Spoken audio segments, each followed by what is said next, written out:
Yo, Atlas speaking and welcome to part 2 of What If Kakashi Healed from His Depression and Took Ninjahood Seriously. Let the tale begin.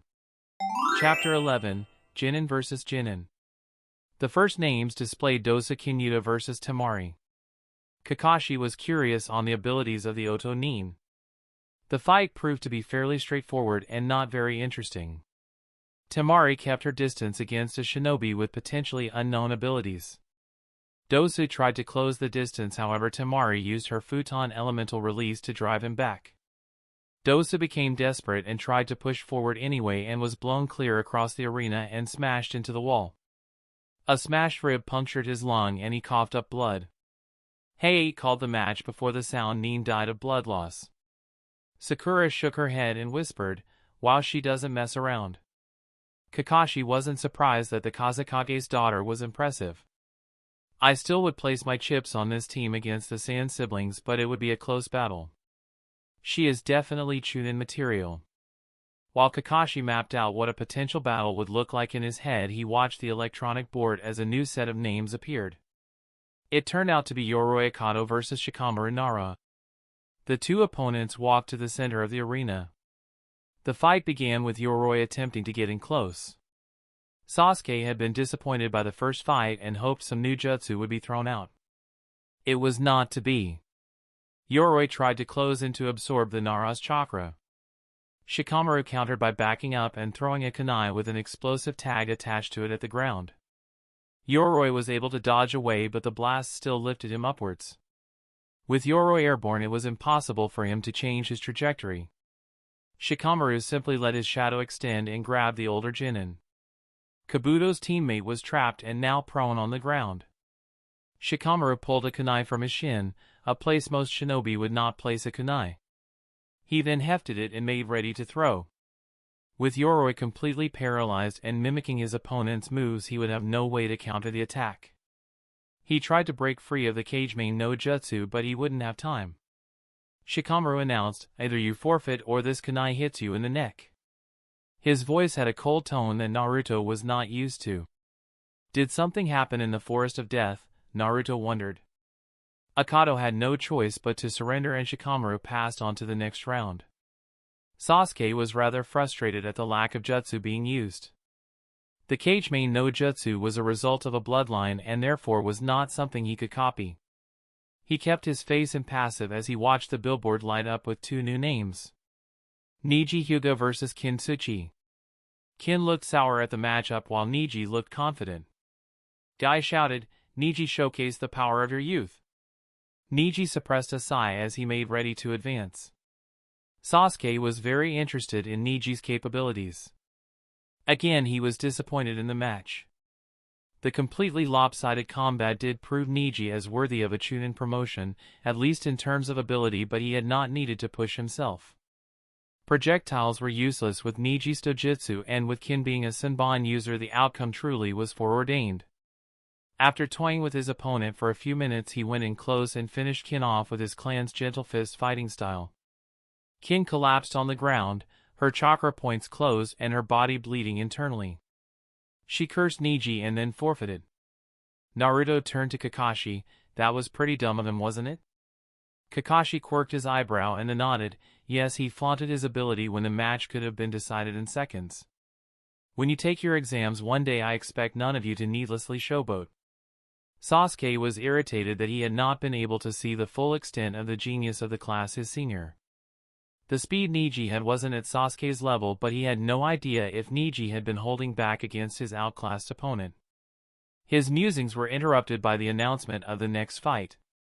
Ino Yamanaka vs. Masumi Tsurugi. 30 seconds was the length of the fight. Masumi used his Nan no Kaizo, soft physique modification, to stretch his body around the blonde girl. Ino shrieked as the flesh of her opponent met hers. She was completely grossed out and forfeited the match immediately after her scream. Asuma buried his face in his hands. To be the sensei of a shinobi who had performed that poorly was embarrassing. Sakura felt bad for her one-time friend. That was a rather humiliating way to end Ino's Chunin exam. A shinobi could not afford to be squeamish. On the field there would be far worse things than a malleable body. Sasuke bowed his head toward his sensei. And you were right, challenging myself against this lot would have been worthless. Kakashi looked at the Uchiha, they aren't all that bad. Rock Lee, for example, has been using weights longer than you have and would give you a run for your money in a taijutsu fight even with your Sharingan. This also intrigued Naruto. Weight training had been an incredible boon to his strength and speed. He was excited to see how Lee did in his match. The next match was Tenten versus Saku. Naruto had to resist the urge to shout out his support for Tenten. While he hadn't had a whole lot of interaction with her, he had deeply appreciated the assistance she had provided in helping him learn which weapon suited him. He silently cheered as the match began. Tenten was a distance fighter and so began the match by hurling a variety of weapons at Zaku. Zaku laughed and responded with his Zankaha, decapitating airwaves. The blasts of air and sound from his arms pushed the kunai, shuriken, and other weapons away. Tenten did not let up, she continued to send more and more weapons towards the opponent. Zaku taunted her, "Your weapons are useless, my arms can knock anything down you throw at me." Tenten saw that her attacks were ineffective and decided to go with her ultimate attack. Sashoryu, twin rising dragons, she placed the scrolls in the air and activated her custom-made jutsu. Rising into the air above the smoke, she hurled a ridiculous amount of weapons down at her opponent. Zaku was hard-pressed to keep up, but he was able to scatter the weapons around the arena with rapid and repeated blasts from his arms. Zaku scoffed when the attack was over, "That all you got, little girl?" Tenten kept her face impassive as she manipulated the fallen weapons with the wires that had been attached to them. With incredible skill, she pulled the weapons toward Zaku from multiple directions. Zaku tried to blast them all away, but his defense did not cover all directions. He tried to dodge but couldn't get out of the way in time, and a kunai buried itself in his side and a shuriken in back of his leg. Zaku cried out with pain. Tenten circled her opponent warily, picking up some of the discarded weapons. Zaku was bleeding from both wounds and tried to hit Tenten with his air waves, but she was out of range. Blood pooled from both wounds, and he could barely stand, let alone chase Tenten down. Tears of frustration and shame filled his eyes, and Hade asked, "Do you want to forfeit?" Zaku screamed no and tried to rush Tenten in an awkward charge. Naruto looked on with a bit of pity. Clearly Zaku wanted to win desperately. Tenten ran to the side, forcing Zaku to turn to try to close in. With her superior speed, she literally ran a circle around Zaku. The genin from Odo cursed her for a coward and futilely tried to blast her with his arms, but the range was too far to be effective. Tenten knew the wounds were bleeding heavily, the kunai in his side the most significant wound. All she had to do was keep her distance and Zaku would collapse from blood loss. The battle continued on for another 10 minutes before Zaku finally collapsed to the ground defeated. Naruto was happy for Tenten. She had fought strategically even with a horrible disadvantage. When she had the upper hand, she kept her cool and took the sure victory instead of attempting a flashy finish. It was a fight that Kakashi would have been proud of. Guy congratulated Tenten, and the arena was cleared of the weapons before the next match. The next battle would be Choji versus Gaara. Lee caused quite a scene when the board showed the two competitors. It would mean he would not be fighting in the preliminaries.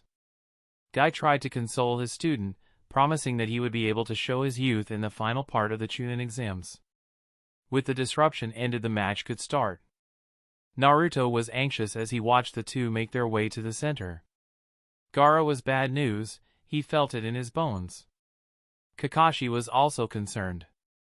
He had analyzed the available data on Gaara and had come to the conclusion that the boy was like Naruto, he was a Jinchuriki.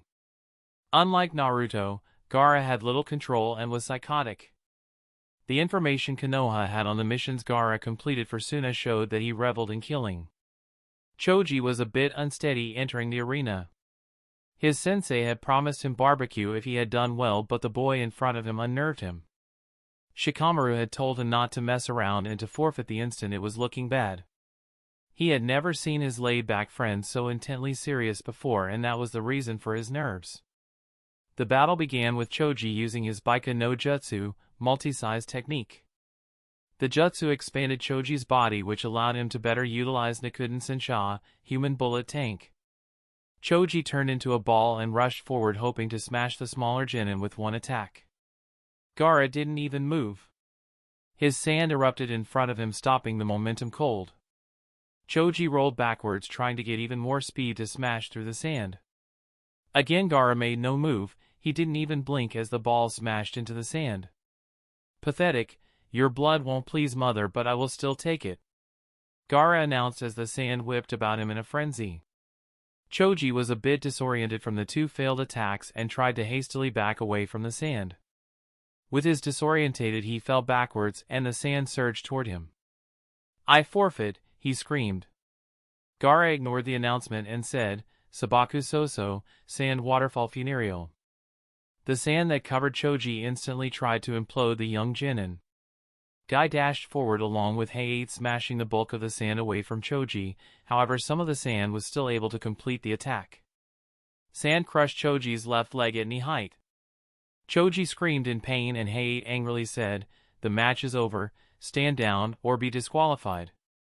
Gaara stared at the proctor for a moment and then walked back to the sideline. The medical team rushed in to tend to Choji. To Naruto's horror, he could see Choji's lower leg had been completely pulped. Sakura gasped and put her hands up to her face. With her medical training, she knew exactly how bad the damage was. The medics would have no choice, they would have to amputate the leg at the knee. Shikamaru quivered with rage. If Guy and Height had moved even a half-second later, his best friend would be dead. Asuma was shocked at the damage, guilt racked him. He hadn't moved to help defend his student because he thought the others were handling it. And now Choji's career as a shinobi could very well be over. Asuma hurried after the medical team. An awkward silence filled the primarily Konoha-filled area. Many of the genin were furious at Gaara for what he had done. Naruto spoke, that bastard, he was going to kill Choji. I'll kill him for this, that's a promise. Kakashi looked at his student, Naruto, think about what you were saying. That is the Kazekage's son. You killing him could start a war with Suna, and would get you executed. What Gaara did was wrong, but within the Chunin exams things like this occur. Naruto ground his teeth in frustration. Choji had been one of the few classmates who hadn't picked on him in the academy. While they had never been close or even spent time outside of the academy, he had appreciated the fact the boy wasn't a bully like so many of the others were. His thoughts were interrupted as the third Hokage began to speak. He spoke about the Chunin exams and what the aspiring genin could expect next.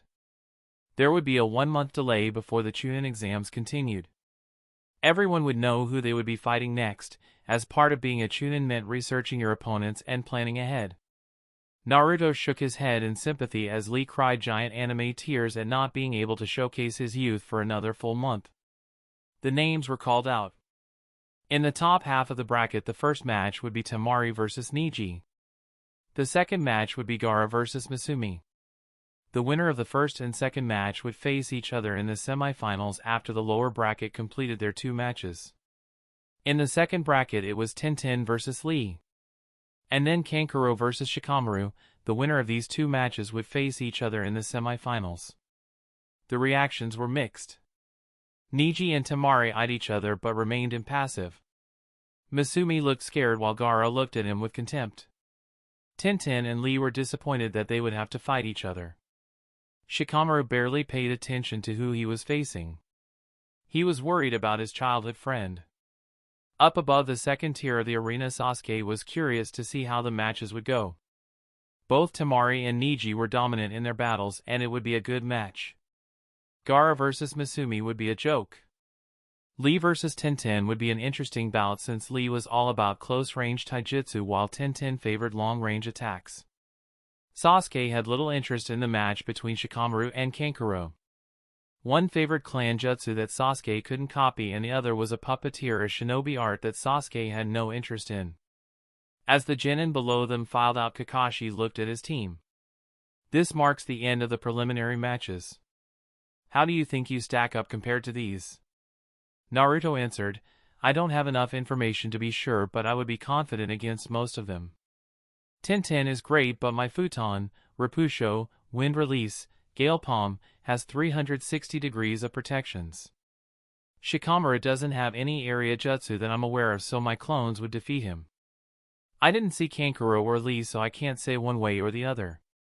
Masumi didn't show much, but based on look of fear when he found out he would be facing Gaara, I think his skills aren't as developed as they could be. Temari would be fun to fight against as another wind user, but with my larger chakra reserves my jutsu would eventually win out. Neji and Gaara are the only ones that would really worry me. Kakashi found the analysis reasonable. And you, Sasuke? Sasuke decided to be honest. I believe I'd be able to defeat all of them. I am least confident about Gaara. His Sanjutsu is powerful, but he could be hiding other abilities, if so that makes him very dangerous. I know you've told me Lee could be a handful since he's been using weights longer, but with only taijutsu to rely on I'm not that concerned. Neji might be a good opponent, but as Naruto pointed out earlier, he toyed with his opponent, which means he'll probably make stupid mistakes. Temari is a strong kunoichi, however fire beats wind. Shikamaru's shadow jutsu relays on trickery, it doesn't move at my speed. With my Sharingan I'll be able to see it coming regardless of what else is going on. Kakashi agreed with Sasuke's tactical reasoning, even if he was a shred too confident about seeing through all of Inaru's tricks. Sakura? Sakura bit her lip and then said, I don't know how well they defend against Jinjutsu, so it's hard to say. If I hit any of them with the Jinjutsu and it sticks, I'll win. That means Neji would be the worst opponent for me to face. Kakashi didn't press Sakura for a more firm answer but asked her, and how would you face Neji? Sakura thought about it for a few moments and then responded, I'd keep my distance, forcing him to chase me around the arena. At a time where my next move would be obvious to keep my distance, I'd switch it up and rush him and try to time a point-blank Keton, Gokakyu no Jutsu, fire release, great fireball technique, directly at him. Their sensei gave them a nice smile. Good tactical analysis, everyone. Let's head back to the training fields and work on improving jutsu speed. The melding of chakra through hand seals required intense focus, not only on the hand seals themselves but on the internal process of transmuting the chakra into the required element and shape. Doing it at normal speed typically provided the most power. Rushing a jutsu without properly forming the chakra weakened it or made it fail altogether. It was also an excellent way to further refine chakra control, which would make chakra use more efficient when forming jutsus. Naruto wanted to check on Choji but saw that if he arrived right now people would wonder how he had already heard about his injuries. After training he would head to the hospital and check on him. A part of Naruto wanted to track down Gaara and get payback for Choji, but he knew there would be consequences if he did that. Chapter 12, New Training. The prognosis for Choji was not good. His leg was amputated at the knee, spelling a probable end to his shinobi career. Choji was determined to continue being a shinobi, but the leg would cause problems. He could obtain a prosthetic, but he could not channel chakra through it, and this would slow him down if he had to travel. In addition, his clan's signature jutsu would not function properly with a limb that couldn't expand. The Sandaime allowed Choji to stay on the shinobi roster for now, but he would not be allowed to attend any missions beyond D ranks. Naruto had seen him the night of the preliminaries, and they had talked briefly. Choji's injury was a hard blow to Naruto. Up until now there had been no serious casualties in his shinobi career. None of his fellow classmates had lost their life or limb, and staring at Choji's missing leg hit home many of the lessons his sensei had taught. Being a shinobi wasn't a game, it was life and death. After the practice on using jutsu rapidly, Kakashi had announced there would be no training or missions the next day. Instead it would be a free day to relax a little. Kakashi had told them that they were going to be given some more specific training tailored to each of them. He had kept mum about the specifics, so Naruto couldn't help but wonder. The highlight of the day was that his chakra kunais had come in. He had excitedly tried to channel chakra into them and they had hummed with blue energy. A simple toss at a target saw the target smash through and the chakra blade flying another 40 feet before burying itself 3 feet into the ground. He would have to be careful with them. Naruto experimented with his clones. Unfortunately, unlike regular kunai and equipment, the chakra kunai would not be replicated when he made a shadow clone. While they looked like his custom-made kunais, it was impossible to channel chakra like the chakra blades. Still worth every penny. I bet that bastard Gaara-san wouldn't stop a throw from one of these. Naruto spent his day off working with his new chakra blades. he didn't know how intense the new training would be and he wanted to become proficient in what they could and couldn't do. Naruto discovered that the wind chakra did not actually make the blades go faster, it simply increased their piercing power dramatically. The blades pierced rock, ground, trees and even metal. He would need to test it against some defensive jutsu to see how deadly it was. One test Naruto did was to throw it at his clone, who then used futon, repusho, wind release, gale palm. The results were surprising. At normal power the jutsu cancelled out the piercing aspects of the kunai but still struck with force to kill. However, if he had the clone overpower the jutsu, it would throw the kunai off course. Good to know if I ever face someone with the wind element using thrown projectiles. Naruto also tested the effects of throwing regular kunai and the chakra kunai past his clones, who then used the repusho to push the kunai even faster. It was tricky to get the timing right at first, but once he had it he was able to do it consistently. Pleased with the results, he finished out his conditioning for the day and went to Ramen Ichiraku for some dinner. Break. Kakashi met with the team the next morning. All three were eager to learn about the new training he had planned for them. You've seen the Chunin exams and know the abilities of the genin in the competition. There is a lot left to teach you, however. With all that has been going on, there is a rare opportunity for you to learn from a different sensei for a short period of time. Naruto asked, a different sensei? Why? Sasuke narrowed his eyes. He didn't want to learn from someone else, he wanted to learn from the best. Unless he was apprenticing under the Sandaime, he didn't like this. Sakura remained silent, but she also wondered what was going on. Kakashi sighed. I appreciate your loyalty, but the Hokage has given me a mission. I can't provide the details. That being said, I think you'll be pleased with my plans for your training while I am gone. Kakashi looked at his genin and said, for one thing, you'll still meet as a team on a daily basis to work on teamwork. Incorporate the new skills that you learn and see how they synergize with the rest of the team. That will take place in the afternoons. In the morning you will be assigned to a new instructor. The team nodded. Kakashi's tone brooked no dissent. While they weren't happy, they understood. Kakashi had been given a mission straight from the Hokage. Since they couldn't go on it, it was probably an A-rank mission if not an S-class. Sasuke, you will be training with Rock Lee. Lee is preparing for the Chunin exams and could use a sparring partner that can keep up with his taijutsu abilities. Since all three of Guy's students are in the Chunin exams, he had decided to spend an equal amount of time with each of them. Learn from Guy. His taijutsu skills are second only to me. While I will not give away his secrets, he does have a technique that would defeat even me. His genin looked at him with wide eyes. Defeat Kakashi-sensei? Guy was a well-known shinobi and listed as an A to S rank in other villages' bingo books. But Kakashi was listed as an S-ranked shinobi everywhere. What kind of technique was that? Sasuke looked hungry and Kakashi shook his head. He won't show you that technique because it is a forbidden jutsu. The point is to learn from his taijutsu style and train hard with Lee. Neither of them will say a word about your abilities or your Sharingan. Hi Kakashi-sensei. Kakashi turned to Sakura. I know you've been getting lessons where you can, and it has been spotty to try to find a Jonin-level shinobi not on a mission. I've spoken with Kurenai and she had agreed to train you in Jinjutsu. In exchange, I'll be providing supplemental training when I return to her genin in ninjutsu and taijutsu. Sakura was happy. Kurenai was famous for being the best Jinjutsu user in Konoha. Naruto asked, what changed? I thought Jonin typically only taught their own team. Kakashi beamed at his pupil. That was a question he would not even have thought to ask when he had just graduated from the academy. A good question, Naruto. What changed was that I'm not here to personally oversee the training of my genin team.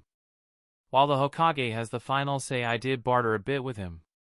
In return for him sending me on the mission, he spoke with the Jonin that I wanted to help train you and asked them to be receptive of the idea. To be honest, this type of cross-training has fantastic potential benefits.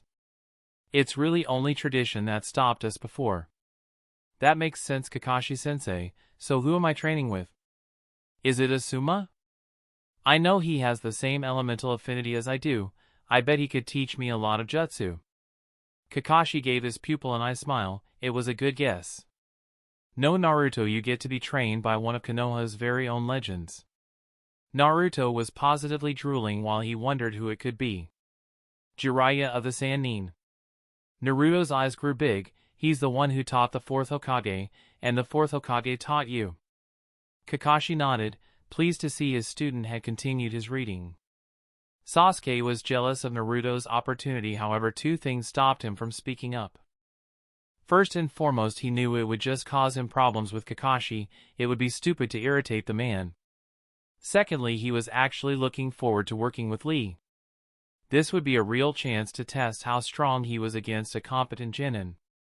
It would be a good measuring stick to see at what level his skills were. Alright Team 7, make me proud while I'm gone. I should return prior to the Chunin exams. After the exams I'll look for a nice B mission we can go on. The genin smiled confidently. Most genin could not go on B-ranked missions, but most genin didn't have Kakashi Hatake as their sensei. Break! Sakura reported to her first lesson with Kurenai. Kurenai was curious about the pink-haired genin. She had heard the rumors that Team 7 was dysfunctional and that the girl was the worst type of fangirl. Before Kakashi had left, he had taken Kurenai aside and stated he had downplayed his team a bit and that Sakura had put her fangirl ways behind her. It was a good thing to, otherwise Kurenai would have put the poor girl through the ringer. Even so, Kurenai wanted to test the girl. Kakashi was unreadable behind his mask and one never could be certain of the angle he was working. His team wasn't selected for the Chunin exams.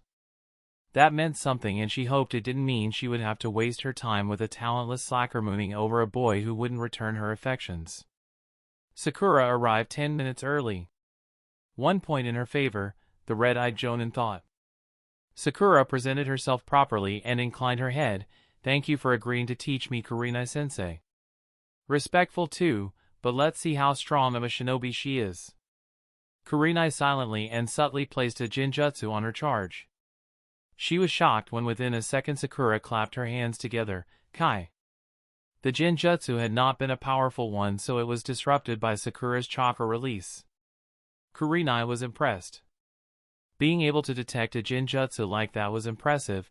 She knew some Chunin who weren't as adept as this girl was. Very good, Sakura. I see Kakashi had provided some training on detecting genjutsu. Sakura responded, Hi Kurenai-sensei. It spoke highly of Kakashi's teaching abilities that he had taught them how to detect genjutsu. She had secretly expected Kakashi to focus on the flashier aspects of the shinobi arts.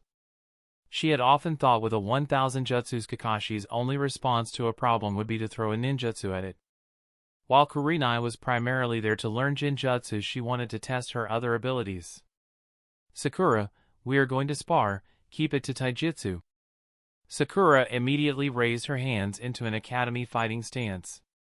The Jonin rushed forward, not at full speed but fast enough to cause most genin problems. Sakura dodged the blow and slid around her opponent. Kurenai followed up her initial rush with a rapid-fire kick that Sakura ducked. Kurenai let her foot land and then pumped chakra into her feet, speeding her forward in a rush. Sakura rolled to the side, reacting instantly to the attack. Kurenai was again surprised. So far Sakura had avoided all of her attacks by a fair margin. Kurenai upped her speed a bit and pressed forward with a rapid-fire combination of punches and kicks. Sakura twisted to the side of the kicks and pushed the punches away with an open palm. Sakura was purely defensive in her motion, but that defense was amazing. Kurenai again upped her speed. Sakura continued avoiding every blow she could and deflected attacks that couldn't be completely avoided. The pink-haired teenager even lashed out with a low stomp aimed at the genjutsu mistress's ankle. Kurenai avoided the blow and responded by coming in fast with a palm strike. In a move that seemed to defy gravity, her opponent bent backwards, avoiding the blow. Kurenai stiffed her fingers with the hand that missed the blow and drove them straight down at the genin's exposed torso, only for Sakura's arm to deflect the attack, flip her lower body over completely and kick out with both legs. Kurenai blocked the blow with her forearm, but the momentum drove her back a step. Sakura pushed off with her legs and created separation between the two. Kurenai stared at Sakura. Kami, that girl is good. What is Kakashi thinking specializing her in taijutsu like this? While impressive, the academy reports show her to have exceptional chakra control. Medical jutsu or jinjutsu should be her primary focus. Kurenai did not realize that Sakura was not taijutsu focused. She did not realize that Sakura had already a base working knowledge of medical procedures, if not the medical jutsus themselves.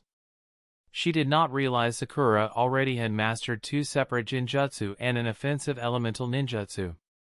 At that moment Kurenai was frustrated that a potential jinjutsu expert in the making had been neglected because of who her sensei was. If Kakashi hadn't gone on that mission, would that arrogant fool have never let this girl shine in jinjutsu? Kurenai angrily thought. Kurenai brought her speed up to that of a Chunin-level shinobi. She lashed out partially in anger with a devastating series of blows, allowing some of her true power to bleed into them. It was with growing astonishment that Sakura continued to evade the blows. Now the blows were missing by a hair's breadth, but they were missed. Sakura twisted and elongated her body like an escape artist. She rarely needed to block, but when she did, it was placed perfectly. Kurenai was not a taijutsu expert.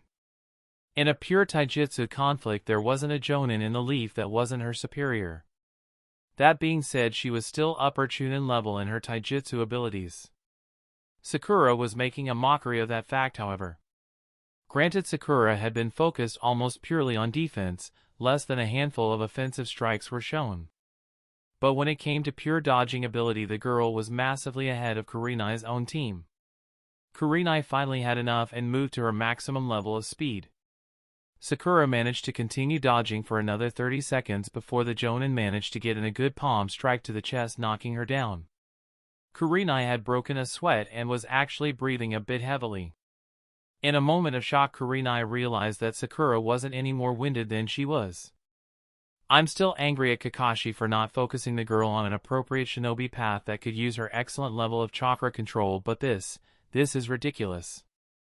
The girl went from being near last in taijutsu combat to being at least Chunin level at avoidance and evasion in less than 6 months. That was well done, Sakura. No one on my team could have lasted that long. I see Kakashi has trained you in taijutsu quite well. Sakura rubbed her chest for a moment and responded, "Thank you very much, Kurenai-sensei." Kurenai smiled at the girl. She reminded her a bit of Shino. Shino was very reserved and didn't talk much unless asked to. The girl wasn't shy, just reserved. Was she really a fangirl in the academy? She acts nothing like it. Now that you've seen what can happen when you come across someone stronger than you in taijutsu fight, how would learning jinjutsu help you? Sakura considered her answer and responded, in a variety of ways. Against you it would have been ineffective because of your jinjutsu mastery, however most shinobi don't have your skills. First, being able to place a jinjutsu before the fight even begins could allow me to win the fight. Second, during the fight I could have used a jinjutsu to distract you. If I could do so even momentarily, I could have pulled a kunai and gone in for the kill. Kurenai laughed softly. I agree with your first answer, but the second answer is far more difficult than you realize. In the middle of a taijutsu spar, it can be extremely difficult to focus your jinjutsu while avoiding blows. Sakura frowned thoughtfully. It was difficult, but her instructor made it sound nearly impossible. Kurenai was adept at reading body language and said, I see you are doubting my words. You'll see what I mean after I teach you your first jinjutsu. Sakura realized that Kurenai had not been fully briefed by Kakashi-sensei. She spoke up, Pardon, Kurenai-sensei, but I already know a few. Kurenai looked slightly disturbed by the announcement. Kakashi did teach his student jinjutsu? And taught her this level of taijutsu? Kurenai shook her head. I assume you know Megan, Narakumi no Jutsu. Demonic illusion, hell viewing technique. Hi. What else? I know Megan, Kokoni Areza no Jutsu, demonic illusion, false surroundings technique, and one other tailor-made jutsu. Kurenai forced her features to impassiveness, but on the inside she was dumbfounded. The girl knew 3 jinjutsus and one of them custom-made. Use the last one on me, Sakura. Sakura nodded and gathered chakra around her. Not good, most shinobi could sense that. I guess Kakashi can't teach everything perfectly. Right-ton, Mahi, lighting release, paralysis, Sakura shouted as her hands blurred through hand seals. Kurenai sensed the Jinjutsu immediately and dispelled it, however she was quite speechless as she thought through what she had just been hit with. The drawing of chakra was not a downside of this Jinjutsu. The entire point was misdirection. The opponent would think that a ninjutsu was being used on them, never suspecting that it was actually a Jinjutsu. What's more is that the girl had created the Jinjutsu flawlessly. If Kurenai had not been expecting a Jinjutsu, even she may not have realized right away that it was a Jinjutsu.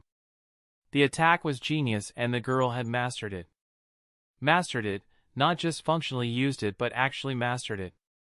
Kurenai took a deep breath and tried to calm down. Alright, I'm new to being a Jonin instructor. It's obvious that Kakashi is better at this than me. One day I can be there too. But for the life of me I don't understand why Team 7 wasn't placed in the Chunin exams. It's possible that the team just has internal conflict or that Naruto is completely dead weight, but I can't imagine Kakashi couldn't improve even the dead last in the academy given the rapid and amazing growth of this girl. Inner Sakura felt a bit smug. It was clear that Kurenai had not expected her to be this far advanced. Ha, take that. No one should doubt Team 7. Outwardly Sakura remained calm and ready for her instruction to begin. Kurenai quieted her thoughts and pushed them aside. Alright Sakura, you have surprised me. When I saw your taijutsu skills I had expected little to no effort made on learning Jinjutsu. I was wrong. Have you practiced Jinjutsu during sparring? Can you use it in the middle of a fight? Hi Kurenai-sensei. Kakashi-sensei has had me spar with Sasuke and Naruto while using Jinjutsu. Kakashi-sensei says that I won't always have the luxury of getting the drop on an opponent and that I should always be aware of my surroundings while using any jutsu, Jinjutsu or otherwise. It was sound advice, but typically that was beyond the skills of a mere genin. Alright Sakura, I have less than a month to enhance your skills. Initially I had expected to simply give you a foundation in Jinjutsu for you to grow on, but with your ability, frankly Sakura, I plan on teaching you some very potent Jinjutsu. If you aren't able to learn them right away, please do not think less of yourself. Sakura cracked a smile. Kurenai-sensei, I will do my best. It is an honor to be your student. Kurenai could detect no falsehood or fake flattery. Kurenai had someone on her hands that every teacher and sensei dreamed of. A willing, ready, talented and eager student who wanted to learn their specialty. Kurenai smiled and began teaching Sakura on how to become the next Jinjutsu mistress of Konoha. Break. Sasuke had been told to arrive at 5 a.m. to meet Guy and Lee. Waking up early wasn't a huge deal, but the sun hadn't even risen yet. Sasuke wasn't going to complain, however, and arrived promptly. Guy and Lee were already doing push-ups. As Sasuke arrived, Guy continued his workout as he shouted, Sasuke! You are early, how youthful of you! Sasuke stared at the green-clad Jonin. The man was so loud. He bet Naruto would have fit in much better with Guy than he was going to. Sasuke responded, I am here to train with you, Guy-sensei. What should I do first? Guy smiled widely, making his teeth gleam. We have 1 hour left in our morning workout, just copy us and then you and Lee-kun will spar. Sasuke complied and began doing a truly obnoxious amount of push-ups, squats and lunges. Sasuke thanked Kakashi for his conditioning, otherwise he would never have been able to keep up. After the hour of hell was done, Guy wanted Lee and Sasuke to spar. Both of you remove your weights. Lee was surprised by the command but obeyed. They dropped, raising quite a din. Those weights are heavier than mine, good thing I have my Sharingan. Sasuke activated the seal that reduced the weight to nothing. He stretched a bit, moving around, getting used to his speed without the weights. Guy shouted, begin! Sasuke activated his Sharingan and saw Lee blur toward him. With the Sharingan he easily followed Lee's movements. He saw the telegraph flying sidekick with ease. He lifted his arm to block and took the blow. That was a mistake. Lee struck with tremendous force, causing Sasuke to skid across the ground, barely retaining his feet. He could feel a bruise already starting to form on his arm. Guy had not said it was only a taijutsu duel, so he pulled out a brace of kunai and threw them at the charging Lee. Lee deflected all of the blades with ease, but they slowed him down by a fraction of a second. Enough time for Sasuke to complete the kawarimi and substitute himself with his pack he had set down earlier. Lee smashed into the pack with another bone-crunching kick. Sasuke took the moment of reprieve to drop a smoke bomb down and create a shadow clone. Lee charged into the smoke and kicked out at the clone as the real Sasuke hid behind a tree with every ounce of his stealth. Lee lashed out with a taijutsu combo of kicks and punches that the clone dodged away from. The clone couldn't afford to block a single blow, as that would make it dissipate even if the block was perfect. Sasuke analyzed the fight looking for a weakness. In terms of taijutsu, Lee appeared to have none. However, he did seem to attack with abandon. There was no thought about possibly stumbling into a trap. Sasuke wrapped an explosive seal around a kunai and then charged forward. Lee was caught off guard for a moment but quickly kicked out at the clone, driving it back, and then turned on the real Sasuke. Sasuke tossed the kunai up in the area, leapt up and preformed the kawarimi again, this time with his clone. His clone grasped the explosively wrapped kunai and saw Lee jump up to kick him hard. The clone let the kunai explode in his hand just as Lee struck. Sasuke timed the move to avoid causing Lee serious damage, but the explosion blasted Lee down. His guard was down and the real Sasuke sped forward and tapped the falling Lee on the neck with his kunai, simulating the kill if it was a real fight. Lee sprang back up ready to continue, but Guy halted the fight. "Sasuke! My rival has taught you very well. You saw that my Lee-kun was stronger than you, so you used your ninjutsu techniques to defeat him." Lee looked crestfallen. "Cheer up, Lee. This was just the first spar. Your youth was too eager against such a tricky opponent. Not all shinobi fight head-on. You must be able to avoid falling for their tricks. Sasuke will be a great sparring partner for you to train with. Hi, Guy Sensei. Next time I will beat him. And if I cannot beat him, I will do 500 one-handed push-ups. And if I cannot do 500 one-handed push-ups, I will run around the village on my hands." Sasuke felt a Kakashi eye twitch flickering on the left side of his face. "This month is going to kill me," Sasuke grimly thought to himself. The next fight involved a pure taijutsu spar with Sasuke versus Lee. Sasuke knew he was going to be hard-pressed without ninjutsu to back up his fight. He didn't complain about it being unfair, though. This was an opportunity to push himself against a specialist.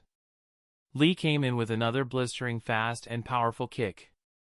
Sasuke ducked underneath the attack and lashed out with his own combination of strikes. Lee was faster and blocked each attack and pushed forward again. Sasuke could block attacks at an angle but could never take a straight hit without becoming bruised. Sasuke was pushed to his limit in the spar. His eyes allowed him to see each attack coming, but the speed in which he had to defend and strike back at limited his possible moves. Sasuke was in excellent physical condition, but this spar was testing that. After all, he had worked himself ragged with the Green Duo's insane warm-up. Sasuke was slowing slightly and the avoided attacks were being missed by thinner and thinner margins. The desire to win and prove himself pushed him to try something different. Lee sent a haymaker to his right and he stepped back just barely enough to avoid, then he shoved chakra into his feet and launched what amounted to a flying tackle at Lee. Sasuke's momentum was fast and even with Lee's speed he couldn't quite kick out in time. Sasuke slammed into Lee's torso and they hit the ground. The wind was knocked out of Lee as he gasped for breath. Sasuke attempted to capitalize it by lifting up and striking downward with a palm strike to the face. Even out of breath, Lee was faster and caught Sasuke's hand as it descended. Sasuke was then thrown up and away from Lee. Lee jumped to his feet at the ready and rushed forward. The last Uchiha was frustrated his Naruto-like surprise move hadn't worked. The bout continued with Sasuke getting more and more worn down. Finally it happened. Lee's punch was blocked a fraction of a second too slow and clipped Sasuke's temple and he hit the ground seeing stars. Guy called a halt to the match. "Stop, it is over. You showcased your youthful spirits. I am very proud." Sasuke groaned as he got up. He needed to get faster and stronger too. If it wasn't for his Sharingan, Lee could pick him apart with ease. Sasuke really wanted to rest for a few moments, but Guy had them put on their weight load again and now it was time to sprint around the village. Sasuke felt his body quiver. Insane, these two are insane. Sasuke plowed on trying to keep up with two green monsters. Naruto had been instructed to meet Jiraiya by the hot springs. He wondered how much he had read about the great Toad Sage was actually true. Could he really summon a toad that could crush the Hokage tower? Books he learned were marvelous information sources, however they were not always factual. Stories tended to get embellished, and sometimes the authors were biased or were not the primary source of information. Whatever the truth was, he was ready for it. Or so he thought. Naruto waited for the sage to make himself known when he saw a man peeking into the girl's bathhouse. Naruto did a double take. The man was breaking 3 separated laws by what he was doing. Horror slowly dawned on him as he started to stare at the man. It couldn't be. This was the legendary Toad Sage? This was the last loyal Sannin? Naruto couldn't help himself. No way! Jiraiya, the legendary Toad Sage, is a pervert? Jiraiya had known of the boy's presence and had let him see what he was doing. He had not expected to have him announce him like this. The brat's volume alerted the girls that someone was peeking. You brat, what do you think you are doing? Naruto was fuming. This was like learning your hero hated ramen. Jiraiya sped away as the angry women gave chase. Naruto sighed and took to the rooftops to follow the perverted old man. Eventually the girls lost track of him and Naruto confronted the tall legend again. You're supposed to train me, not peek on girls, you pervy sage. Jiraiya laughed, and just why should I train you? Naruto glared at him, because Kakashi-sensei arranged it. Don't play dumb with me. Stop wasting time and get on with the training. I have to meet my team in a few hours. Jiraiya rubbed his chin. You want me? Jiraiya to train you? On your schedule? You must think highly of yourself, kid. Naruto poked his thumb into his own chest and said, highly of myself? I'm going to be the next Hokage, so damn right.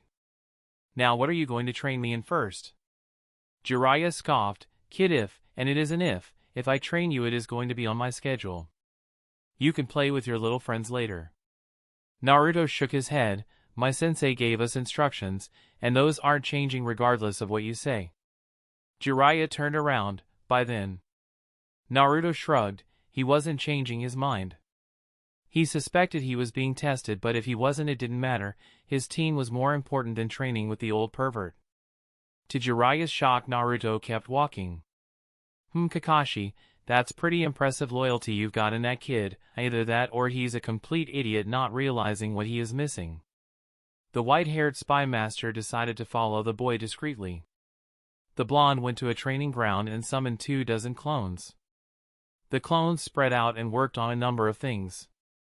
Some walked up trees, others balanced dozens of leaves on various parts of their body, rotating them in different directions. Still others helped the main Naruto with his workout. They tossed kunai at varying speeds at the original, who deflected them all. Jiraiya was impressed with the kid. His control was quite good, and he knew that with the fox's chakra must have meant absolutely abysmal initial chakra control. The kid was also fast and worked on his conditioning while improving his combat abilities.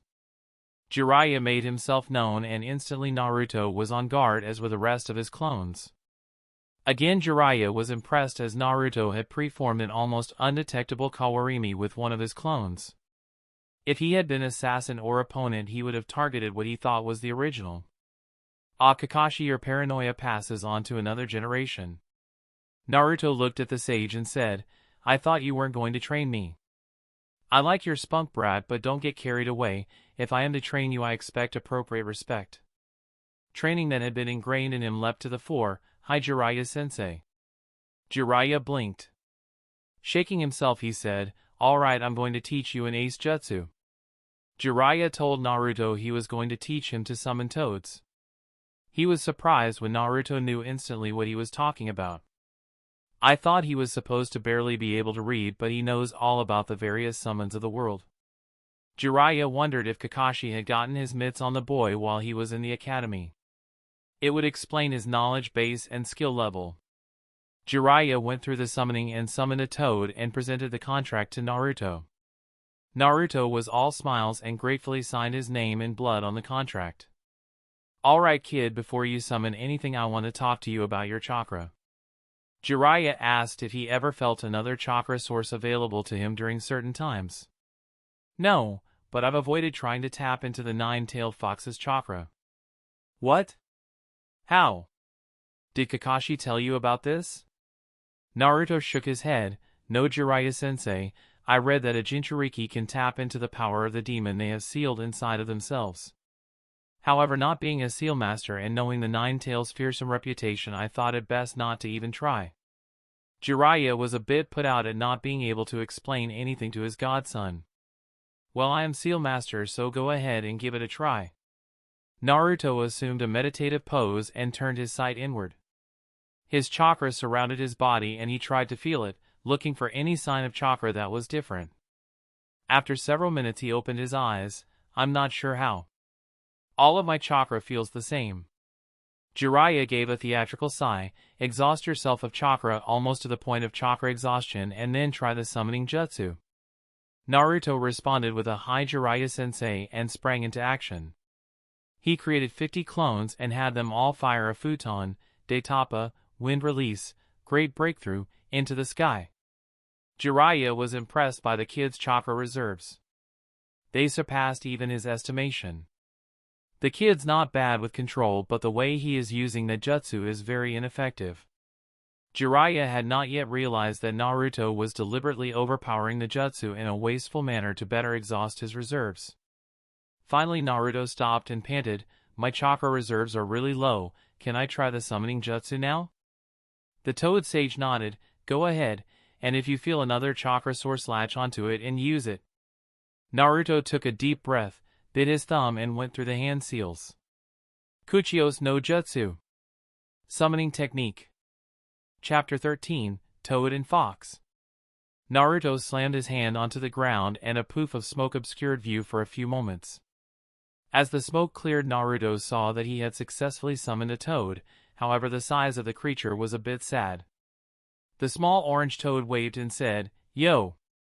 Naruto looked at the creature flatly. Jiraiya laughed, haha kid, you have got to be kidding me. Is that the best you can do?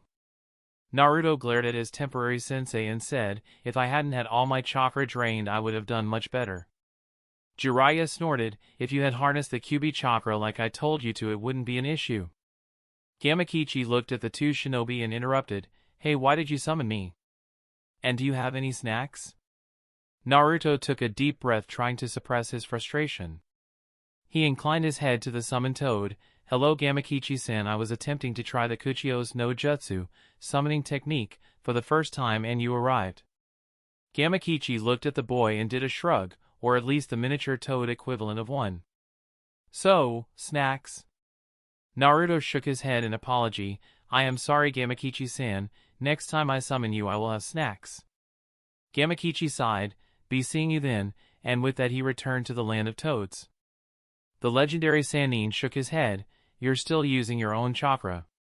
You need to use the other chakra you have inside of you. Naruto shouted, how? Give me an exercise or training or something, don't just tell me to do something and not show me how to do it. Jiraiya was amused at the boy's tantrum, apparently Kakashi hadn't completed turned him into the perfect disciplined shinobi yet. Look brat, I'm the one training you. Try meditating again. Naruto grumbled to himself and meditated. After about 30 minutes Jiraiya asked, anything? Naruto opened one eye, if I felt anything different I would have told you. Jiraiya flicked Naruto's forehead sending him backwards. Naruto tumbled back up to his feet. I have to get going Jiraiya-sensei, my team is meeting soon. The Sannin nodded, alright kid, go train with your friends, we'll try again tomorrow. Break. The three genin of Team 7 met and went over what they were learning. Sasuke and Naruto were on the ragged edge due to near chakra exhaustion for Naruto and complete and utter physical exhaustion with Sasuke. Sakura was in the best shape. They took it easy and did some simple exercises that Kakashi had left them to build on teamwork. Combination attacks, clone tactics, and team signal memorization. As a team they talked about what they were learning. Sasuke talked about the insane green duo. While he wasn't learning a flashy jutsu, he was confident in being able to improve his taijutsu. If he could move at the speed and strength of Lee and use his Sharingan, he felt his hand-to-hand skills would match up fairly well with a Jonin. The others didn't disagree. Sakura laughed and talked about how her sensei was flabbergasted at the skills she possessed. She also talked about the A-rank jutsu that Kurenai was going to be teaching her. Genjutsu was something that the three thought would be very valuable. Being able to pin an opponent in place while the kill strike was delivered would make taking out threats easy and nearly risk-free. Naruto was at a crossroads. He didn't want to lie to his team, but he also was worried about revealing his secret. Would Sakura and Sasuke look at him differently? Would they call him a demon and a monster? Naruto wanted to give them more credit than that, but he was scared. He finally belonged to something. Sure, he had a competitive rivalry with Sasuke, but they worked together in almost perfect harmony.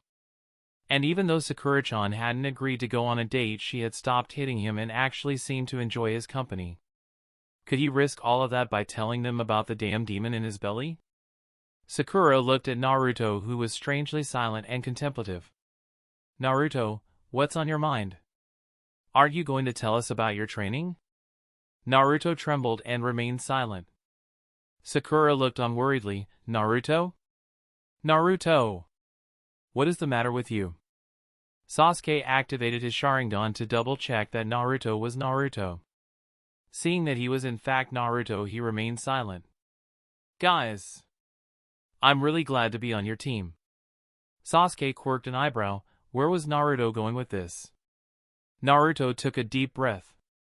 I have something to tell you, a secret that only the adults of the village know. Sakura could see her teammate was struggling in. What was he to her? A friend? Yes, her friend. Her friend was terrified. Naruto, whatever it is, just tell us. Naruto smiled at his pink-haired teammate and said, the nine-tailed fox wasn't killed. It was sealed inside a baby. I was that baby. I'm a Jinchuriki. A weight seemed to lift off of Naruto for a moment. He had said it. Whatever happened from here on wasn't up to him anymore. Sakura widened her eyes in shock. The Kyuubi wasn't dead? That monster was inside of Naruto? Sasuke barely had any outward reaction.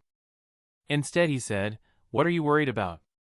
No one with an ounce of sense could think you were the nine-tailed fox. It's the most powerful of all the Biju, a monster that destroyed entire divisions of shinobi. Sasuke paused. And you're a dobe, little different, isn't it? Naruto gaped at Sasuke.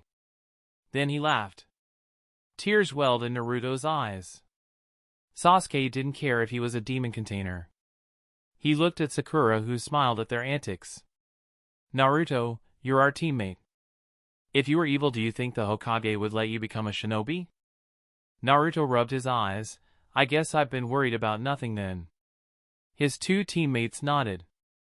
After a moment Sasuke said, you still haven't told us what you're learning to do. Naruto rubbed the back of his head and said, oh well, that's what brought this on. Pervy Sage is trying to teach me how to tap into Kyuubi chakra. Sakura did 2 double takes. Jiraiya wanted Naruto to use the Nine Tails chakra? The second double take was in regards to what Naruto called the legendary Sannin. Pervy Sage? Show respect, Naruto Baka. Naruto laughed, but he is a pervy sage. He was peeking on women when I first met him.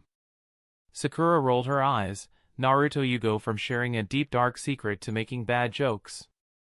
You're lucky Kakashi-sensei isn't here. Naruto scowled at the pink-haired girl and muttered under his breath.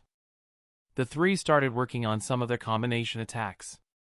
Naruto's chakra reserves were low, but he had enough to fire a few jutsus. He showed them his chakra blades, and Sakura refined her Jinjutsu on clones that Naruto and Sasuke then dispatched with jutsu combination attacks. Naruto was happy. Completely exhausted but happy. His teammates hadn't changed at all after learning his secret. They treated him the same. I was worried for nothing. I'm glad I told them. Naruto collapsed into bed. Even his massive reserves were spent. Tomorrow morning he was going to work with the pervy sage again. Naruto hoped they would work on something different. He had been getting along just fine without tapping into the damn fox. Why was it so important? Naruto's thoughts were cut off by the immediate arrival of sleep. Break. The next few days were filled with frustration for Naruto. He would exhaust himself depleting chakra only to try to summoning and bringing in nothing larger than Gamakichi. Gamakichi didn't mind because Naruto had done as promised and brought snacks, but for Naruto it was aggravating. It reminded him of when he was in the academy and couldn't get anything right. Naruto was beginning to suspect Jiraiya had no idea how to get him to draw upon the fox's chakra. Which would make sense, it wasn't like he had trained a Jinchuriki before. One morning he decided to do things differently. The Toad Sage had instructed him to exhaust his chakra again. Naruto smirked and said, alright, let me try pushing my chakra into one big move, maybe that will be faster. Jiraiya suspiciously eyed the boy but nodded. Naruto turned around, flashed through the hand seals and shouted, Kuchios no Jutsu, summoning technique. This time Naruto was not exhausted. This time he was pushing his refined chakra as strongly as he could into the summon. He envisioned a massive toad, one that would make Gamakichi look like the runt. The Sannin's eyes widened as a massive cloud of smoke erupted and he felt a familiar chakra presence. Naruto suddenly found himself up in the air on the back of a giant toad. Yada! Naruto looked down on what he was standing on. The toad was massive and magenta-colored. Unlike Gamakichi, he wore clothing. The black kimono partially concealed the mesh armor he wore underneath.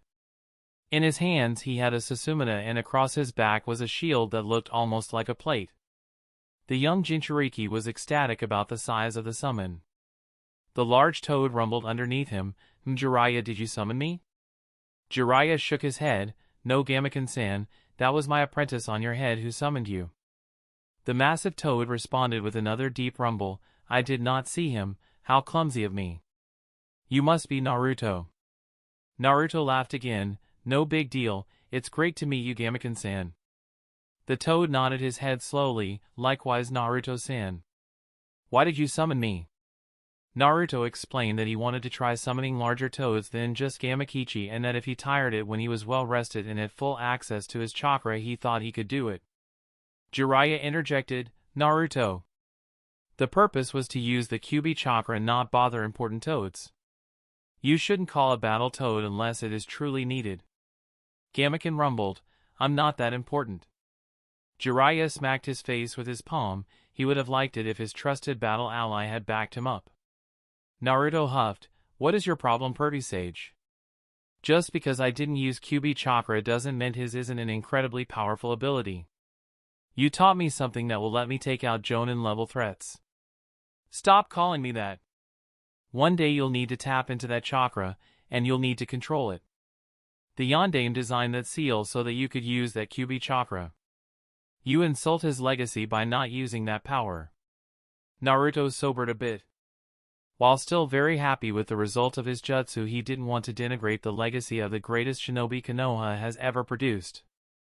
It did make him think why had the Yondaime had designed the seal that way. Well, sorry about that Gamakin-san. I'll only summon you if I really need to next time. Gamakin nodded solemnly and then dissipated. Naruto smoothly landed on the ground and faced the taller man.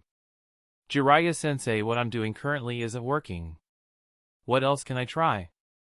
Exhaust your chakra and keep trying, I have an idea we can try tomorrow.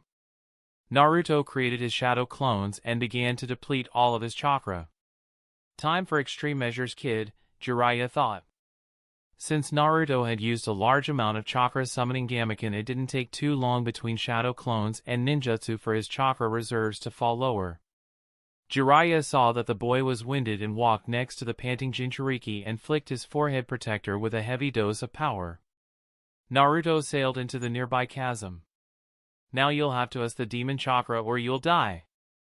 Naruto was enraged. Has he gone senile? Naruto attempted to grasp the edge of the canyon, but the sides were slick with water runoff. Naruto pulled out one of his chakra kunai, wrapped wire around it and hurled it at the side of the canyon. It blasted through rock until the force was spent and lodged in firmly. Naruto grasped the other of the wire around a second kunai that he held onto. His grip was sure and he then swung directly at the wall, no longer falling, only downward. Naruto channeled the tiny amount of chakra he had left into his feet to brace the blow as he slammed into the side of the wall. Jiraiya didn't hear the summoning jutsu. Kami, what have I done? Jiraiya raced to the edge, looking down to see an angry Naruto hanging from ninja wire. Pervy Sage Yubaka, you could have killed me. The Sannin shouted back, why didn't you use the summoning jutsu? I don't have enough chakra, I'd only succeed in killing myself and Gamakichi. The Toad Sage shook his head, I've traveled the land, you ungrateful brat. In times of stress and danger, Jinchuriki naturally draw upon the chakra sealed within them. I know what I'm doing. Now quit playing around and do it. Jiraiya, with far superior chakra control, raced down the side of the canyon and slashed the ninja wire, sending Naruto plummeting once more. Ah, you bastard Pervy Sage. Naruto continued falling. His respect for the Sannin was decreasing by each meter or fell. This guy is just guessing. I could really die. With that sudden burst of panic and thought of incoming death, Naruto fell within himself. Looking around, he saw what looked to be a sewer of some kind. This must be within the seal, either that or a Jinjutsu. Just to be safe, Naruto gathered his chakra. Kai! Still in the same spot, he walked toward the feel of the dreadful chakra. Before the massive prison of the Kyuubi, he watched. The fox rushed forward, metaphorically slamming against the bars of the cage. Naruto did not think the fox could hurt him and stared impassively at the monstrous creature. You finally decided to visit. The deep-throated growl emerged the fox's form. Not by choice, demon. Then why are you here, boy? Because some crazy old man wants me to use your chakra, and right now I'm falling down a chasm and am about to die unless you pay some damn rent. Give me some of your chakra or we are both dead. The fox laughed, so bold. Since I have no desire to end like this, very well. Naruto felt the red-hot chakra flood his body, and with a cry he was again falling down the canyon. Eyes burning with red chakra, he sped through the hand seals just in time. Kuchio's no jutsu, summoning technique. The chakra formed and summoned none other than the Toad Boss himself, Gamabunta. Break! Naruto hated being in the hospital. He had been taken there after his test with Gamabunta.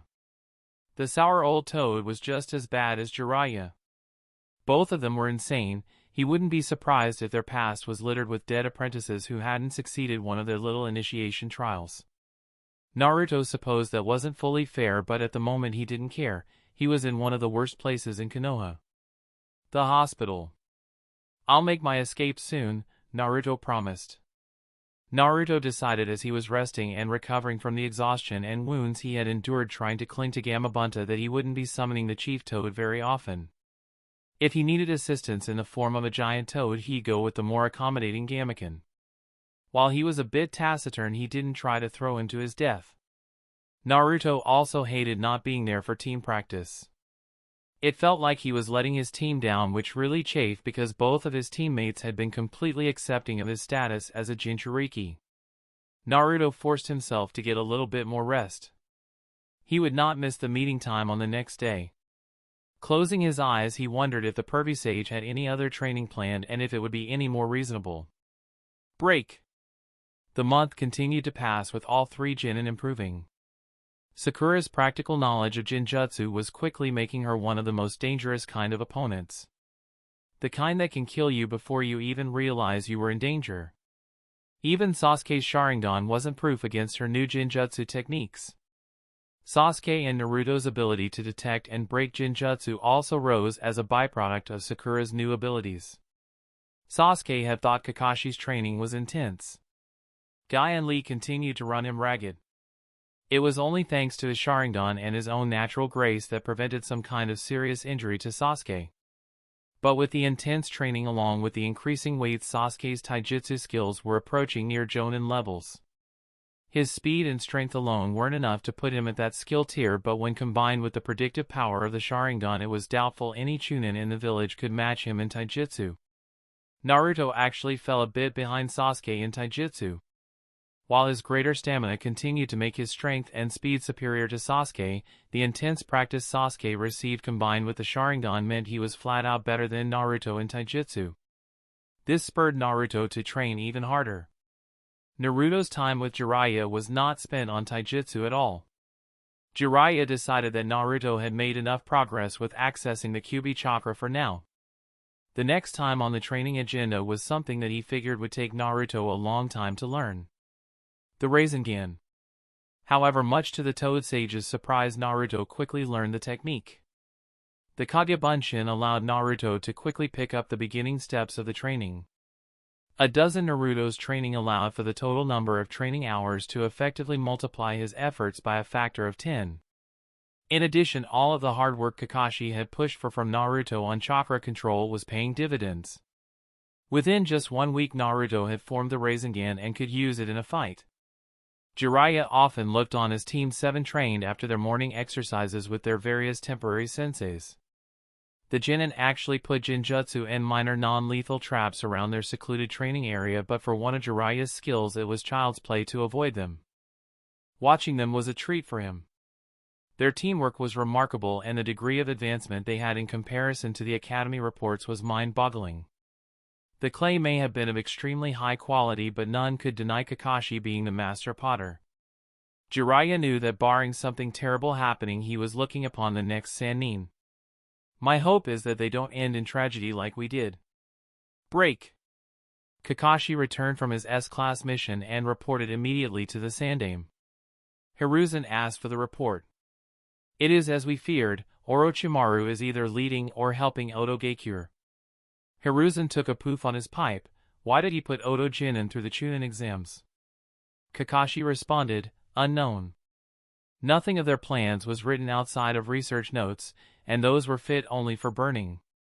Hiruzen narrowed his eyes, and Kakashi quickly added, not that I did. While not positive, I believe it more likely than not that I escaped detected. Sarutobi could not help but feel guilt for how Orochimaru turned out. This is troubling, Kakashi. We need to know what he is planning. Was this just an attempt to gather information about Konoha? Is he simply trying to integrate Oto into the shinobi world to draw income and missions? Kakashi considered before answering. All possibilities, but he may also be looking to do more harm than just that. He could be looking to kill you, kill any enemies he left behind, or sabotage our reputation by disrupting the Chunin exams. Nothing is beyond that monster. And that is what worries me, Kakashi. I am getting too old to anticipate all the possible threats. I shouldn't be the Hokage, Kakashi. My mind is not as sharp as it once was, to say nothing of my diminishing chakra reserves. Kakashi stared at the man known as the god of shinobi and knew what he was going to ask. It's time I pass the hat on Kakashi. Konoha deserves a Hokage that can protect it properly. Kakashi looked away. Kakashi, it must be you. You have the skill, you have the temperament and the reputation needed. It must be you. Kakashi did not look at the Hokage. He knew the Hokage was weary, tired beyond mortal endurance. He had retired once and been forced to take up the hat and all its cares again. The simple fact was that Kakashi didn't think he was worthy of the hat. He had failed Rin and Obito. He had lost others while he was in ANBU. He was a skilled shinobi. If conflict occurred, he was needed in the field, not behind a desk. Moreover, he was not fit for the Hokage, not for a village like the Leaf. Hokage-sama, you do not want me as a Hokage. I respect the tradition and the history of this village. I understand why you and the others allow the civilians a place on the council. Hiruzen watched Kakashi carefully. His eyes met the one-eye Kakashi kept uncovered. But I disagree. The civilians of this village have made us weaker. They are the principal source of the hatred against Naruto. If I am Hokage, I will do as I see fit, and the civilian council can be executed for treason and incompetence. The old man sighed heavily. Kakashi, Konoha is different only because of the way we treat our civilians. It is mutual respect that makes Konoha special. Surely you wouldn't end that? The Jonin looked at the Sandaime intently. Lord Hokage, I do not have the vision needed to be a Hokage. I am a soldier, an excellent shinobi. I value the lives of my comrades and will keep them safe. I have no patience for politics and the needs of money grubbers. I know my limitations. I do not have the patience to appease the civilians. Kakashi went further. I am not saying you are wrong, my wisdom is simply more limited. If I am the Hokage, I cannot rule as you would, but as I see fit. I know this is incompatible with your vision for Konoha's future, which is why I cannot be the next Hokage. Hiruzen collapsed in his chair. Kakashi, who else is there? Kakashi lowered his head. That was the problem. Who else was there? Finally he said, Jiraiya has the strength. He also would echo the will of fire that you hold. Hiruzen shook his head, he won't do it either. His spy network is personally maintained and on there are rumblings Kakashi, he needs to keep the network active. In that case Shikaku Nara would serve admirably. Not strong enough, Hiruzen countered. So? Keep the best ANBU guards on him for protection. He will make the right decisions. The Hokage also muttered, with as lazy as he is the paperwork would never get done and our economy would self-destruct. Kakashi shrugged, it's not a perfect choice but right now there are no good choices. For now you are still S-class level. I am not a medical nin, I can't tell you how much longer that will be the case but for now you are the best choice. Very well Kakashi, since you will not take the mantle it will be my burden. Let's discuss what needs to be done about Oto and Orochimaru. Chapter 14, Chunin Finals. Team 7 was excited about showing off their new abilities to Kakashi. Kakashi was proud of all of their progress and made but a few minor suggestions to the new team tactics they had developed. However, Kakashi only had one day with them before the Chunin exam finals began. He advised them to get a good night's rest. Before dismissing them he provided Sasuke with a pair of contacts from Yuki no Kuni, Land of Snow, that would allow him to use the Sharingan virtually undetected. A sensor shinobi could sense the chakra around his eyes and draw the right conclusion but to everyone else his eyes would appear the same color as normal. This will allow you to watch for abilities during the Chunin exam for you to copy without anyone realizing you have unlocked your Sharingan. Sasuke nodded his thanks and the team dispersed. The next morning Team 7 arrived at the Chunin exam stadium. The stadium was packed with important nobles, civilians, and shinobi. The Chunin exams rotated around the villages on neutral and good terms with Konoha, so for many it had been a while since they had seen the exams. Who the competitors were was also interesting. The three children of the Kazekage were a strong draw of course but also the clan heir Shikamaru Nara was a favorite from the Konoha group. And with the Hyuga being hailed as the genius of his academy class the crowd agreed it was sure to be a fascinating Chunin exam finale. Team 7 saw their other classmates at the academy were already there. They exchanged pleasantries and talked about how everyone thought the matches were going to go. The general consensus was that Neji would do really well and that Shikamaru wasn't going to take it seriously. The group was evenly divided on Lee and Tenten. Sasuke knew Lee was going to do great. Not only was his taijutsu speed and strength utterly ridiculous, he had also picked up on other shinobi skills. While he still couldn't mold chakra, Sasuke had taught him the arts of misdirection and subterfuge. The matches were announced again. Temari vs Neji would be up first. It would be followed by Gaara vs Misumi. The third match would be Kankuro vs Shikamaru and the fourth match would be Tenten vs Lee.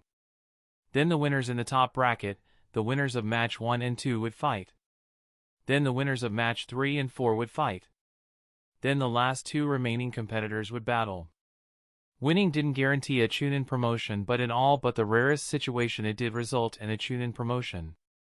The genin who lost were also eligible for a promotion if they demonstrated Chunin skills and qualities. Neji and Temari entered into the arena. Hey Gecko explained the rules or lack of them to the two Chunin hopefuls. Neji activated his dojutsu and announced, "You are a skilled kunoichi, however it is your fate to lose today." Temari narrowed her eyes. Fate? We'll see about that. Neji shook his head. This match has already been determined. You cannot win. Temari jumped back and fired a whirlwind from her fan. Neji could see the chakra in the air and easily dodged it. He rushed forward to get in close. Temari continued to step backward and manipulate wind energy with her fan. Neji was forced to dodge to the side to avoid the deadly blasts. However, he methodically got closer and closer. Temari leapt forward, swung with her iron fan, attempting to knock Neji out with a surprise strike. Neji saw it coming and narrowly avoided the strike by ducking. Now he was inside her guard and did a quick strike that closed a tenketsu on Temari's arm. Temari gasped in pain and stepped back and swung her fan again. however this time it was a feint, and as Niji dodged she leaped away. Niji gave chase only for Temari to throw a kunai wrapped in an explosive note at the ground at his feet. Niji was slowed again and almost missed the next dodge of Temari's wind jutsu. Niji took a moment to breathe and said, "Close, but you aren't good enough to defeat a genius like me." Temari growled and was tempted to continue the fight. Instead she glanced toward her sensei and her sensei shook his head slightly. Temari called out, "Proctor, I forfeit." Niji was surprised but simply shrugged, "Wise to give in to fate, perhaps you will make Chunin on the strength of your intelligence." Temari couldn't stop herself from rolling her eyes in response. Sasuke narrowed his eyes, something fishy was going on. Temari was nowhere near out of chakra, why did she hold back? Sure, Niji was good, but the girl should have fought. She was literally throwing away any chance of a Chunin promotion before this. The next match was Gaara versus Misumi. Gaara arrived and was ready for the bout, but no one knew where Misumi was. The proctor gave him 10 minutes before calling the match a forfeit. The crowd was growing restless and annoyed. The first fight had started great but had an anticlimactic ending, and now the second fight didn't even occur. A masked anbu approached Kakashi and whispered something to him. Kakashi's one visible eye widened and he responded and then motioned for his genin team to follow him. Something is up. A large group of shinobi was spotted heading toward the village. "I'm going to go investigate, but if anything happens here I'm counting on you to defend the Konoha with your full strength." All three genin were shocked. Kakashi had drilled into them the concept of hiding their true abilities from the eyes of the village since day one. Naruto asked, "What's going on, Kakashi-sensei?" Kakashi responded quietly, "Nothing is certain right now, but my instincts tell me something terrible is going to happen. It involves my mission out of the village. While I trust all of you, there are S-class secrets that I'm not cleared to share. I'm going to investigate along with an ANBU squad and deal with the unknown shinobi. Continue watching the exams and help the remaining ANBU, Jonin and Chunin if something happens." With that, Kakashi used his shunshin and was gone. The ANBU were instructed to quietly inform the Jonin to be on guard for a disruption during the Chunin exams. All three genin were uneasy and they deactivated their weight seals. Naruto circumspectly made a dozen shadow clones and disguised them as civilians and started mingling in with the crowds. Their attention went back to the arena as the third match was announced. Kankuro versus Shikamaru was the next match. Shikamaru yawned, annoyed he would have to compete. Kankuro smirked at the lazy shinobi and said, "Don't worry, you'll soon be taking a very long nap." Shikamaru narrowed his eyes. At first he wasn't going to blame Kankuro for the sins of his brother, but his attitude seemed to show they were cut from the same cloth. "Your brother injured by my best friend. I only have one question, do you approve of his actions?" The Suna shinobi saw an opportunity to rattle his opponent and said, "Sure, why not? Gaara probably did him a favor, a weakling like that would only get himself killed on a real mission." Shikamaru was fully alert and awake. He sprinted forward and Kankuro instantly went on guard. Kankuro threw a kunai at the charging genin, which Shikamaru batted away. At close range the shadow user sped through his clan's hand seals. Kagemain no Jutsu, shadow imitation technique, was spoken in a quiet voice as Nara's shadow raced along the ground and caught Kankuro in it. Shikamaru kept the jutsu in place as Kankuro struggled.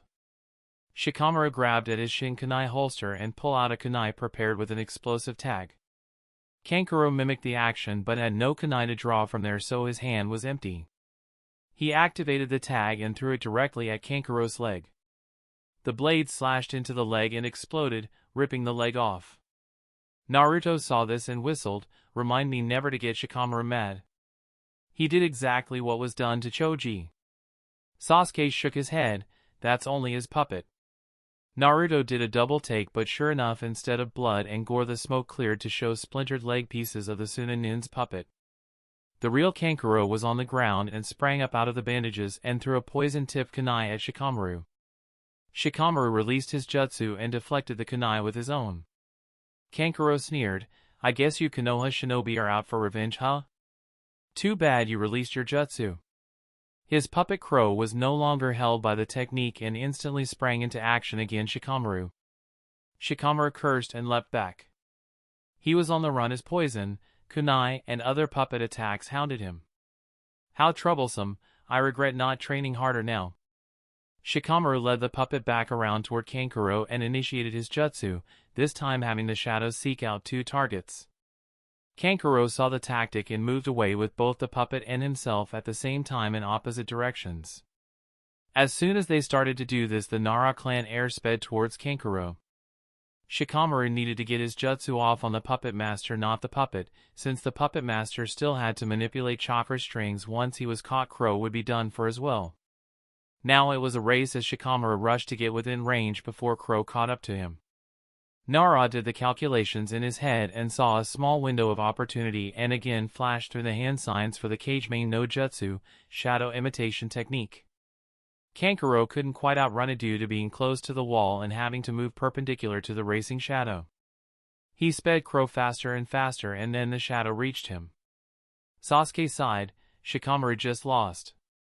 Nara breathed a sigh of relief as Crow tumbled to a crash, no longer coming at him. It had stopped just a few feet from him. He was low on chakra, so he would finish him off quickly. As he was drawing a kunai, he felt movement behind him and saw a modified smoke bomb being launched by Kankuro, who had performed a kawarimi with his puppet right before the shadow hit. The smoke bomb was filled with poison and Shikamaru inhaled some and collapsed, his lungs bleeding from the inside. The proctor called the match and a medical team rushed in. Sasuke watched with his Sharingan and then nodded to his teammates. Shikamaru will live, but it will be a few days before he can breathe heavily without strain. Both Sakura and Naruto relaxed. The crowd cheered for the Kazekage's son. It had been an interesting match. Asuma shook his head in disgust and headed after his student. Kurenai grabbed his arm. Asuma, I know you were worried about him, but Kakashi wanted us to be on guard for any trouble. Asuma scowled. Kakashi is paranoid, and nothing is going to happen here. Right now my student needs me, and I'm not going to sit around watching for something that won't happen.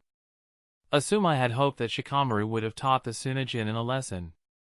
While not normally big on revenge, the crippling of his student had hit him hard and he was bitter about it. He also worried about Shikamaru but figured the poison wasn't lethal. But still, it was his job as a sensei to go and be with him now. Naruto itched to wipe the smug grin off of Kankuro's face. Shikamaru had been part of the small group of academy students that had not gone out of their way to pick on him. He and Choji deserved better. Naruto began to subconsciously radiate killing intent and Sasuke grabbed his arm. What are you doing? Naruto shook himself. Naruto hadn't meant to raise his killing intent like that, it had been almost instinctual. That concerned him as Kakashi-sensei had taught him to always be in control. Naruto shook himself. Sorry, I'll watch it. Sakura watched the two boys, they were both tense. She realized she was too. Kakashi really thought something was going to happen and it had them all on edge. The fourth and final part of the first set of matches would be Lee versus Tenten. Lee bowed to his teammate and said, "Let us make our sensei proud and showcase the power of our youth." Tenten had long since become used to Lee and Guy's endless talk of youth and ignored it. She immediately began the fight by hurling waves of shuriken at Lee. Lee dodged with startling speed and smashed a smoke bomb on the ground. Tenten was surprised. Since when does Lee use anything other than taijutsu? Tenten had not spied on her teammate while he was working with Sasuke. She had not expected Lee to use subterfuge when his entire shinobi existence had been to attack directly with strength and speed. She threw more weapons into the smoke but didn't expect them to hit anything. More smoke bombs erupted around the arena, masking it from view. Tenten danced back away from the smoke. She knew she couldn't afford to let Lee get close to her or it would be all over. Tenten never saw the attack coming. She was backing away and did not realize Lee had released his weights and had sped out of the smoke, around the tree line and behind her. Lee wasn't the stealthiest shinobi, but he had been practicing with Sasuke. More importantly was the fact that Tenten never even considered the possibility that Lee would use stealth to get behind her and take her out. Lee smashed an elbow into the base of Tenten's neck, safely and effectively knocking her out. Lee was happy with his victory even though he felt guilty over how he did it. Sasuke had talked to him at length about the purpose of the Chunin exams. If the villages just wanted the strongest genin to become chunin, they would guarantee those who made it far enough were made chunin. But they didn't do it that way. Instead they evaluated the genin based on their skills.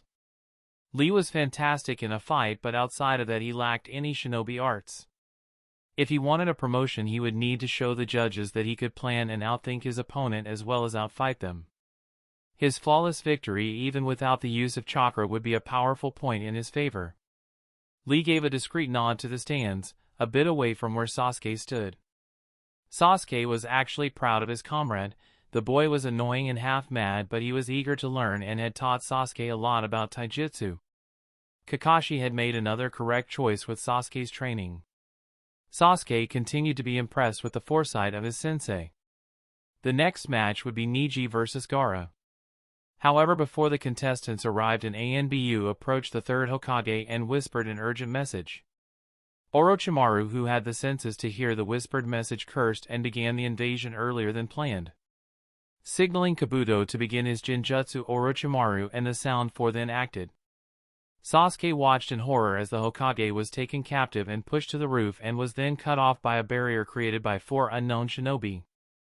All 3 members of Team 7 felt the genjutsu start to take hold and they instantly shouted, "Kai!" and broke through the jutsu. Around the stadium, civilians, shinobi and samurai guards of the dignitaries started collapsing unconscious. Tajukage Bunshin no Jutsu. Multiple shadow clone technique. Instantly over 50 Narutos appeared. They started to fan out looking for threats and using their chakra to snap individuals out of the genjutsu. Sasuke saw an anbu burn from trying to get through the barrier. Sasuke heard explosions coming from other locations in the village. He quickly asked Naruto to spread some of his clones out in all directions as scouts. Sasuke saw chakra being built up in massive proportions from where the Tsunade genin were located. Massive was an understatement. The chakra was immense. The killing intent soared, and those who had avoided the sleep-inducing genjutsu trembled with fear. Sasuke had felt Kakashi and Zabuza go at with full force, but their combined killing intent paled before this monstrous chakra. Naruto felt a clone dispel. Dozens of Tsunade shinobi have entered the village and are heading this way. Another cone dispelled. Damn it! Odo shinobi are hitting us too. Naruto shivered under the weight of the chakra and then paused.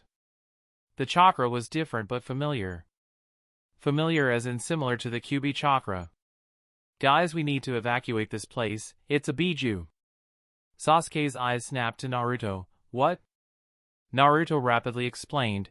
Pervy Sage explained that a Jinchuriki can channel the power of the biju, however the risk is letting the biju out. While that releases maximum power, it also means the Jinchuriki has no control. The biju will be nearly unstoppable and probably mad as hell, wanting to kill as many people as it can. Jonin and anbu were responding to threats from the invading shinobi. Others were standing around trying to figure out a way to get the barrier down. Naruto felt another chill go through him as they started to try to organize an evacuation. His most recent clone had popped. The Tsunade shinobi weren't trying to get into the arena, and they were creating a kill zone around the area, preventing anyone from escaping. Naruto made another dozen clones and had them run toward anbu and Jonin to report the scouting information. He looked at Sakura and Sasuke. In a few minutes that Tsunade Jinchuriki is going to start slaughtering everyone. Everyone will run and the exits are going to turn into death traps. We have to break the ambush. Let's go. Both Sakura and Sasuke nodded and they rushed toward one of the main exits. As they grew close, Sasuke called out warnings of explosive tags buried in the ground under a genjutsu. Naruto created another dozen clones and had them trigger the traps. When they reached the end of them, a hail of kunai hit the clones. The clones had almost as much speed and reflexes as Naruto's, so they easily dodged or deflected the majority of the attacks. The clones broke through and were instantly hit by jutsu created by Jonin and Chunin level threats. Very few villages would send genin against other shinobi, so it was a safe bet that with few exceptions every shinobi they faced would be at least Chunin rank. The clones' opponents were 3 squads at this exit. 2 squads were made up of 3 Chunin with a senior Chunin as the 4th member and leader. The lead squad had a Jonin and 3 Chunin Tsunade shinobi. Naruto felt most of the clones dispel and relayed the information to his team. Team 7 used their default battle tactic. Naruto created 20 clones and used a henge to disguise them as Sakura and Sasuke. He also added one to look like Kakashi-sensei. Sasuke and Sakura made normal academy clones that had no substance but would confuse the attacks. The clones charged first and then on came Team 7. Another barrage of kunai and shuriken met the clones. This time several of them shouted out Futon, Repusho. Wind release, Gale Palm. The clones using the jutsu shoved the weapons back, scattering them in all directions. In some cases they were a threat to the enemy shinobi, but no injuries were sustained. One Tsunade began using hand seals and launched a Futon, Daitapa, wind release, great breakthrough. While his comrades ready more projectiles, the stronger directional wind jutsu would disrupt the Repusho technique and allow the projectiles to wreak havoc. Unfortunately for the Suna shinobi, Sasuke saw the attack with Sharingan even as the first part of the hand signs were being used. Sasuke rushed forward and let loose with Keton, Gokakyu no Jutsu, fire release, great fireball technique, right as the Chunin finished his wind jutsu. Fire beat wind and the Daitapa actually fueled the fire and wind attack in the wrong direction. The Suna squad scattered, however one wasn't quite fast enough and was badly burned on his arm and fell back screaming. Meanwhile Sakura had not been idle. She launched her Jinjutsu attack on the enemy. Her handles crackled with faux electricity as she created the hand seals at moderate speed, shouting, Raitun, Mahi, lighting release, paralysis. Her attack was ambitious. It was aimed at the squad that included a Jonin and 3 Chunin. The Jonin saw through the attack, but the 3 Chunin were not so lucky. Naruto's clones instantly streaked forward, katana slashing down at them, going for the kill. The Jonin was a seasoned veteran and saw what was happening and shouted out, Jinjutsu, you are paralyzed, move. He defended his squad as best he could, deflecting attacks, interposing himself and using his speed and skill with his kunai to block attacks. He even managed to pop a couple. However, despite his skill, the Naruto clones were striking from too many directions and his subordinates were sitting ducks. One Chunin managed to break the Jinjutsu just in time, however the other 2 weren't as lucky. One was decapitated by a blade strike, the second one was stabbed straight through his chest. He coughed blood and died as the clones went after fresh targets. At the same time, the third squad was hoping to make a name for themselves by taking on the legendary copycat shinobi. One Chunin molded his chakra and said, Doton, Doryuso, Earth release, Earth flow spears. The ground beneath the Naruto clone and a henge of Kakashi suddenly transformed into spikes of stone, ramming straight towards the clone. The clone leapt into the air, avoiding the attack, only for a puppet covered in spikes across his body to erupt from the ground and try to hug him. The clone saw its demise coming and spent its last second throwing kunai at the Chunin attacking him. None caused damage, but it was a small distraction. The clones had thinned out some, but several were still going, and Naruto had to force himself not to smirk and become overconfident. Instead, he made another 20 clones, his chakra reserves still going strong. The Jonin saw that he was creating the clones and went for Naruto himself. Naruto saw him coming and used the body substitution technique with a nearby clone. The Jonin saw through the deception but had to deal with the clone anyway, as it was swinging a katana with tremendous force and speed at his neck. Ducking under the blow, the Jonin snarled and risked a wind jutsu. One opponent had just used a fire release technique, not unexpected in the land of fire, but the speed of his jutsu should allow him to avoid suffering a similar fate. Futon, Shinkaha, wind release, vacuum wave, was the technique of choice. The experienced Jonin completed the seals faster than the eye could follow. The technique compressed air into a blade that swept itself all around the Suna Jonin. A couple of clones dashed out of the way, but several went down in explosions of smoke. Sakura was at the edge and stepped back and completed her second Jinjutsu of the fight. This one was targeted solely on the biggest threat, the Jonin. This technique was the one Kurenai had taught her, Megan, Jubaku Satsu, demonic illusion, tree-biting death. The Jonin saw a tree sprout from the earth and wrap its limbs about him. He knew this was a Jinjutsu, but it was hard to fight the feeling of bark on skin. He struggled to gather his chakra and release the Jinjutsu before the caster reached him. Unfortunately for the Jonin, unlike Kurenai, Sakura had no intention of finishing off her opponent personally. No, that was Sasuke's job. He had seen her begin the Jinjutsu and was already speeding toward his target. Within the moment the Jonin had fallen under the Jinjutsu, Sasuke was on him and his kunai smashed into the Jonin's back and perforated his heart. Just as the Jonin managed the Kai release to break the Jinjutsu, he felt his body go limp as he coughed up blood and died. The Suna shinobi were shocked at the unexpected start of the battle. They had been expecting fleeing civilians and panicked shinobi trying to reach safety, fleeing the wrath of an insane demon. Not an organized assault that left 3 of their members dead and 1 badly wounded. The Chunin squad leader signaled the reserve team stationed in between exits. Backup was needed and desperately. The battle continued with the clones pressuring the enemy Chunin constantly. Every time they managed to actually dissipate several of them, more would be created. The clone creator was constantly using Kawarimi and Shunshin to keep from being picked out by the enemy. For Sasuke's part, he wrecked the spike puppet with another fire jutsu and watched for his opportunity to strike. He didn't have long to wait in the chaotic melee of katana-wielding clones and desperate Suna shinobi defending against the deadly effective if straightforward blade attacks. Sasuke was then right there in the midst of 2 Chunin and ripped the throat out of one with a kunai before lashing out with a kick that cracked ribs and threw the Chunin back into a nearby building. Naruto had just finished a Kawarimi and lashed out with his chakra kunai, launching it at the shinobi as he hit the building. The shinobi was stunned from the kick and didn't have time to form chakra or dodge, so he put up an arm that had leather padding and took the blows, seeking to minimize the damage. His eyes widened in pain as the chakra kunai pierced the leather, pierced skin, muscle, and shattered bone before crashing through his lower abdomen and cracking the stone building behind him. The Chunin was now in the physical state of shock and was dying. The Oto Shinobi Reserve had seen the signal and dispatched a heavy kill team. For Jonin moved out with a second Chunin squad as backup and support. They came across the battlefield seeing over half of the initial 3 squads decimated. One Oto Nin spat, "Pathetic Suna fools, this is a joke." Naruto sent his clones at the new threats only to watch as the 4 Jonin shredded them. Jonin level squad incoming, don't engage. Sasuke finished off another puppet. This one had fired poisonous Sanbon. If it hadn't been for his Sharingan, he might have been hit. Glad I'm an Uchiha. Naruto knew this was going to create collateral damage, but he didn't have much of a choice. Dealing with the 1 Jonin hadn't been too taxing, but that had been with all 3 of the squad working together. For Jonin threats at the same time would simply be too much. Naruto took a deep breath, bit his thumb, and pushed forward with his chakra. Kuchios no Jutsu.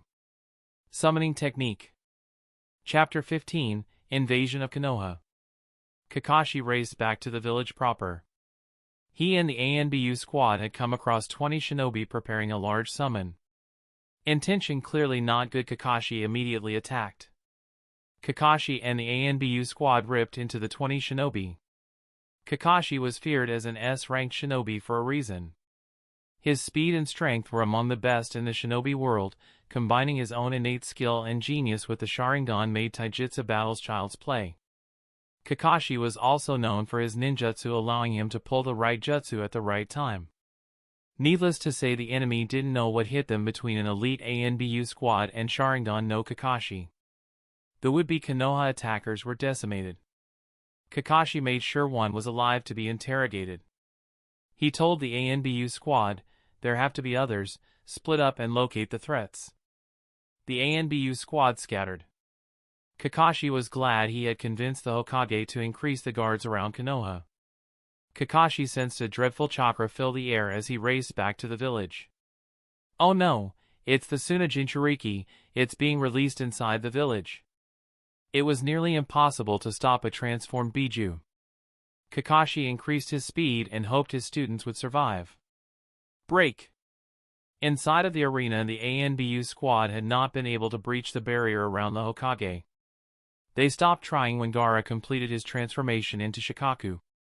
A loud roar tinged with insanity screamed out and the massive form of the Ichibi appeared. Shinobi and civilian alike were stunned at the massive size of the beast. Immediately the civilians that had been awoken by the Naruto clones began fleeing. Kurenai, Guy, Ebisu, and Heiei tried to keep the civilians safe by distracting the massive creature. Kurenai attempted a Jinjutsu that had no effect on the tailed beast. Ebisu massed an army of Bunshin in an attempt to distract the creature. Even though they were perfectly created, the Achibi ignored the images. Heiei used his blade on one of the demon's legs, but outside of dispersing some sand it had minimal effect. Guy was the only one who actually drew the beast's attention. Guy used the gate of opening to increase his strength and kicked the beast across its facial features. The kick would have shattered any rock, and while it did dissipate a huge amount of sand, it was just a tiny fraction of the whole. Shikaka roared and tried to slam one of his limbs on the green-clad jonin. Guy flipped out of the way of the massive paw and then dashed forward, delivering a flying kick into the sand.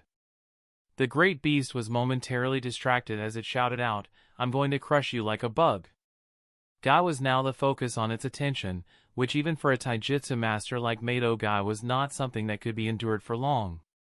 Guy dodged the massive attacks as Shikaka roared, "Hold still, you ant." Shikaka breathed in deeply and pounded on his own stomach to unleash a futon, Rinkuden, wind release, drilling air bullet, at Guy. Guy leapt away from the attack, however it shattered the ground with such force that the backblast of earth, rock and force sent Guy slamming into the arena stands with bone-shattering force. Guy couldn't afford to be slowed by his injuries or the Achibi would kill him in one blow, so he instantly used the Gate of Healing to re-energize his body.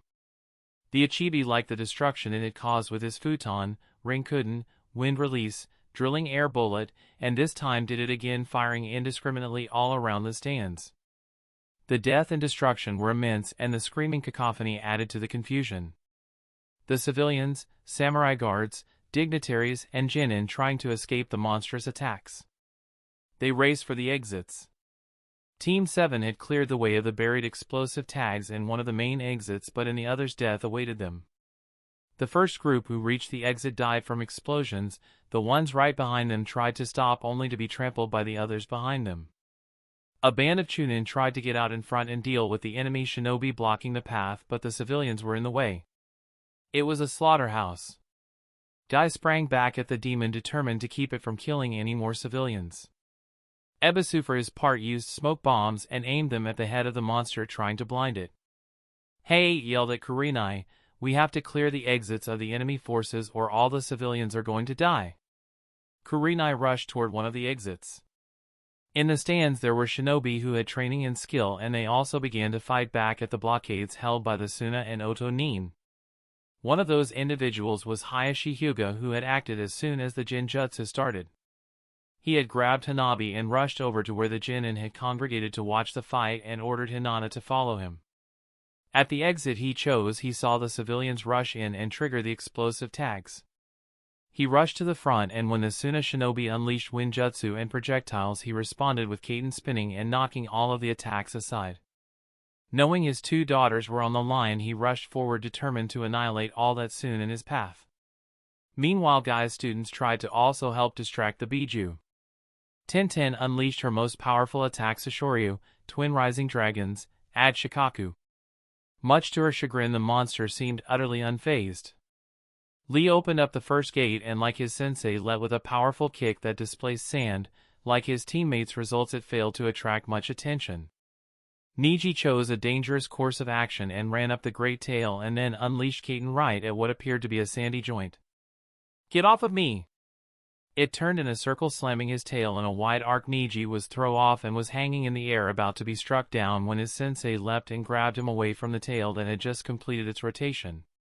Guy charged again, activating the third gate and turning his skin red. With the enhanced power and speed, he began a rapid blur of punches and kicks that individually didn't do much damage but were rapidly shredding one of its sandy limbs. He called out to his team to get back. With a roar of rage, the Achibi tried to crush the taijutsu master. Guy dashed away ahead of the attack and immediately countered, smashing more sand away from the main body. The Achibi became more enraged at the tiny green bug that would not be squished and started rampaging after it, ignoring the rest of the combatants. Lee could only watch in awe as his sensei almost single-handedly protected the rest of the village from the rampaging beast. Break! Naruto's summoning jutsu went off without a hitch. The massive toad Gamaken had heeded his call. The charge of the 4 Oto Jonin was halted in its tracks.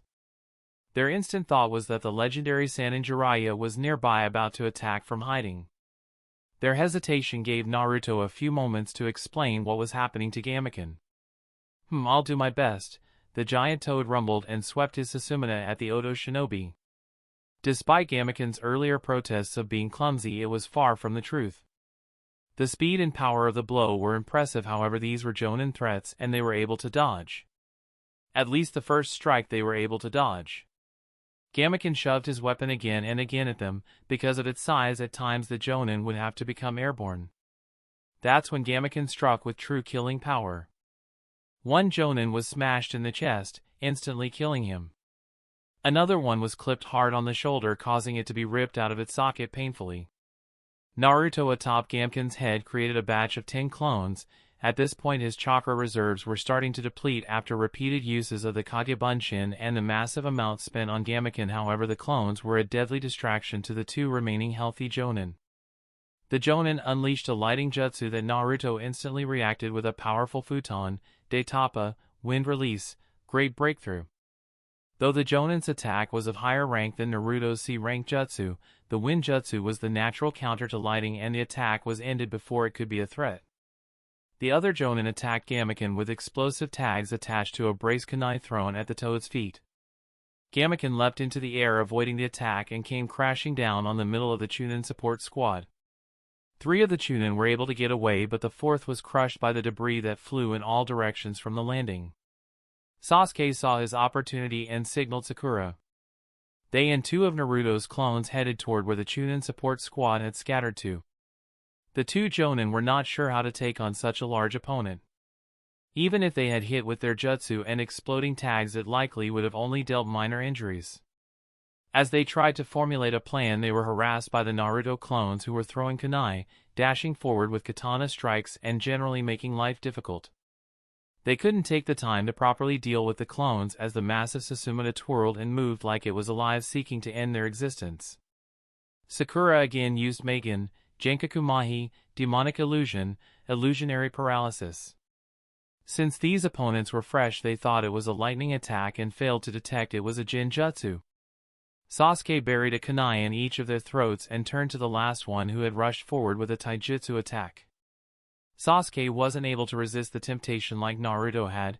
He smirked at the Chunin and fought back using his Sharingan.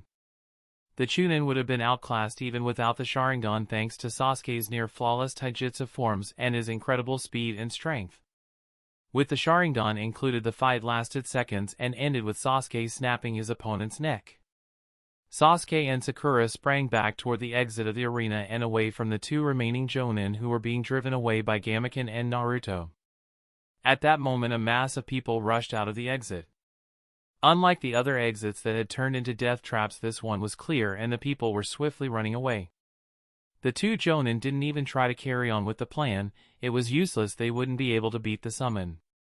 They nodded to each other and used their shunshin to go report for additional orders. Naruto directed the majority of his surviving clones to shadow the civilians as they made their way to the shelters in case any additional attacks occurred along the way. A couple of the genin were shocked to see the bodies of fallen Suna and Oto shinobi all over the place, and the ones responsible for it as Team 7, the team that hadn't even been granted access to the Chunin exams. And Naruto of all people appeared to be the one who had summoned Gamaken based on the fact that he was riding atop the toads ahead. Kiba came to a dead stop and just stared slack-jawed. He was jostled by the people around him, and that made him pick up his feet and continue moving. Team 7 wasn't sure what to do next. Should they remain here and guard the exit? Should they get into the arena and help with the Jinchuriki? Should they help clear the other exits? They could see fighting breaking out at the other exit points of the arena. Sasuke and Sakura climbed up Gamaken to meet with Naruto and plan. Sasuke started, "We should help clear the other exits, that place is a death trap right now." Naruto hesitated, "But while we are here we can guarantee that at least one place is safe for evacuation." Sakura could see both points of view but thought they should seek out orders from one of the Jonin. When Sakura said as much, Sasuke shook his head. "Sakura, the Jonin don't know the full extent of our abilities will be regulated to helping people get to the shelter." Gamaken stirred beneath them. "I'll hold this place if you need me to." Sasuke looked at Naruto. "Well then? Let's go kill our enemies." Naruto felt that Sasuke was a bit too overeager to finally be fighting outside of the watchful eye of Kakashi-sensei, but in this case it was the right decision to make. As the three descended from Gamaken, Naruto asked, "How are you guys doing on chakra?" Sakura responded, "I've used about 2/3 of my chakra."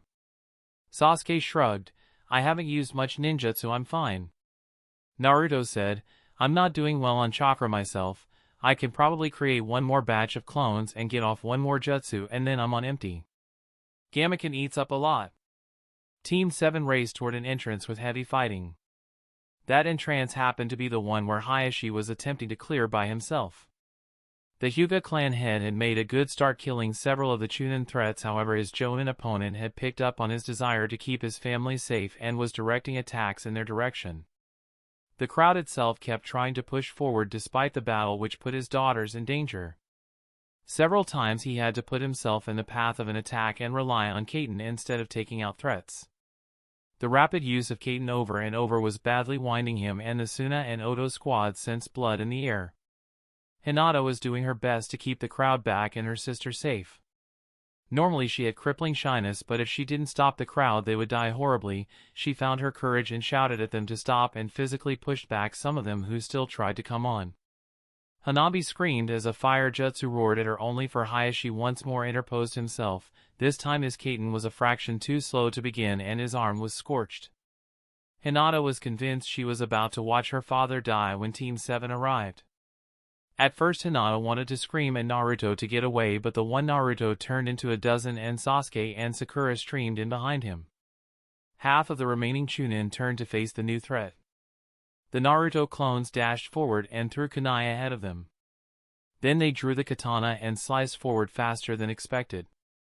One Chunin went down to a katana through the belly that was followed up by Sakura's kunai taking his eye. The Chunin counter-attacked. Another puppet user had a puppet that fired Senbon needles out of its arms. Sasuke stepped forward in front of his teammates and battered away the majority of the Senbon with his Sharingan-enhanced reflexes.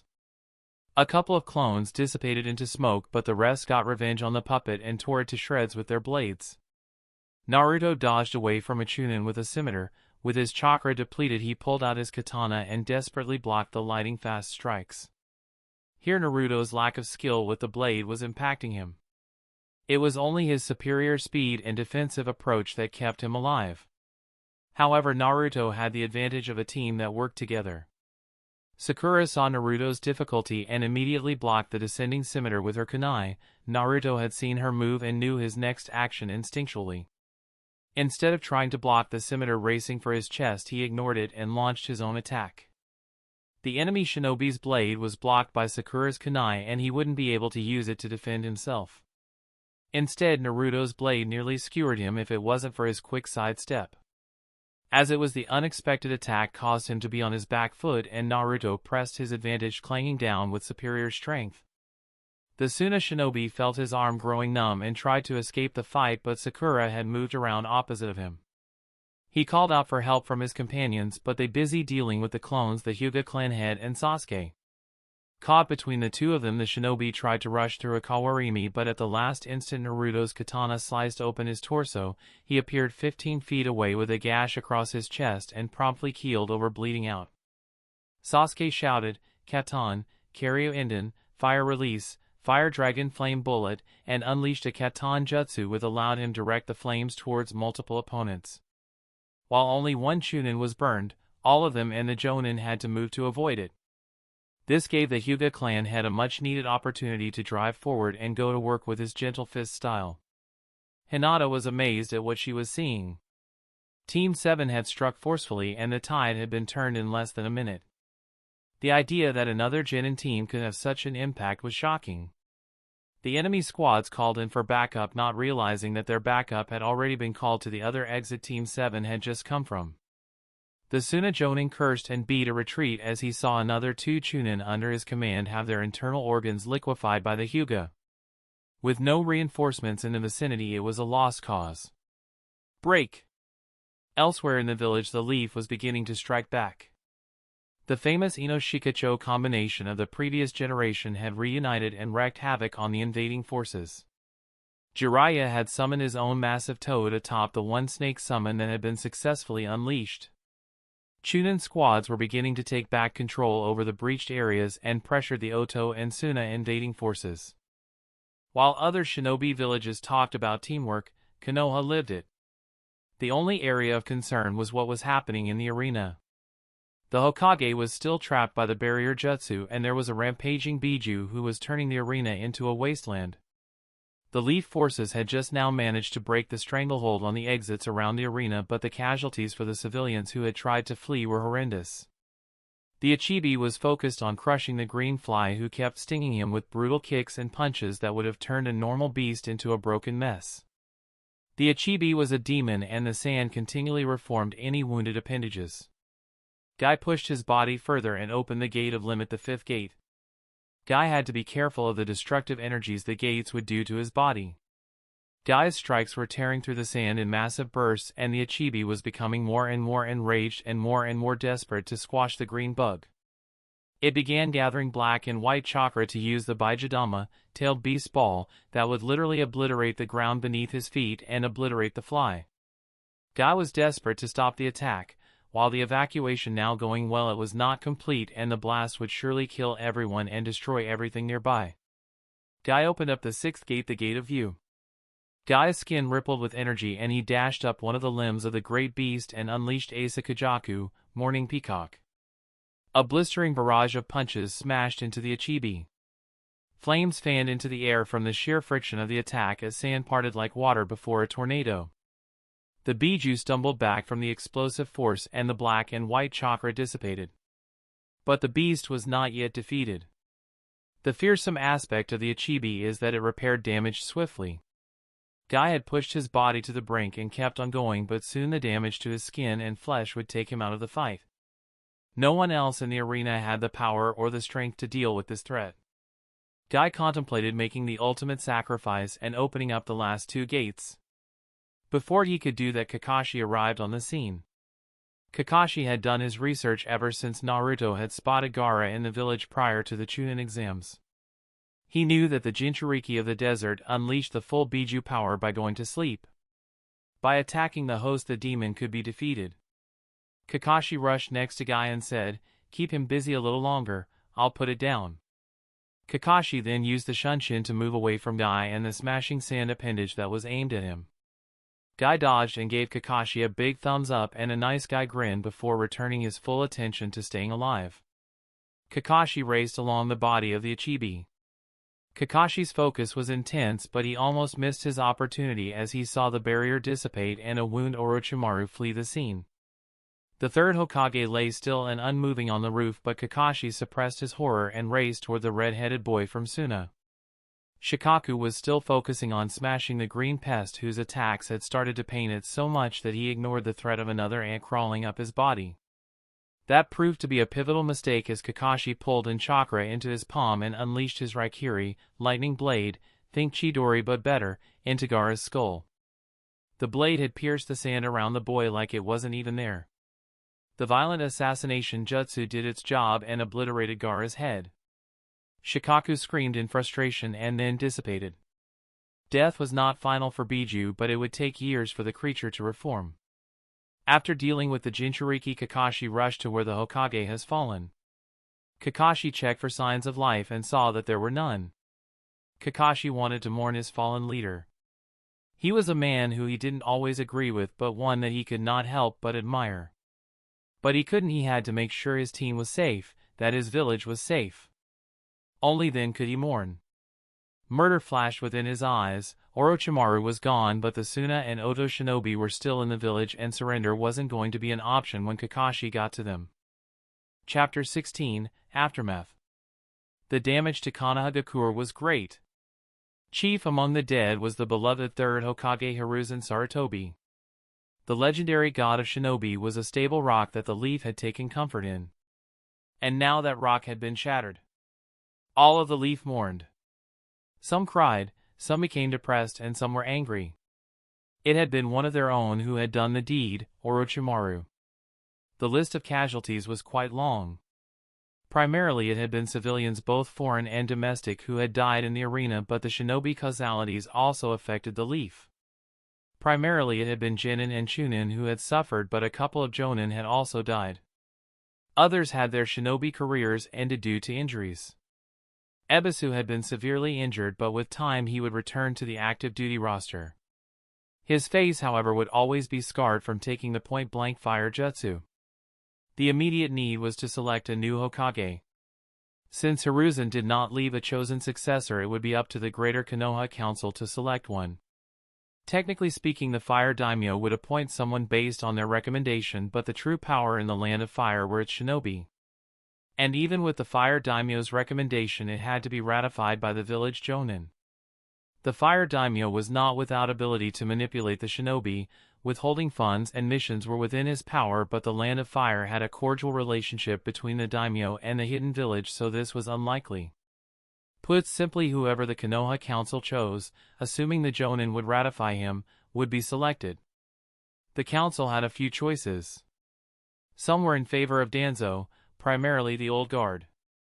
He was a seasoned veteran and had almost been chosen once before. Danzo was not trusted by all and was actively disliked by some of the Leaf's most powerful shinobi, so his chances were not looking good. With Jiraiya speaking out against Danzo, it was highly unlikely he could gather the necessary support. The next potential candidate was Kakashi Hatake, an S-class shinobi with a mission success rate equal to none. While some had been irritated at him for pulling the wool over their eyes about his team's strength, it could be forgiven given how effective he had made his team. The problem with Kakashi was that he didn't want the hat and had made it clear he would refuse it if offered. The most favored candidate was Jiraiya, the legendary Toad Sage. He was the third Hokage student and was considered the most powerful shinobi in the village. Unfortunately, he also didn't want to take the hat, but he did have a plan. Kakashi, Jiraiya, and the full Konoha Council gathered to discuss who should be the next Hokage, as well as what needed to happen immediately for the security of the village. The full council consisted of the clan heads, the honored elders, and the jonin commander, who in this case also represented his clan. Kakashi spoke.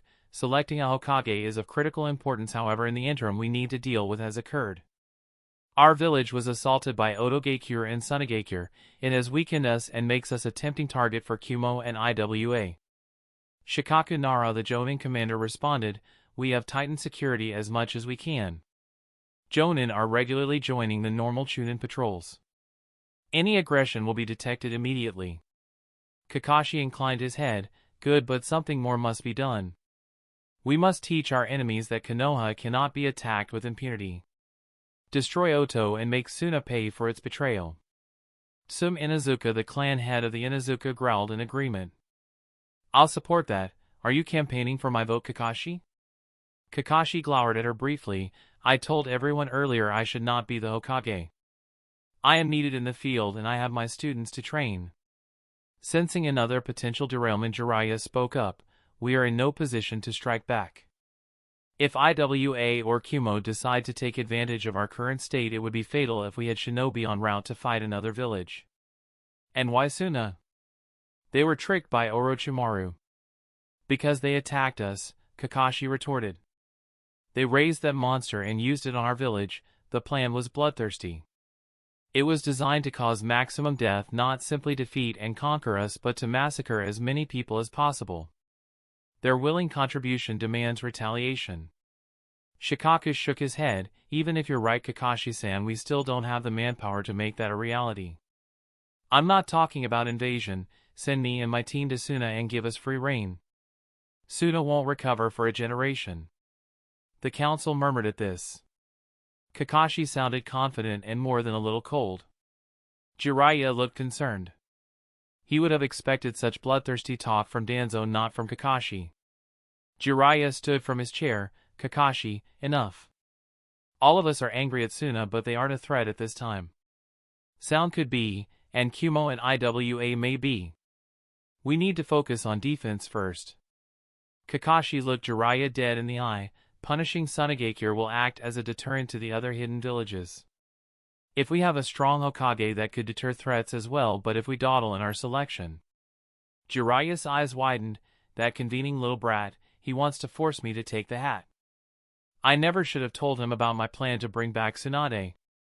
Shikaku saw some sort of interplay between the two S-class shinobi and tried to figure out what was going on. His mind had already thought about half a dozen potential scenarios, but without more information it would be impossible to tell what kind of game was being played. Danzo spoke up. Hataki-san makes a valid point. We must strike back at those who defiled the sanctity of our home. I have the resolve to see this done. Hayashi Hyuga looked at Kakashi and wondered what the man was up to. He knew Kakashi didn't want Danzo as the Hokage. Why then was he towing the old Warhawk's position? Danzo's pronouncement was a bold challenge, and as of yet no one had taken it up. Jiraiya was the first to respond. No, Danzo, sensei was clear that you should not become the Hokage. Jiraiya paused for dramatic effect before continuing. Who better than a Sannin? Who better than an apprentice of the Sandaime to carry out his legacy? The council grew excited. If Jiraiya wanted the hat, he would get it.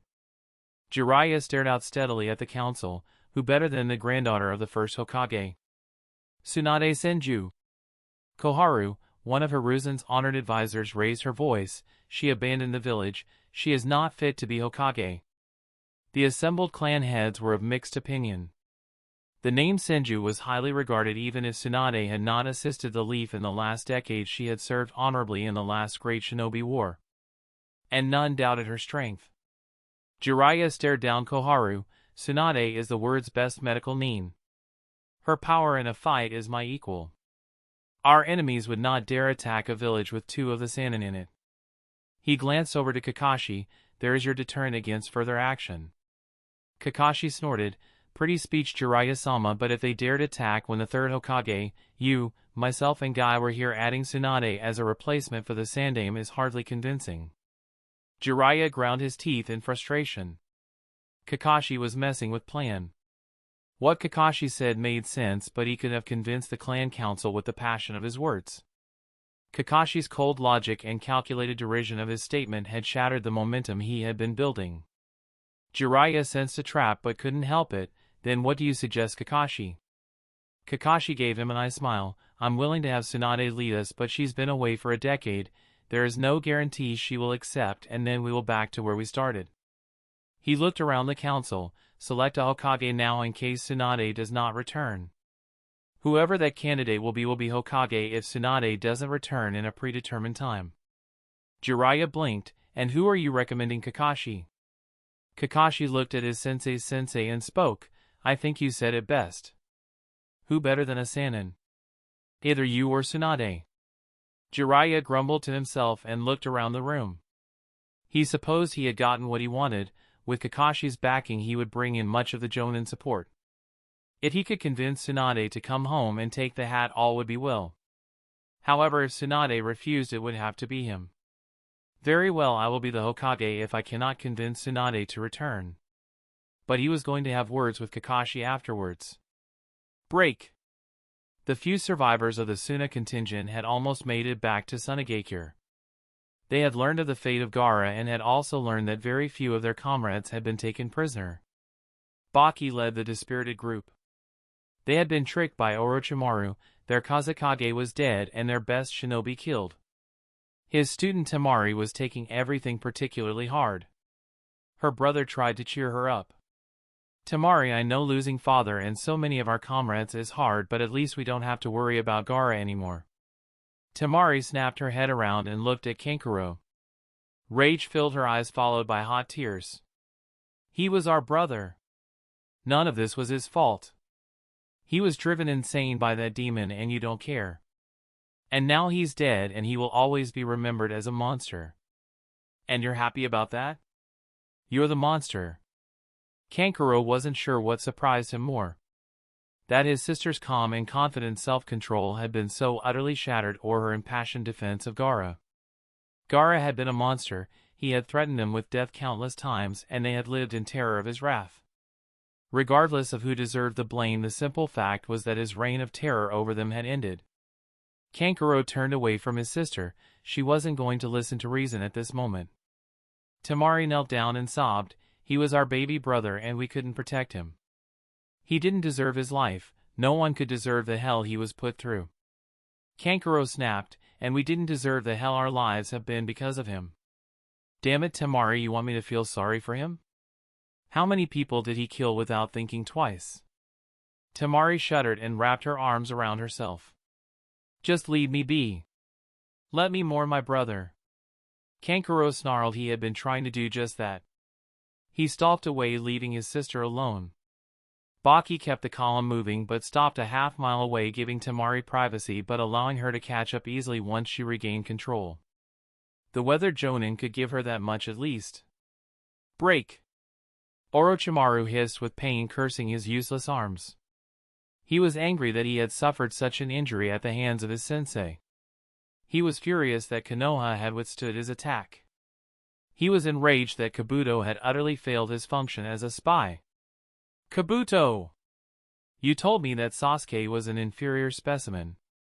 That he had failed to unlock the Sharingan and that he was a complete waste of time. Kabuto knelt before his master and apologized. Forgive me, Lord Orochimaru.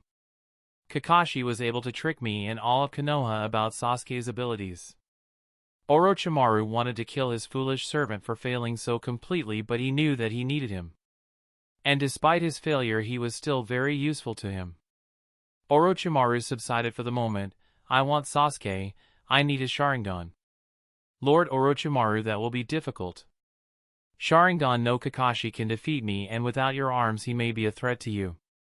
Kukuku, then we'll just have to repair my arms. Then Sasuke will be mine. Break! Kakashi did not have much time for his students.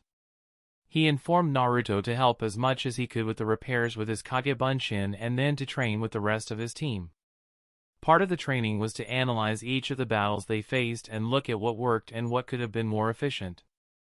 Team 7 dutifully carried out this task, with Naruto and Sasuke clashing sometimes on what would have been the better strategy.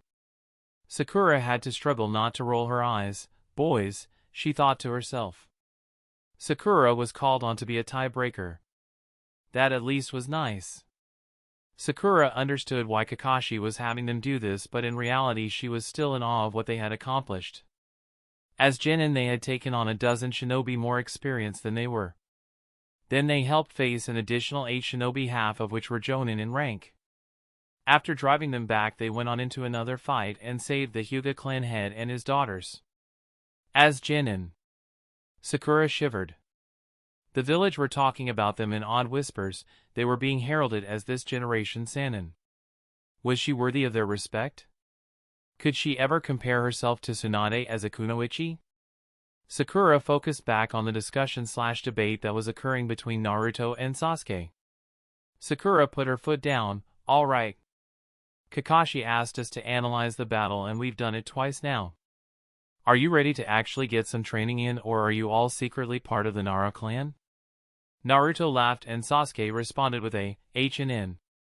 Sakura brandished a kunai. No clones allowed. Come get me, you two. Sakura leapt away and the chase was on. Sakura dropped a smoke bomb and layered a jinjutsu that showed her leaping away from them out of the smoke cloud. Naruto chased after, but Sasuke saw through the jinjutsu and entered the smoke. Sakura leaped back and away as Sasuke came in fast. Sasuke began to chase and Sakura bounded from tree to tree. She heard Naruto's loud "damn it" and couldn't help but laugh. Sasuke fired Raitun, Shaku, lighting release, jolt, at Sakura's back, but she had felt the chakra gathering and had used the substitution technique, freeing herself from harm. She saw Naruto come back into the field and shouted out, "Naruto, she's using a jinjutsu to look like me and me to look like her." Sasuke did a double take as Naruto careened toward him. A fierce taijutsu battle ensued for the next few seconds until Naruto realized Sakura didn't fight like his current opponent. He backed up and Sasuke cursed, "Dobe." Sakura meanwhile had fled deeper into the wooded area. Most of her jinjutsu wouldn't work on Sasuke, so she made Naruto her target. She took the most direct route and tagged one of the limbs with an explosive seal. It exploded well before her pursuers arrived, but now they didn't have that tree limb to push off of, forcing them to use a less efficient route. Sakura taunted them as they chased, "It's 2-on-1, how hard can this be?" Sasuke powered chakra into his sauls and rocketed forward. Sakura dropped another smoke bomb, obscuring her and Sasuke from Naruto's view. She called out. This time she did it for real. Naruto. Naruto paused. He wasn't going to fall for it again. Naruto believed Sakura didn't actually use a genjutsu. He should go after the one that looked like Sakura. Sakura most think I'm an idiot. Well, I'll show her. Wait a second. She knows I won't fall for the same trick twice, so this time she did use a genjutsu hoping to fool me. As soon as Naruto saw Sasuke, who he thought was Sakura, he sent a flying kick at him. Sasuke blocked the kick, but it knocked him off course and sent him tumbling into a tree. Dobe, Sasuke yelled at Naruto as Sakura began speeding away again. Naruto rubbed the back of his head in embarrassment. Ugh, not again. I'm just going to release my chakra before doing anything when I face her. Naruto decided to do so now just in case. Kai and his chakra was pushed out, however nothing changed, so he was fairly certain he was not in a genjutsu. Sasuke and Naruto chased back after Sakura. In Sasuke's tumble he had lost track of Sakura for an instant. While his dojutsu was nearly impossible to get away from as long as he kept someone in line of sight, if the target crossed outside of his vision he could lose track. However, both he and Naruto could see the damaged foliage and slightly damaged bark from Sakura pushing off with chakra. They heard Sakura's voice form up ahead. The Great Toad Summoner and the last Uchiha sure are taking a long time dealing with one little kunoichi. They pushed forward listening to more taunts. Sasuke's Sharingan swept around and then he paused. Sakura's tracks were gone but her voice was still coming. Naruto saw Sasuke slow and immediately shouted, Kai, and released his chakra. Sasuke twitched. Would you stop doing that? Naruto countered, do you want to get kicked again? I don't have cheating eyes to help me see through her genjutsu. Cheating eyes? It is the honorable dojutsu of my clan. It is not cheating. Naruto smirked at his riled-up comrade. Well, lead the way then, cheater. Sasuke backtracked to where he had last seen disturbed bark and concentrated. Clever Sakura, she stopped using chakra altogether and landed behind that tree. I can tell from the few slightly bent blades of grass that she went on foot. She couldn't have gone far if she's not using chakra to speed herself. Sasuke had picked her trail and Naruto followed him. Every now and then he heard a Kai from behind him and he felt his eyes spasm. Damn it, I will not pick up my sensei's facial tic. I refuse. Sakura saw the two coming and tossed another smoke bomb. Naruto used the Shunshin to race inside the smoke and shouted, Futon, Rapusho, Wind Release, Gale Palm. This immediately dissipated the smoke and Sasuke surged forward toward Sakura. Sakura dodged the first few strikes, but Sasuke was sending punches at a rapid rate, abusing his superior speed. Sakura was forced to back up. Naruto shouted, Kai, one more time, and then leapt down after them. Sakura was in a bad spot in between the two of them and used Kawarimi to swap places with a log. However, she wasn't quite fast enough and Sasuke hit her with a knife hand strike to her ribs, which bruised them before she was able to replace herself. Up atop the tree she grunted in pain. Naruto raced along the ground after her and Sasuke charged up the tree. Holding her side, Sakura leapt away aiming for a nearby tree. A chakra blade whizzed underneath her and cut through the limb completely. This meant her landing spot was gone. She was in for a hard landing. Quickly she took a kunai that had ninja wire threaded and it launched it at another tree so she could swing around without crashing into the forest floor. Sasuke saw the speed and trajectory of Sakura's swing and met her halfway in mid-air. With her momentum forced in one direction, Sakura could only block, and the bone-jarring force of Sasuke's punch forced her guard down. His other arm rushed forward with a kunai and gently sliced her shoulder, calling an end to the impromptu spar. If he had wanted to, it could have been a kill strike, and they all knew it. Sakura dropped down and brushed off her hands. Naruto eyed the two of them and put his hands together and shouted, Kai. Sakura's mouth quirked. Then a giggle escaped. Then a laugh, and soon she was clutching her side. After having faced so much death, the loss of their Hokage and all the negative emotions that came with it, she couldn't help but now laugh Naruto's antics. Her laughter proved infectious and Sasuke, despite himself, chuckled. Naruto growled at them before giving in and also laughing. It had been the first time Naruto had laughed since the death of his Gigi. He would always miss the old man, but he knew he had a place in the world. His circle of precious people had now gone beyond the old man, a small ramen stand and Irika. He had friends his own age, ones who he could laugh with. Ones who had his back just as he had theirs. He hoped that wherever the old man was now he could see that Naruto was going to be alright. Break! Jiraiya spoke privately with Kakashi when the others left.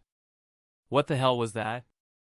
Kakashi responded, by phrasing the discussion in the way I did it left no doubt that a Sannin would be chosen. This froze all other candidates out of the running, guaranteeing that Danzo or someone else was not selected. Jiraiya threw up his hands. That wasn't necessary, I was just building up my charismatic plea for Tsunade being the Hokage. Kakashi shrugged. My way was better. Now there will be no fruitless speculation about who will be the Hokage if Tsunade doesn't return. Our energies can be put to more productive uses. Jiraiya frowned. She will return. Maybe, but she's acted like trash for the last 10 years. I don't think that's going to change.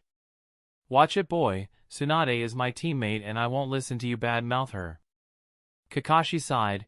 Your loyalty to your comrade is commendable, but objectively speaking she has abandoned you and the leaf. If she wasn't Hiruzen's student she would have been recalled or made a missing nin. It was a foolish waste to not have her in the village. The Toad Sage clicked his tongue. Kakashi, she's given everything to the village and it's brought her nothing but despair. She deserved some time away from death and misery. And the Sandaime didn't deserve to die that way. Maybe if she'd been here that wouldn't have happened. Enough. Jiraiya forced himself not to attack Kakashi. That last comment had been a low blow. He looked at Kakashi. Even without the mask he doubted he would be able to read him. You never do anything without a reason. What are you driving at, Kakashi? The younger Jonin waited before responding. I'm not convinced Tsunade will make a good Hokage. I'd prefer if you returned unsuccessful and took up the hat. Your spy network is run personally, however it can be built along different lines in the future. If by some unlikely chance Tsunade agrees to return you should reconsider making her Hokage. Let her run the Konoha medical program. You inherited your sensei's will of fire, not her. I'll bring her back and she will be Hokage, that's all there is to it. Jiraiya saw Kakashi turn to leave and he stopped him. Wait, Kakashi, there are two other issues. Kakashi quirked an eyebrow and waited. You seem upset with Suna and you are priming the rest of the leaf for action against Tsunade with your talk at the meeting. Why? Kakashi considered his response and finally decided to go with the truth. Tsunade is weaker than ever before. The Kazekage was killed along with his elite ANBU guard. They lost a minimum of 1/3 of their entire Chunin force and close to half of their Jonin. Outside of one elder there is no one considered S-rank within Suna. Jiraiya glared, all the more reason that attacking them would be a waste of time. They aren't a threat to us now. They are weak, which makes the attack very likely to work. My plan will cripple Suna for a generation. They will lose their status as being one of the 5 great hidden villages. That is the message that would be sent. Attack Konoha and your village will suffer irreparable harm. Jiraiya rubbed his chin. Kakashi made sense from a cold-hearted perspective. The Toad Sage did not like it. All this counterattack would do would fan the flames of hatred for another generation. And what of Hokage? Jiraiya countered. They are most responsible. Orochimaru is the mastermind. Success is less likely. We don't have intelligence on all of Orochimaru's hidden bases. We don't know how strong he is. Even weakened he is still more formidable than anyone in Suna. And most importantly, destroying a no-name village will mean nothing to Iwa and Kumo. Taking down a major power will make them notice. You may be right, but my answer is no, and I'd appreciate it if you kept quiet about your idea. When you are the Hokage, I'll obey you. Until then, I'll take your advice into consideration but won't promise anything, Kakashi responded. Now I believe you had one last item you wish to discuss? I'm taking Naruto with me to get Tsunade. Kakashi had remained relatively emotionless during the conversation, but now heat entered his voice. No. I've been apart from my team for a month. I need them together, forming bonds that will last a lifetime. I will not allow you to split Team 7. Jiraiya looked at Kakashi with compassion. Kid, it shouldn't take more than a month or 2 at the most. Well, it can't take more than 2 months with the time limit you initiated.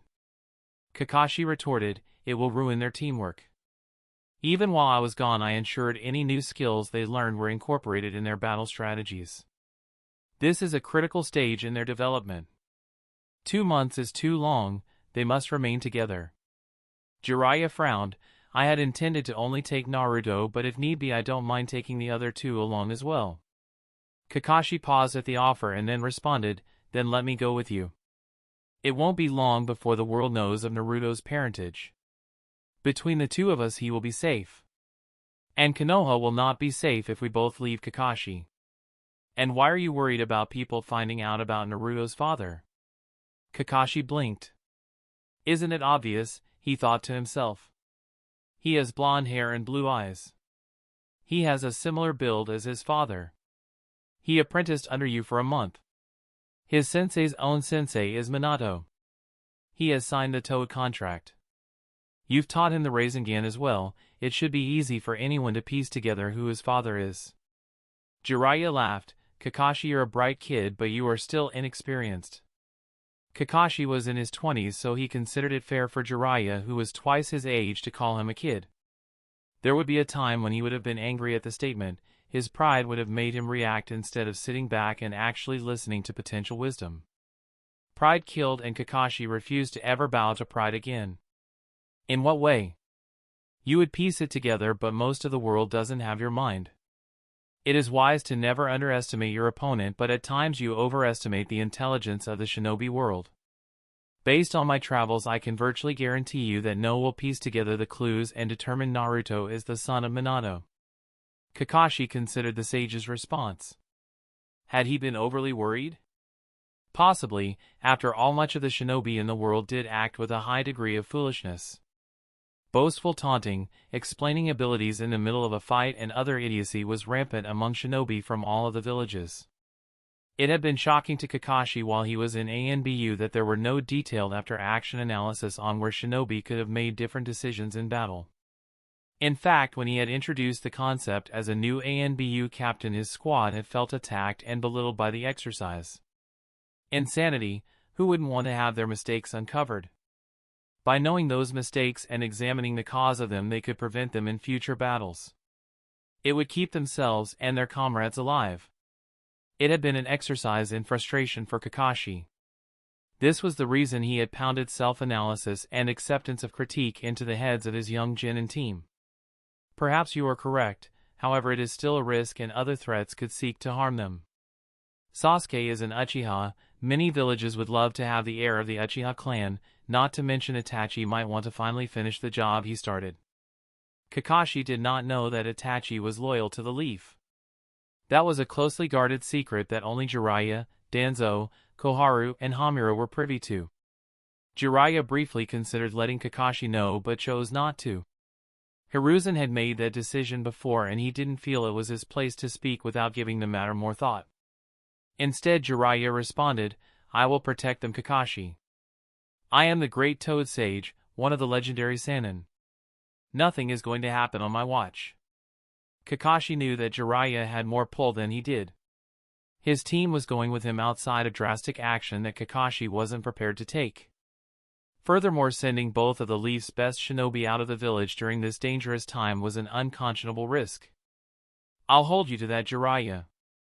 As much as I enjoy your books, there had better not be any research going on. Team 7 will be a target after what happened during the invasion. Keep your guard up the entire time. A solemn look came over the old sage's face. I get it. I'll keep them safe, you have my word. I'm leaving tomorrow afternoon. I suggest you tell them tonight. Kakashi nodded and left. He wasn't pleased with spending more time away from his team, but his hands were tied.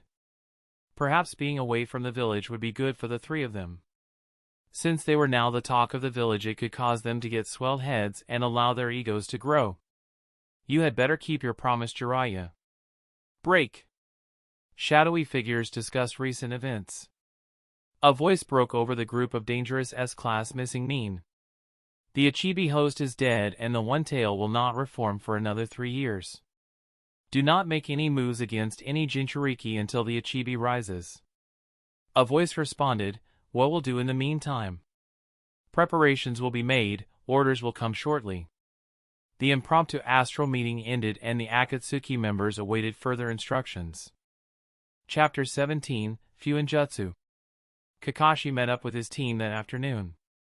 He told the team their new mission and their reactions were mixed. Naruto found the Toad Sage's training helpful but he missed Kakashi-sensei.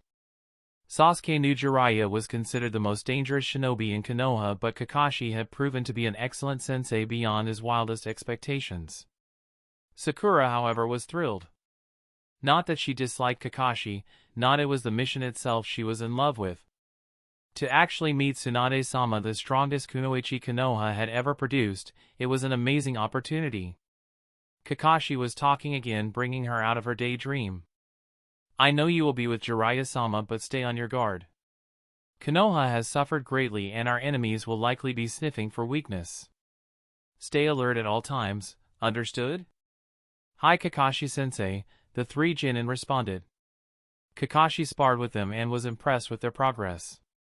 Afterwards he told his team, use your time with Jiraiya wisely, you won't be able to train extensively with him since you will be traveling but insist on at least some training.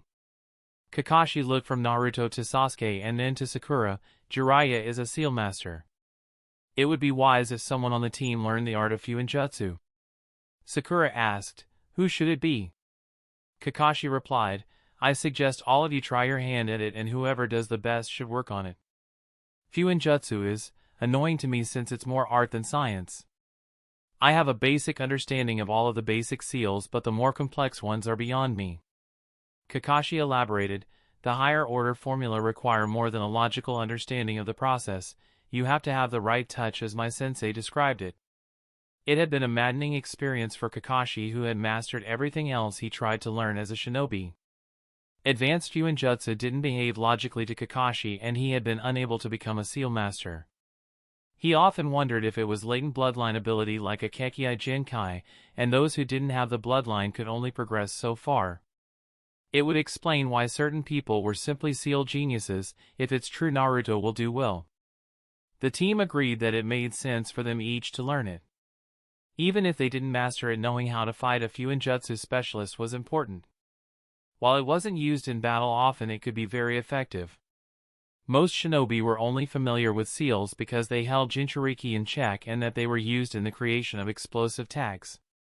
Most shinobi simply purchased sealing scrolls and explosive tags and learned nothing else of the art. Kakashi hoped one of them would take to it as it would fully round out his team's abilities. Kakashi bid them all a good night and said, you have made me proud to be your Jonin sensei. I expect all of you to be stronger when you return. I'll be discharging my debt to Kurenai before you return, so when you do make it back we are going to start doing some missions. Team 7 shared a grin. They were excited about going on more advanced missions. The fight during the invasion of Konoha by sound and sand had filled them with confidence. Kakashi smiled beneath his mask as his team ran off to their individual homes. He felt good about the job he had done with them, he just wished he couldn't give over a nagging feeling that they were heading into danger. Maybe everyone is right, I am acting paranoid. Then again, just because you are paranoid doesn't mean there are people out to get you. Break. Team 7 gathered to leave the village. To everyone's surprise, they were met at the gates by Hayashi Hyuga and his two daughters. Hinata was blushing and nervous while Hanabi had a big smile on her face. Hayashi was formal as always and said, Naruto Uzumaki, Sasuke Uchiha, and Sakura Haruno, my family owes you a debt of gratitude. Hayashi gently inclined his head and gave his thanks. Hinata followed saying, thank why you all for saving us. Hayashi glared out of the corner of his eye at his eldest daughter. Her stammering was disgraceful in his eyes. Hanabi also bowed her head, thank you. Naruto rubbed the back of his head in embarrassment. Sakura smiled warmly and replied, we were simply doing our duty, Hayashi-sama. It was an honor to help protect the noble Hyuga clan. Sasuke knew his clan had an old rivalry with the Hyuga, but here was the clan head giving thanks, so instead of making a disparaging remark, Sasuke simply said, killing the enemies of Konoha was our pleasure, think nothing of it. Clan honor done. Hayashi wished Team 7 good fortune with their mission. Hinata blushed furiously and said in a rush, "Gee, good luck, Naruto." Naruto thanked her as she turned and hurried after her father and sister. Naruto blinked for a few moments.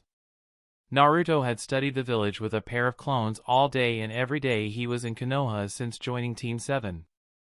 By no means was he a master of human behavior, but he was able to pick up on some not-so-subtle clues. "Did you guys know Hinata, likes me?" Sakura barely suppressed her giggle. "I guess it does make sense. She always acted nervous around you. She also never went after Sasuke-kun."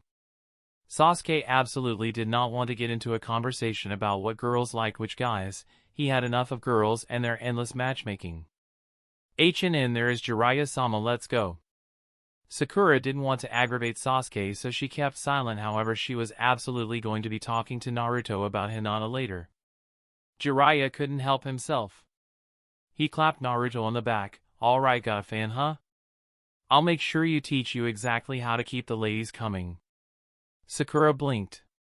"No, I couldn't have heard that right." Sakura looked at the tall legendary shinobi. "Hello, Jiraiya-sama, it is a pleasure to meet you." Jiraiya waved her off. "None of that formal stuff. I am the great Toad Sage, but I don't need any honorifics with traveling companions." Naruto, irritated at Jiraiya's earlier comment, said, "Besides, you really should call him by his real title, Pervy Sage." Jiraiya half-heartedly attempted to backhand the boy, who ducked and then leapt backwards. "I told you to stop calling me that." Sasuke wasn't quite sure what to make of Jiraiya. The man's reputation was legendary, but he acted like Naruto. Then again, guy acted ridiculous, and he was a powerful shinobi. Sasuke walked up to Jiraiya and respectfully introduced himself. Jiraiya considered the boy before him. He was different than Itachi. Jiraiya knew Itachi would never want the truth to get out. He would keep Itachi's secret, but he really thought a mistake was being made. "Alright, you three, let's get going.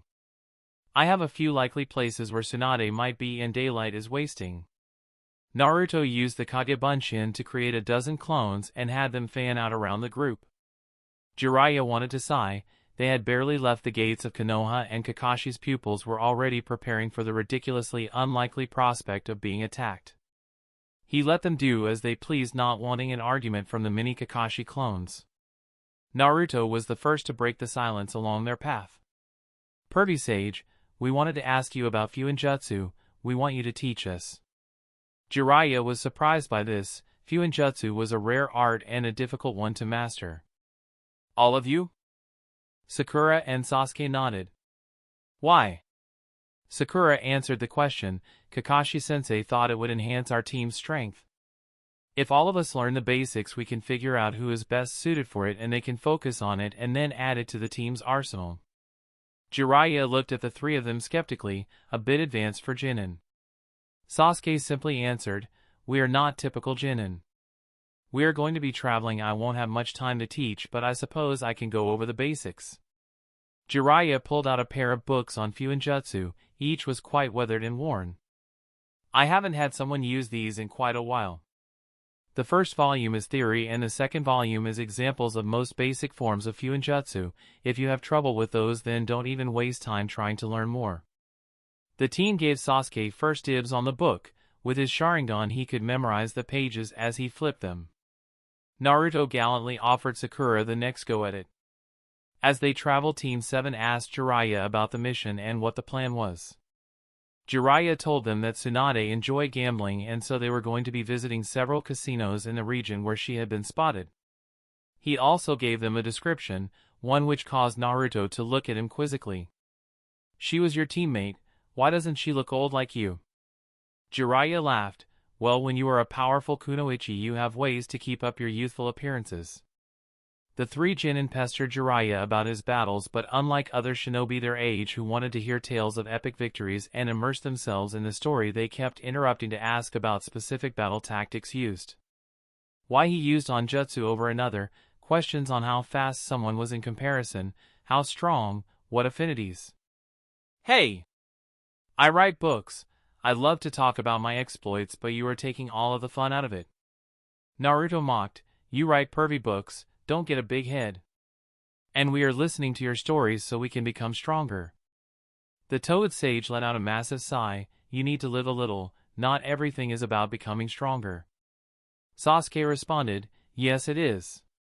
Jiraiya had originally hoped to spend time with his godson and get to know him better. Instead, he was being interrogated like a rookie genin reporting to his jonin after a D-rank mission. Naruto and Sasuke were obsessed with training and becoming stronger, and Sakura wasn't too far behind them. Fine, you slave drivers, I'll give you more specifics. That evening they set some traps and Sakura laid Jinjutsu obscuring their presence. They set watches and Naruto was up first. Sakura volunteered for second watch. While the others fell asleep, Sakura smiled at Naruto. Naruto, I wanted to talk to you about Hinata. Naruto groaned. Why had he said anything? There isn't anything to talk about, Sakura-chan. Sakura was amused. Oh yes there is. You have realized Hinata likes you. What are you going to do about it? Naruto squirmed but then looked Sakura dead in the eye. Nothing. I like you, Sakura-chan, that hasn't changed. Sakura frowned. Naruto, I'm sorry, but you know what my feelings are. You should stop getting your hopes up for nothing. Naruto squinted at Sakura and replied, are you suggesting that if someone faces rejection they should simply give up? I faced rejected in attempting to be a shinobi and now look at how far I've come. I won't give up. That's different. If a person keeps rejecting romantic intentions you should stop. It makes people feel uncomfortable and you'll miss an opportunity to be someone else. Naruto eyed her and said, I guess that means you're giving up on Sasuke? Sakura's blood turned cold. She had been doing exactly what she had just told Naruto not to do. The pink-haired genin looked down. I want to say that's different, but it's not. The only reason I wanted to talk to you was to encourage you to be nice to Hinata and see if you two are good together. Naruto looked at her and grinned. I'll tell you what, Sakura-chan, you agree to go out on a date with me, and afterwards, regardless of the outcome, I'll also go out on a date with Hinata. Before Sakura could answer, Jiraiya jumped out of the bedroll and clapped Naruto on the back. I trained you so well. Going out with two women, hey, why don't you see if she's alright with having you both go on a date with you at the same time? Naruto flushed and yelled, damn it, pervy sage, stop it. Sakura couldn't help but laugh. Apparently Naruto had been telling the truth. The legendary Toad Sage was a pervert. Sasuke opened his eyes and went into a battle stance, then looked around and saw the three of them. He narrowed his eyes. I am trying to get some sleep. Jiraiya waved him off. Simmer down, boy. Young love is more important than your shut eye. Sakura twitched. Shut up, she hissed. Jiraiya was thoroughly amused by the entire situation. Naruto and Sakura were both embarrassed. Sakura went to her bedroll and said, I'm going to sleep. Naruto gave Jiraiya a glare and Jiraiya backed off and climbed back into his bedroll. Sakura never said yes or no, Naruto thought to himself. Break. The next morning they continued their journey. Sasuke had finished both books and Sakura was finding the first volume fascinating. She had finished the top of her class in the theoretical portion of being a shinobi. While even the introductory text was complex, she could understand it. The basic seals that it taught were applying chakra to ink. The amount of chakra and the combination of the characters would create different effects. All explosive tags or paper bombs were made this way. Storage scrolls worked on the same principle, but the chakra needed was different. Making a storage scroll incorrectly simply made it not function, as long as the mistakes weren't completely absurd. The explosive tags, on the other hand, were frighteningly dangerous. Set up the sealing matrix incorrectly and it would blow up in your face. Or worse, it would blow up later at random. Creating explosive tags was something that would require Jiraiya's close supervision. The introduction book discussed other seals that could be created with Fuinjutsu briefly. It didn't go into detail, just indicated this is what a true seal master would be capable of. Everything from barrier seals to sealing Jinchuriki. The fourth Hokage's most dangerous jutsu actually involved Fuinjutsu. The Hiraishin no Jutsu, Flying Thunder God technique, was often credited as single-handedly allowing Konoha to prove victorious in the last Shinobi War. The first location Team 7 and Jiraiya visited turned out fruitless. However, the team was able to purchase sealing paper and ink so they could begin practicing practical Fuinjutsu. Sakura finished the first volume while they were traveling to the next village over. She handed it to Naruto, who handed it to one of his clones. "Kagebunshin is great," he cheekily remarked to Sakura. Sakura simply rolled her eyes. They traveled to another village. This time Naruto made a score of Kagebunshin and had them henge as civilians. He sent them out with Tsunade's description. Not only would they be able to confirm if she was here, they could also get clues where she was headed next. When they finished searching for a day, they would work on Fuinjutsu. It became immediately clear that Sakura and Sasuke had an advantage over Naruto. Sasuke used his Sharingan to perfectly copy the amount of chakra and ink strokes needed to create a basic storage seal. Sakura had always had neat penmanship and her chakra control was the best of all of them, so she also easily completed the first level storage scroll. Naruto, on the other hand, failed. Jiraiya looked at Naruto's work and shook his head.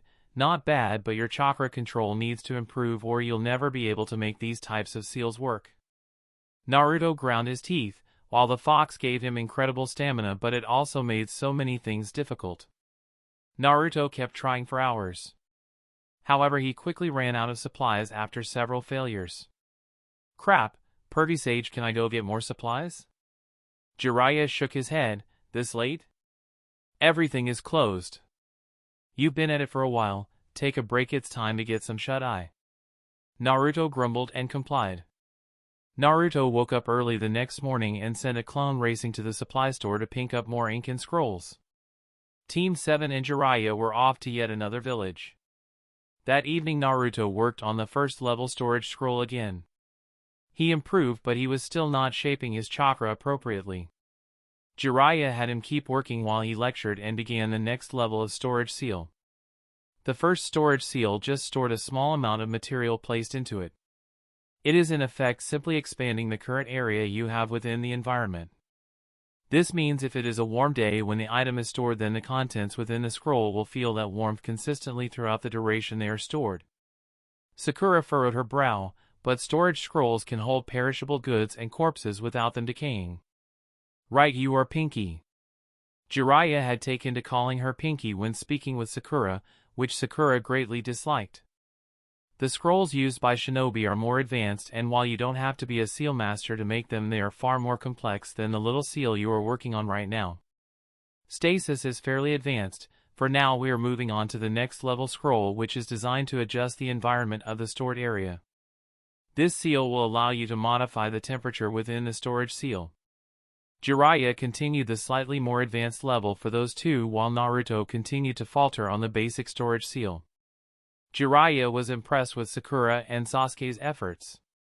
He could tell the reports of Sasuke's genius were correct. He would have no problems learning the basics of Fuinjutsu. However, it did remain to be seen if he could learn the more advanced concepts, something that had frustrated and stymied Kakashi. In Sakura he felt a more natural talent. It would not surprise him if she took to Fuinjutsu like a duck to water. When Sasuke and Sakura went to sleep, Naruto volunteered for first watch and was still struggling. Jiraiya looked and saw the problems were occurring due to chakra control and frustration. His ink strokes were too firm, driven by anger instead of purpose. "Frustrated?" Naruto nodded. "I am. I read that the Uzumaki clan were masters at Fuinjutsu. I had hoped that I would do well. I had a flight of fantasy where my parents were looking on as I mastered their clan's most famous art and that they were smiling proudly." Naruto sighed dejectedly. Jiraiya almost told Naruto about his parents right then and there, but he stopped himself. Instead he said, "You just graduated from the academy less than a year ago, Naruto. Almost no one teaches genin Fuinjutsu, hell most chunin outside of prodigies even go near it. Give it a few years and when you have better chakra control, try it again." Naruto nodded. It was good advice. While he thought it would be great if he could be a master in ninjutsu, jinjutsu, kinjutsu, fuinjutsu, medical jutsu, and summing jutsu, it was a little egotistical to believe he could master every ninja art. And the more time he worked on something that wasn't beneficial for the team, the less time he could work on something that was productive. "Alright, Perky Sage, I guess you deserve the title of sage after all. I will keep studying books on Fuinjutsu as I find them. My clones can read them without taking away any time from my training." Naruto looked up with a smile. Since I'm not going to be learning Fuinjutsu from you, what can you teach me? Jiraiya thought about for a few moments and said, well Naruto, I've taught you the Rasengan and how to summon toads. So far you seem to really like summoning Gamabunta, however not all situations require a gigantic battle, sometimes you need subtlety and stealth. Or you may be underground or in a building and you don't want to destroy everything with your summon. Naruto saw that made sense. So I should summon smaller toads and get to know them? Exactly, right now Gamakichi is too small to be very useful, however toads grow very quickly and before you know it he'll be man-sized and then even larger. Naruto was surprised by how big the tiny little toad would grow up into. But first let's have you summon one of my personal friends, Gama. Jiraiya summoned Gama and helped Naruto approximate how much chakra he needed to push into the summoning in order for it to function. Gama actually didn't say much at all. Jiraiya explained that he was just like that and to not take offense. Gama was larger than a human but could fit in most buildings just fine. In battle he wore samurai-style armor and had incredible strength. In addition he was adept at using his tongue to knock weapons out of the air as well as wrap up potential targets. Naruto practiced until he got the chakra level correct. Gama was a good sport about it. Or at least Naruto thought he was because he never said a word. Naruto was happy at learning something productive and wished his teammates good luck in learning Fuinjutsu. Break. Jiraiya was starting to become desperate. If he didn't find Tsunade soon he would have to be the Hokage. Luckily for Jiraiya they finally caught wind of her and were able to track her down to one of the casinos. Jiraiya considered only bringing Naruto, but Sakura was dying to meet the strongest kunoichi in the world and it would be awkward to tell the Uchiha boy he wasn't allowed to come. Jiraiya brought the 3 genin before Tsunade and her apprentice Shizune. Tsunade was drinking at the time and looked annoyed at spotting her former teammate. What do you want? Jiraiya gave her a sad smile. I know you've already heard the news. Konoha needs a new Hokage and you would be the best person for the job. The youthful-looking Sannin barked out a laugh. Me? Hokage? Why would I want that job? Only fools want to become Hokage. Naruto seethed at her comment. What did you just say? Tsunade looked at the boy and said, I said that only a fool would want to be a Hokage and I'm not going to do it. Naruto looked at Jiraiya and spoke angrily, this is a waste of time.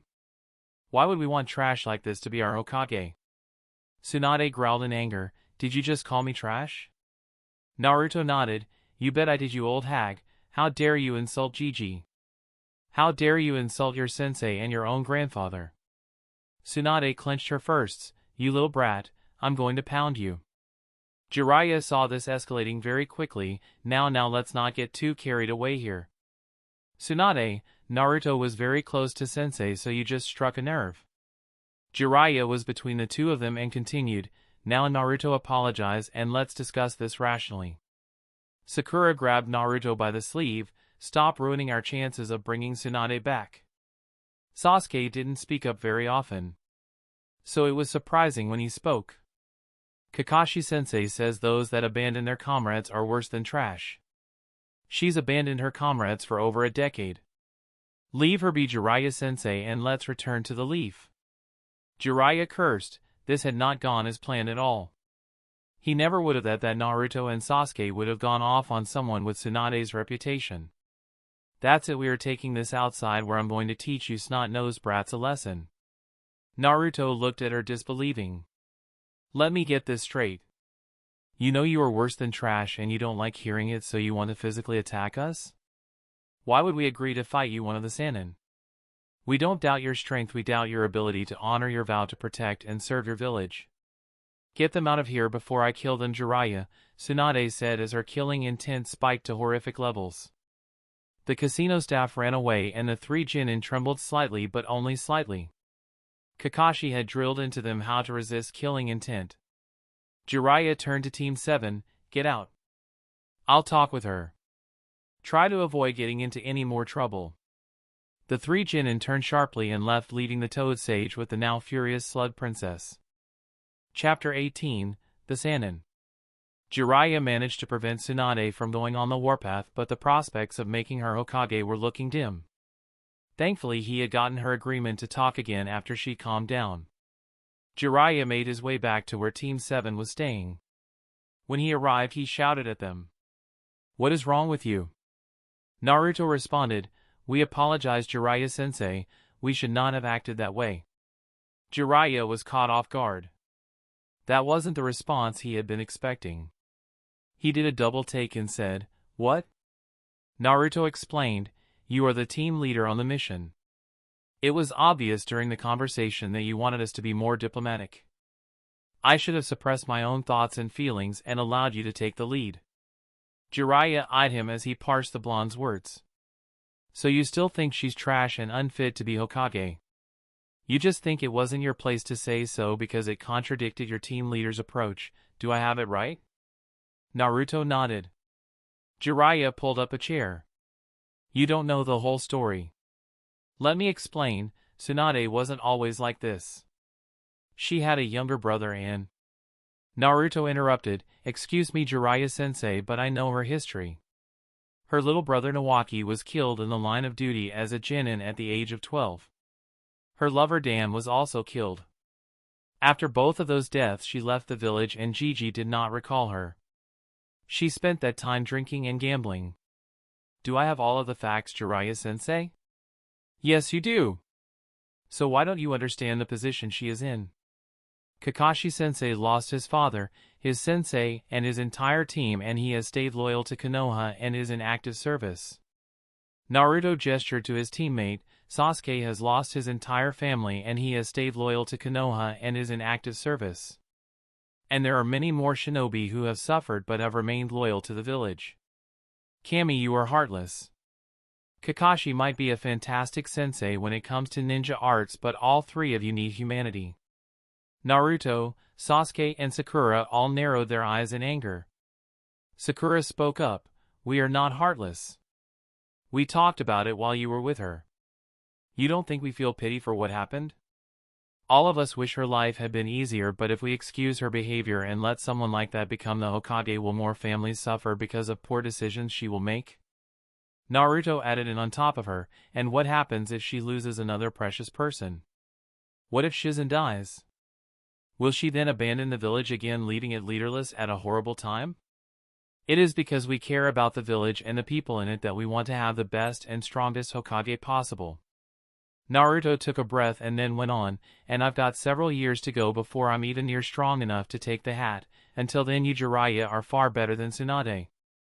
You may not have been in the village, but I know you were keeping Konoha safe from the shadows, intercepting threats before they form. You have the skill to be the Hokage and you are a loyal shinobi. It has to be you, not her." Jiraiya couldn't fault the analysis made by Naruto and Team 7.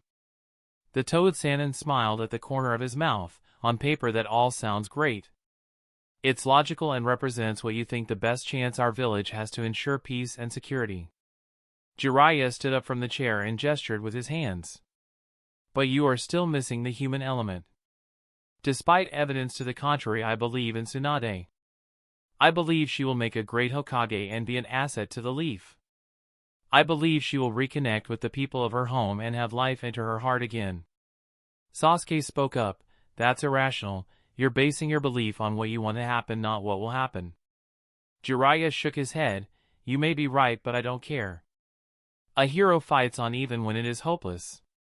A hero has faith even when logic dictates it is a lost cause. A hero is a man so old his chakra grows weaker by the day, but he still fights tooth and nail against Kenjutsu and saves the village from Orochimaru. I dream of peace one day. Is it logical? Is it rational? No, but I will believe in it just like I believe the dead last of his class can be the Hokage. That firm and unwavering belief in others is what you three are missing." All three of them were silent for a time. Sakura looked at the tall shinobi. She had never seen him so passionate about something. "Jiraiya-sensei, what you just told us and how you just told us is exactly why you should be the Hokage." Jiraiya blinked. Sakura's words made him think, but they wouldn't change his course now. "I hope you change your mind, and I expect you to act diplomatically if you see Tsunade again." All three agreed and Jiraiya decided to begin teaching the next lesson on Fuinjutsu. Sakura and Sasuke had mastered the sealing matrices for the first two types of sealing scrolls. They could create a sealing scroll that mimicked the environment the item was in before being placed inside the scroll. They could also alter the temperature, so if they needed to carry a cold item they could modify the seal to bring the temperature down. The third alteration was changing other parts of the environment. Humidity and air pressure could also be manipulated with the storage scroll, and that was what they were learning next. Naruto left a clone to listen to the lesson while he went outside and summoned Gamakichi. Naruto provided snacks and listened to the toad talk about the other inhabitants of Mount Maiboku. Naruto got to know the young toad better and learned about the personalities of the others as well as which ones wouldn't mind being summoned for battle or training. After a couple of hours, Gamakichi returned home and Naruto went to sleep along with the rest of Team 7 who had finished the Fuinjutsu lesson. Break. A few days went by. Jiraiya figured they had time to spare while Tsunade cooled down. Jiraiya had also caught wind that Orochimaru was in the area and that concerned him. He left eyes on the three genin entrusted into his care and then went to meet Tsunade. They sat down for drinks. Tsunade started the conversation. Those brats need to learn to respect their elders. Jiraiya simply nodded. There wasn't much heat in her voice, and that was a good thing. I think you are crazy if you think I should be the Hokage. You should just leave and forget you found me. Jiraiya shook his head. I can't do that. I also can't just leave when you might be meeting with Orochimaru. Tsunade's eyes widened. So he did know. It's none of your business. Look, let's just enjoy our meal. And I'd like to know a little more about Minato's brat. He looks to be quite a handful. I have no idea how he's turned out except for rumors and our last little conversation. Jiraiya happily obliged her and never noticed her slip something into his drink. Break. Kakashi was going to honor his bargain with Kurenai. He would lend a hand in their training as she had lent a hand with Sakura's Jinjutsu. Kakashi reviewed the mission reports, academy scores, and Kurenai's own notes on them. He quickly saw issues that needed to be addressed. Shino had the fewest problems. He had above-average tactical know-how and a level head. Outside of Shikamaru and Sasuke, he scored the highest on intelligence tests. Shino was committed to his clan's jutsu and worked hard to master it. The problem he saw was an over-reliance on his insect allies. Due to chakra those bugs used, he would be unable to use ninjutsu effectively. In essence, the bugs meant his chakra pool was smaller. On the plus side, his chakra control was excellent. In many ways it reminded him of Sakura when he first met her. Kakashi knew almost no medical jutsu, however he would bring one of the shinobi hospital staff to train Shino on the basics. With the team's specialty of tracking, having a medically trained shinobi would be useful. If they had to capture an enemy alive, they could afford to use stronger attacks, knowing that all but the worst wounds could be healed. Kiba was a terrific close-range fighter for a genin. Between him and Akamaru, he was probably Chunin level in close combat. Kiba had two problems. One was his brashness. He was arrogant and cocky, and that would get a shinobi killed. He wasn't sure how to handle it. He really was not their sensei, and he wasn't going to spending a huge chunk of time with them. If they were his team, he would have beat it out of Kiba, but Kurenai may not appreciate that approach. I'll discuss it with her, he thought. The second issue was that Team 8 had no elemental chakra usage. This wasn't atypical for a genin team, but it still galled Kakashi. Casualty rates would be a lot lower if genin teams learned their chakra nature affinities early. He would test Kiba for what affinity he had and then drill him in that nature and teach him a jutsu or two for the betterment of the squad. The last issue was Hinata. Hinata wasn't arrogant, and given her last name most would think that a blessing. However, she had taken the other extreme. She was extremely unconfident and had no leadership abilities whatsoever. With her Byakugan, she needed to be able to make independent decisions. It wasn't always practical to simply relay information to her team verbally and wait for someone else to make a decision. He had some ideas on how to fix those confidence issues. He also wanted to help her with her taijutsu. She was skilled already, but further refinement wouldn't hurt. Kakashi doubted he would teach her ninjutsu at this time. The gentle fist style was an exacting discipline that required a lot of effort, and it wouldn't be wise to split her attention too much. Kakashi was looking forward to sparring with her and giving her some tips. He would also try to find some time to talk with Gaia while Neji was working on his gentle fist so he could compare the two and make corrections to Hinata's forms as needed. If Team 8 was willing to work with him, he could improve their abilities to the point where the next Chunin exam should be simple for them. Kakashi longed for his team to return already, successful for naught. Putting thoughts of Team 8 and Team 7 out of his head, he began his own training. His body was probably at peak condition, but it took effort to keep it maintained. Additionally, he wanted to keep increasing his stamina while using the Sharingan. Slowly but surely he was forcing his body to become acclimated to it. While his body would never seamlessly use the Sharingan like a natural Uchiha, he could minimize the differences as much as possible, allowing him to use it for longer periods of time. Break. Jiraiya was late returning to the hotel. Team 7 had Naruto send out shadow clones to investigate.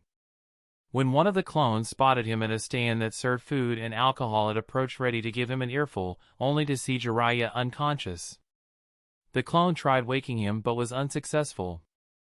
The clone dissipated, so report back to Naruto, who swiftly made more clones to carry the passed-out Jiraiya back to their rooms. Sakura had a basic working of medical jutsu. She knew enough to realize that Jiraiya had been drugged. He wasn't drunk, so that could be the only option.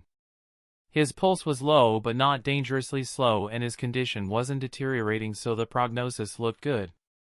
They decided to watch over him and try to wake him in the morning. In the morning they were able to get Jiraiya up. He realized what had happened and told them to fan out and find Tsunade and Shizen as soon as possible. Jiraiya knew where Shizen and Tsunade were staying, so they headed there first.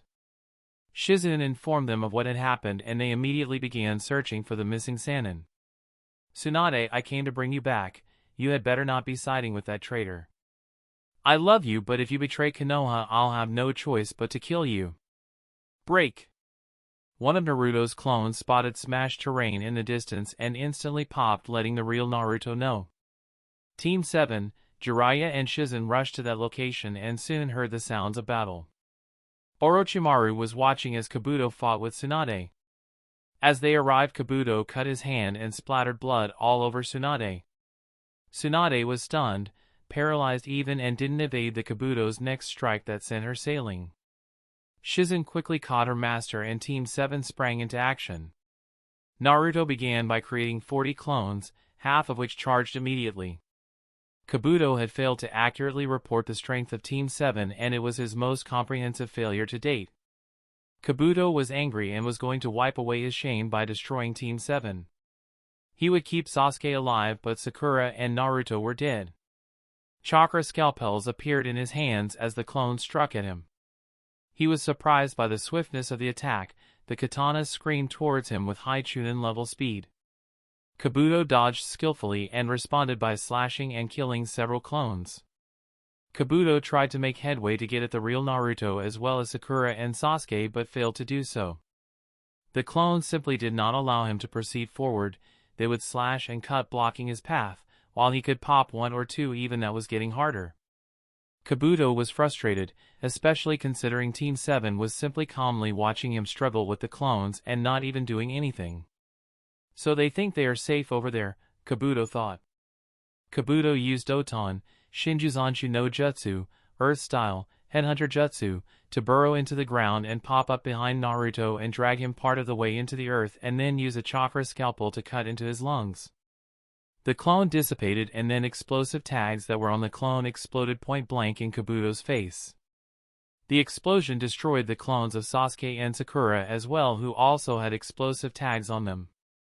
Kabuto was blasted backwards from the explosion. A Naruto clone leapt at him, swinging its katana down. Kabuto flipped in mid-air, dazed but still aware of his surroundings, and caught the blade between his palms.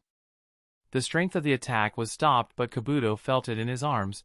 The strength was far beyond any genin. Kabuto hit the ground and quickly used Kawarimi to avoid a katan, Gokakyu no Jutsu, fire release, great fireball technique, from the real Sasuke.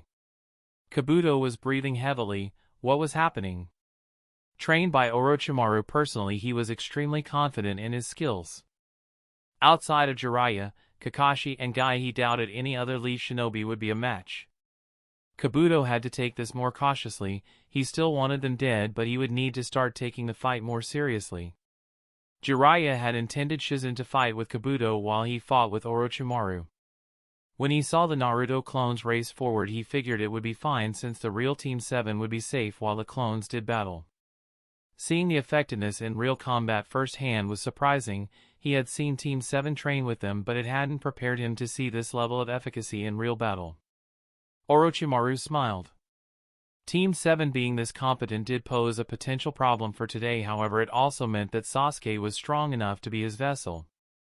Yes, Sasuke, you will be mine, you are perfect. Jiraiya told Shizen, help Team 7, I'll handle Orochimaru. Two Naruto clones pulled Tsunade away from the fighting area. Kabuto distanced himself from the clones and resorted to Doton, Shinjuzanshu no Jutsu, Earth-style, Headhunter Jutsu, to simply travel next to Orochimaru. He hastily popped a plasma pill and unwrapped Orochimaru's arm. As the Naruto clones charged, the two enemies of Konoha finished their summoning jutsu.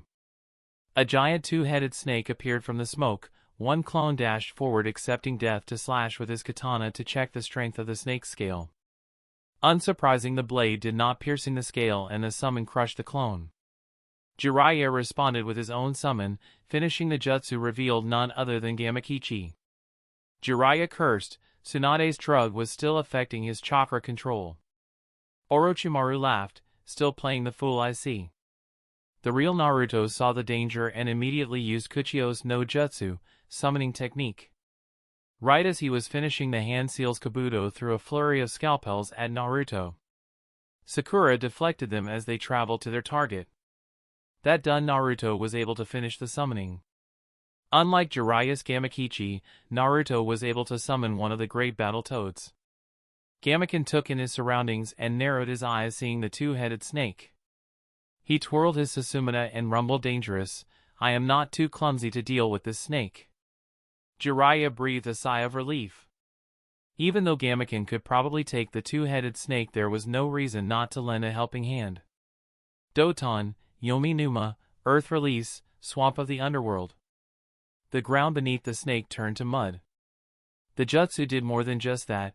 The chakra made the swamp adhesive, making it nearly impossible to escape. Unfortunately, due to the drug still within his system, the swamp was not deep enough to finish off the summon, but it did impair its ability to fight. Gamaken was easily able to strike at the snake, causing tremendous damage with his Susumu. Orochimaru opened his mouth and brought forth the sword of Kusanagi. Holding it in his mouth, he slashed the young summoner. Gamaken blocked, the blade slightly cracking the surface of the massive shield. Naruto ran down Gamaken's body and leaped to the ground. Kabuto moved fast to intercept and kill the annoying boy in midair. Kabuto's chakra scalpels were ready, however Sasuke moved to intercept. Kabuto was committed to the attack and only had fractions of a second to respond. Sasuke's Chidori filled the air with chirps and Kabuto tried to use the chakra scalpel to rip the tendons in his arm, forcing it to go limp. However, Sasuke's Sharingan whirled behind the contact lens and easily saw the attempted move. The raven-haired boy adjusted his aim and smashed the chakra scalpel with his Chidori. The electricity was only slightly diminished and still held its killing potential. The Chidori cut through half of Kabuto's hand, eliciting a scream of pain. As Kabuto landed on the ground, he was instantly pounced on by two Naruto clones. Kabuto pushed chakra into his feet and used Shunshin to get away, narrowly avoiding further damage. Kabuto had used Inyushometsu, in healing sound destruction, to minimize the damage, but his hand would not work properly for some time. Orochimaru abandoned his snake summon and moved away from Jiraiya and Gamaken.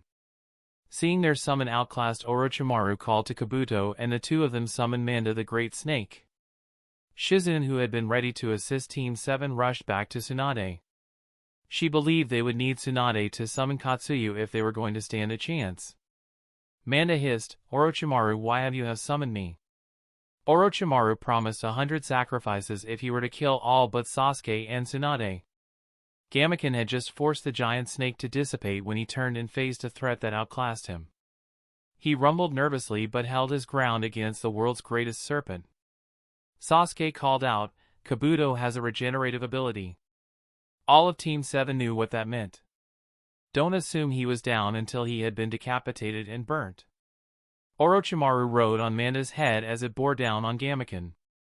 Kabuto had finally been able to figure out which were the real members of Team 7 and which were clones.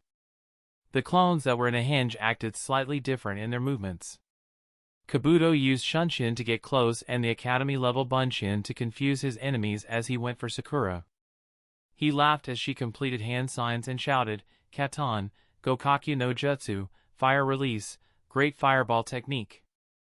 I know how you fight, I will not fall to your Jinjutsu, Kai." Kabuto realized in horror he wasn't under a Jinjutsu.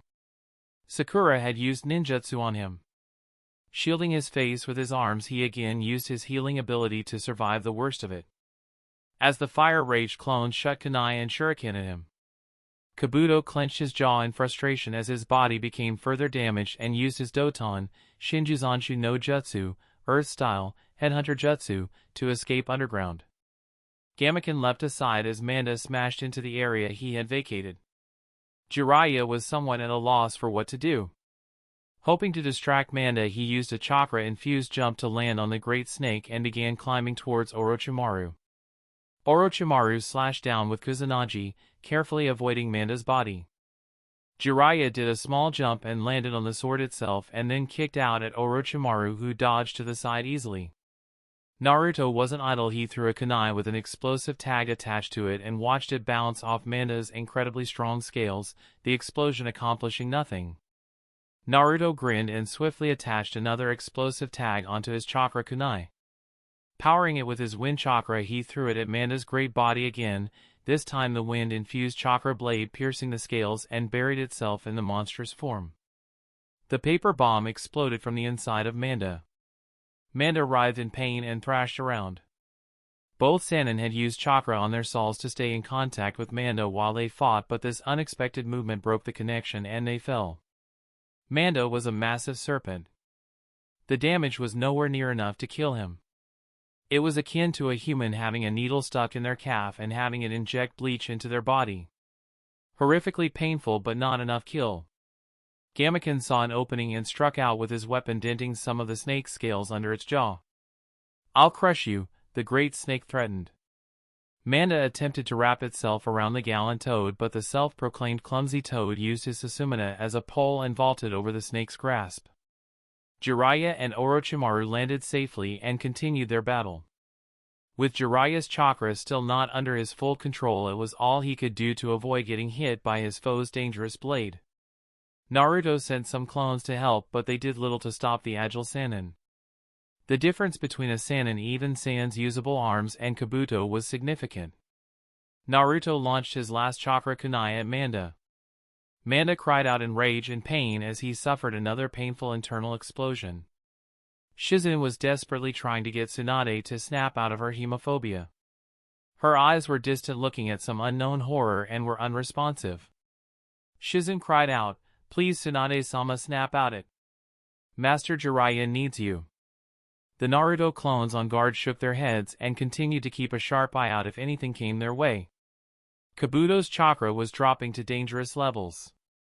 He hesitated in taking another rations pill. It would refuel his chakra, but the side effects were drastic, and even a medical need of his ability could be permanently harmed by trying to use a second pill so quickly after the first. He used Shunshin to step away from the battle and used stealth to avoid being seen. Manda should be sufficient to deal with the enemies on the field. Kabuto would never admit it, but Team 7 had shaken him badly. He had yet to do any damage to any of his targets. He had tried to take on Naruto, Sasuke, and Sakura at different times in the battle, and each time he was the one taking damage. Sasuke was able to spot Kabuto away from the battle with his Sharingan. He pointed it out to Naruto and Sakura. They would ignore him for now because something had to be done about Manda. Naruto and Sasuke looked at each other and silently agreed to the plan. Naruto and Sasuke rushed toward where Manda was corralling Gamabunta. When they got close enough, they shouted in unison. "Futon, de Tapa, wind release, great breakthrough. Katan, Gokakyu no Jutsu, fire release, great fireball technique. The roaring flames scorched Manda's skin but did little real damage despite its fury. Manda reared up and attempted to swallow the two annoying insects. Gamabunta took the opportunity to smash Manda across the mouth with his weapon, giving time for Sasuke and Naruto leap backward. Sasuke looked at Naruto. That didn't work. Any other ideas? Naruto glanced at the battlefield. Jiraiya and Orochimaru were busy with each other. Shizune was still trying to get Tsunade to respond. Kabuto was hanging back and Manda was going to defeat Gamabunta soon. Step back, he ordered Sasuke in a low growl. Sasuke glanced at Naruto and saw a spike of red chakra from within Naruto with his Sharingan. Naruto forced himself to think about his Gigi. How much he loved him. How he had been killed by Orochimaru. He felt the foul chakra start to fill his body. Pay up, you damn fox, or do you want to be killed here with me? Naruto let out a wordless roar and charged toward Manda and Gamabunta. Manda felt the chakra spike and looked warily for its source. Kuchios in Ojutsu, summoning technique. A cloud of smoke appeared and then dispersed, revealing Gamabunta, the chief toad. Manda hissed angrily. Now he was between two of the great toads. But Naruto wasn't done. He used Kawarimi with a clone to bring himself to the ground. He could feel the Kyuubi chakra within him. It had dimmed with the summon but was not exhausted. Flashing through the hand signs, he repeated the summoning technique. He had learned that there was another he could summon from Mount Maiboku. Gamahiro was the third great battle toad to appear on the field of battle. He had two blades strapped to his back that he swiftly drew them against Manda. Manda hissed and looked at his three opponents. Manda was arrogant, but against three battle toads he would not be the victor. Gamabunta shouted, "Time to get a snakeskin wallet." Orochimaru saw the gigantic toad circle the great serpent. If he had his arms he would have continued the battle, but with Kabuto being outclassed by Team 7 and now his chief summon in a difficult position, he did not have the resources to win. Orochimaru sank into the ground, and when Manda saw this he hissed, "Coward, I had better have those sacrifices soon, Orochimaru." Manda then dissipated as well. Kabuto quickly followed his master and the battlefield was cleared of opponents. Jiraiya was breathing heavily. If only he hadn't been drugged, he could have prevented Orochimaru's escape. The toads, seeing the battle was over, also returned to their home. Naruto was quite winded but was happy they had been successful. "Good work, brat." Jiraiya then looked at Sakura and Sasuke. "Good work, all of you." Shizune was speechless after seeing three shinobi, genin age, take on foes like Orochimaru and Kabuto.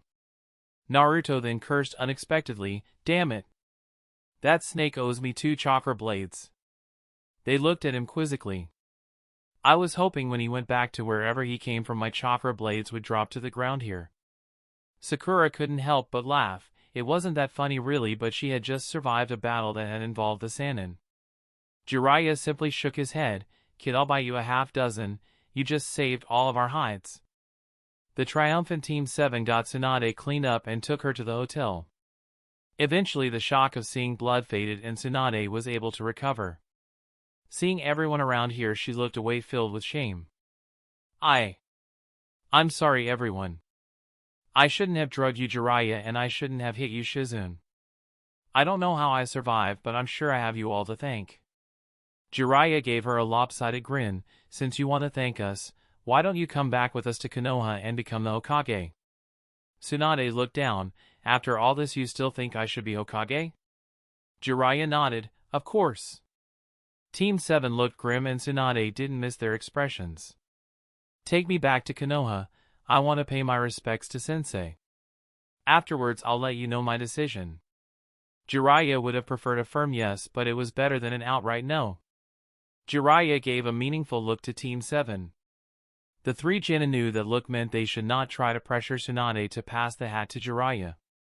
After resting for one day, Team 7, Shizune, Tsunade and Jiraiya began their return journey to Konoha. One of the two Sannin was becoming Hokage. Chapter 19, The New Hokage. Team 7 and company returned to Konoha with no further problems. When they arrived in the village, Kakashi was waiting for them. He gave them a wave and said, welcome home, it looks like you were successful. I trust you made sure to keep an eye on my team, right, Jiraiya? Jiraiya gave a nervous laugh. Your team is right here safe and sound just like I promised. Pretty uneventful trip, really. Sakura and Naruto's eyes bugged out while Sasuke just smirked. Jiraiya kept walking. We have to get to the Hokage Tower and make some decisions, if you'll excuse me, Kakashi. Kakashi missed nothing but simply said, alright then, thank you for returning my team. Kakashi turned to Tsunade and Shizune and addressed them, good to see you, Lady Tsunade. And you as well, Shizune, if you'll excuse me, I'll want to hear my team report. Shizune smiled, wishing she was a fly on the wall when Team 7 made their report. She followed Master Jiraiya and Lady Tsunade and wondered about Kakashi's reaction to his team of genin fighting Konoha's most dangerous missing nin. If Shizune had been there, she would have been underwhelmed by his reaction. A slight widening of his one visible eye was the only reaction he gave as he listened to his team tell him about their encounter with Kabuto and Orochimaru. What was the point of overacting? Now, if he had heard his team was going to fight the pair, he would be worried, but clearly they had survived. Instead, he analyzed the fight and discussed alternative strategies to the ones used. Kakashi also questioned them about Fuinjutsu. Naruto explained why he was not going to pursue it and instead he would work on refining his chakra control. He was also looking forward to learning a new Winjutsu. Sakura loved Fuinjutsu and couldn't help but gush about it. Sasuke was less impressed. Jiraiya sensei explained that it takes a long time to master the art of Fuinjutsu and that even when mastered it isn't always practical to use in battle. If Sakura wants to take the lead on Fuinjutsu, that's fine. I would like to learn more jutsu and continue my taijutsu mastery. Kakashi found the decision reasonable. Sakura was beaming when her sensei said, well then, it's decided. Unless you hit a wall in your training, Sakura, you will be the team's Fuinjutsu specialist. Learning Jinjutsu, Taijutsu and Fuinjutsu at the same time will be a struggle. For now you will not be able to learn any more ninjutsu with all of that on your plate. Sakura took the news gracefully. Her chakra reserves had expanded significantly since graduating the academy, but her katan, fire release, jutsu took a lot of chakra that could be better used for Jinjutsu. It was great to have an ace in the hole, however she couldn't be an expert in everything. The training game plan was on the table. All three of them would continue to work on conditioning and taijutsu. Naruto would focus on improving chakra control and learning a new Winjutsu. Sakura would work on Jinjutsu and Fuinjutsu, and Sasuke would be further focused on taijutsu and ninjutsu. That determined Kakashi informed them they would soon be going on a B-rank mission. The only reason a mission hadn't been selected was because he didn't know when they would return. Team 7 was all smiles. They were ready. Break! On the way to the Hokage Tower, Tsunade told Jiraiya she wanted to stop at Hiruzen's gravesite. Tsunade was silent for a few minutes, thinking back on her past. What would her sensei say now? Now, after being gone for years, abandoning the leaf and not being there to protect it, what would he say about her being the Hokage? Jiraiya was a respectful distance away, so he didn't notice her silent tears. Why am I here?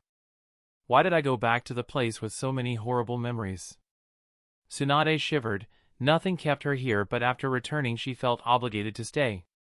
She had nearly gotten Jiraiya killed, nearly gotten the fourth Hokage's son killed, nearly gotten Shizune killed. She had been helpless because of her memories. There was no way she could be the Hokage. Tsunade turned to her former teammate and shook her head. I can't.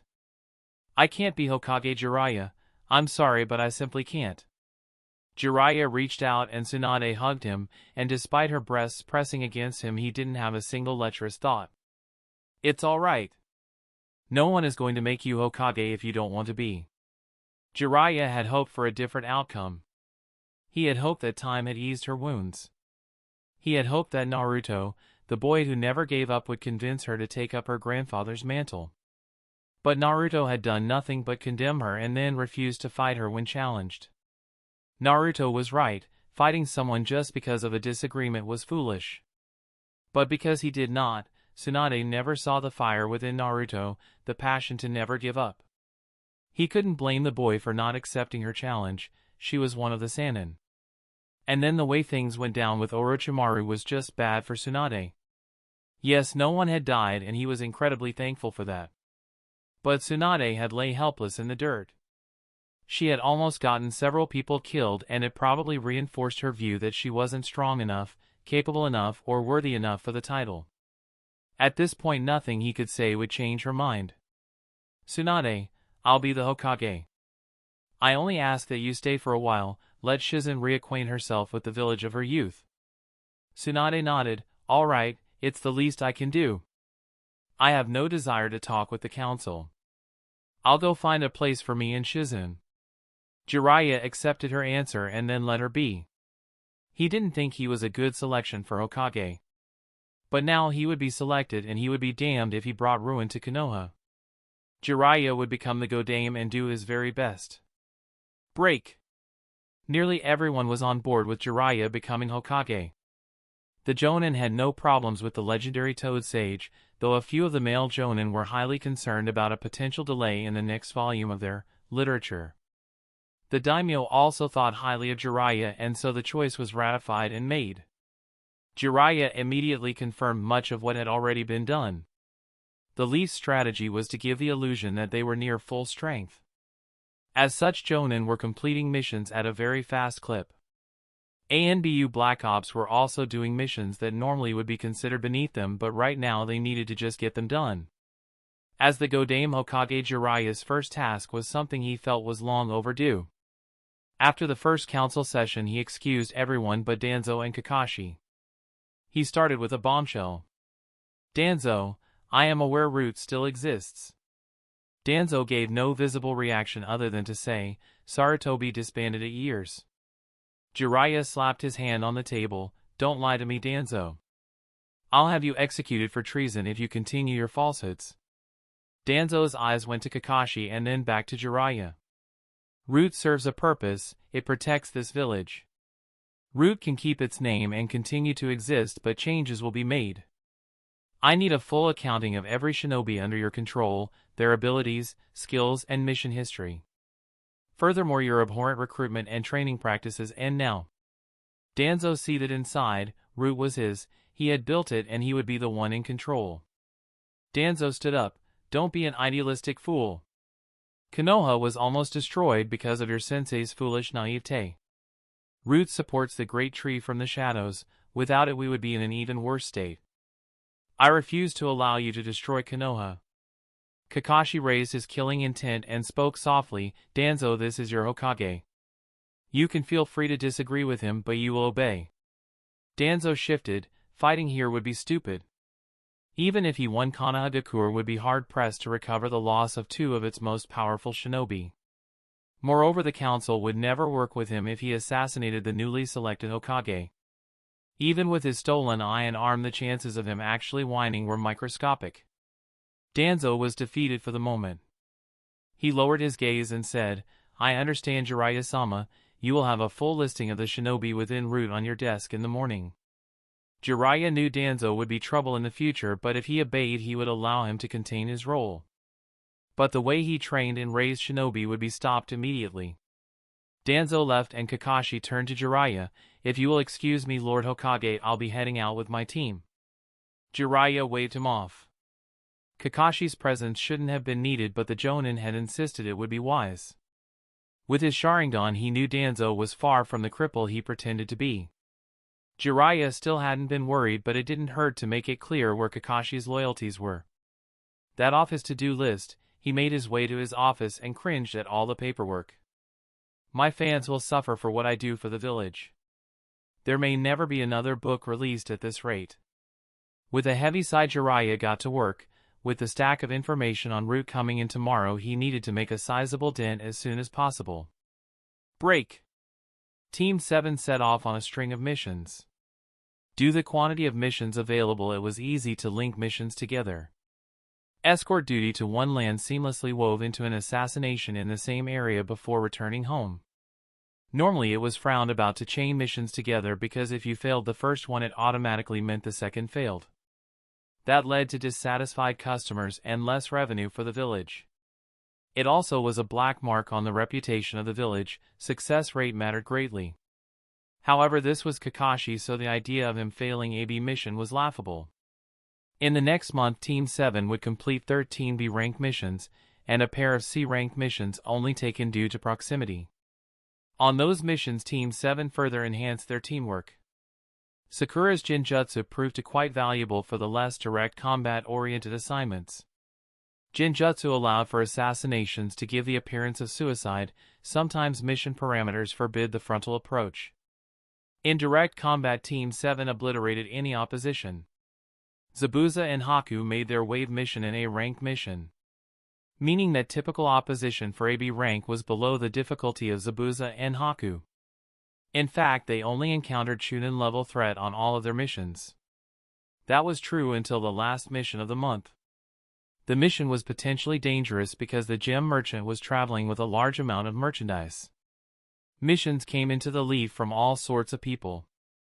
There was one mission that was tasked with kill the gem merchant and delivering the merchandise elsewhere, and there was one mission for guarding the gem merchant. Konoha has chosen to defend the gem merchant, which means whoever was looking for shinobi to kill said merchant would go to another village. Iwabakure was anxious to test the waters and see if Konoha was really as battle-ready as it pretended to be. The plan was a simple one: ambush Konoha shinobi out on missions and see if they were actually staffing to those missions correctly. If there was weakness, then that Sasuke would strongly consider making war upon the leaf and avenge the humiliation the Yellow Flash had caused. He sent a Jonin with 3 Chunin as one squad. A second squad would stay back and observe the battle. 2 such groupings would go out and attempt to clash with leaf forces. The unlucky group hit Team 7 on the gem escort mission. As was typical, Naruto had made clones that fanned out around the caravan in all directions. The 4 shinobi spotted the clone and attempted to silently kill it. One IWA shinobi threw a poison-laced senbon at the clone. The Naruto clone felt it coming and dodged to the side and drew a kunai and threw it at the enemy. Pushing chakra into its feet, the clone charged at the kunoichi who had thrown the senbon. The Chunin IWA nin fired more senbon only for them to be deflected by another kunai drawn in the clone's hand.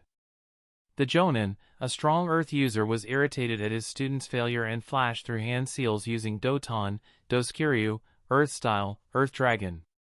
The Stone Dragon rose up from the ground on an interception course. The clone hastily used Kawarimi to avoid the Stone Dragon, however the Doton user was skilled and the dragon altered course. The clone dodged the jutsu and was nearly impaled by more senbon needles. A hasty futon, Rapusho, Wind Release, Gale Palm, pushed the senbon needles away but broke the clone's momentum and drained much of its remaining chakra. Crap, the clone said as the earth jutsu smashed into him and popped him. The real Naruto suppressed the urge to blink, a bad habit Kakashi had broken.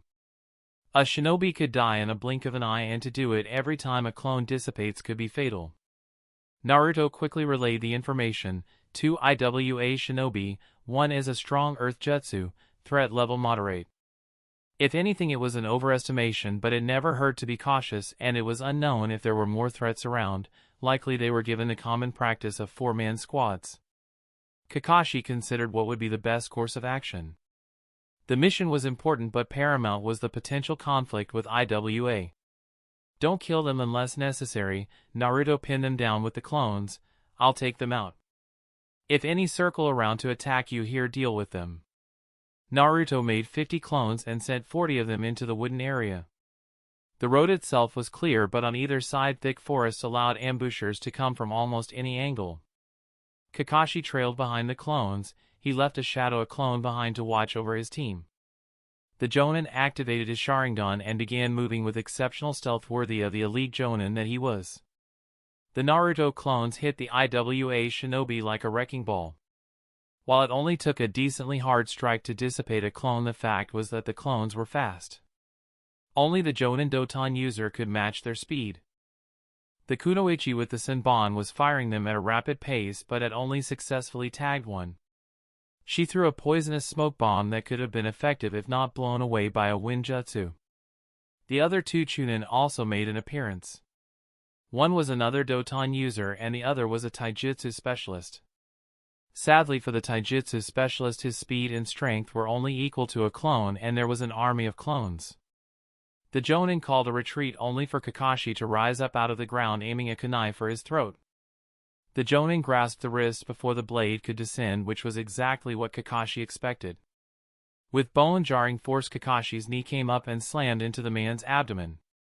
Doubled over, the jonin couldn't stop Kakashi from slamming his elbow into the base of his neck, knocking him out.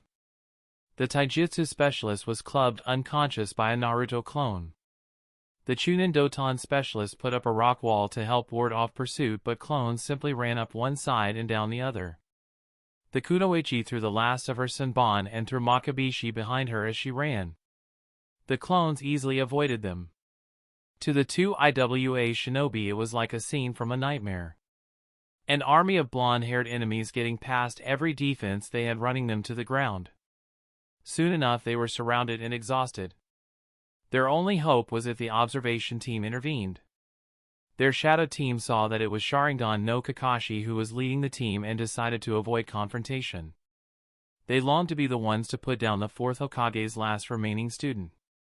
It was a temptation, but they told themselves they had orders and they had to be obeyed. In reality, it was due to the very well-reasoned fear in their guts. If they confronted the copycat Nin, they would lose. The clones overwhelmed the last two Chunin, and soon all four of them were in custody. The clones carried the four prisoners back to where the wagons were. The three genin were a bit miffed they didn't get to play a more active role. When Naruto mentioned it, Sakura felt like walloping him on the head. At least you got to do something, we just sat here. Kakashi chuckled, so overeager, we were fighting an unknown number of shinobi, no sense in taking chances. Sasuke and Sakura were not happy. They knew it was the right call, but they each had a strong desire to prove themselves in battle. Kakashi placed chakra seals on the four IWA shinobi and woke the jonin up. I'm tempted to kill all four of you and deliver your heads to a Wagakure. The jonin's eyes widened. But I'm not going to do that. The new Hokage desires peace, so I'll place nice for now. Kakashi narrowed his eyes and raised his killing intent to full throttle. However, if any more IWA shinobi cross our path, they are dead. Understood? The enemy jonin hastily nodded his head. Kakashi untied them and waved his hand. By now, the IWA shinobi were shocked. They were being let go? At first they thought it was a trick, some cruel joke being played on them. But as nothing happened as they walked away, curiosity finally got the best of Kunoichi. Her face was pretty despite the scar running across her forehead.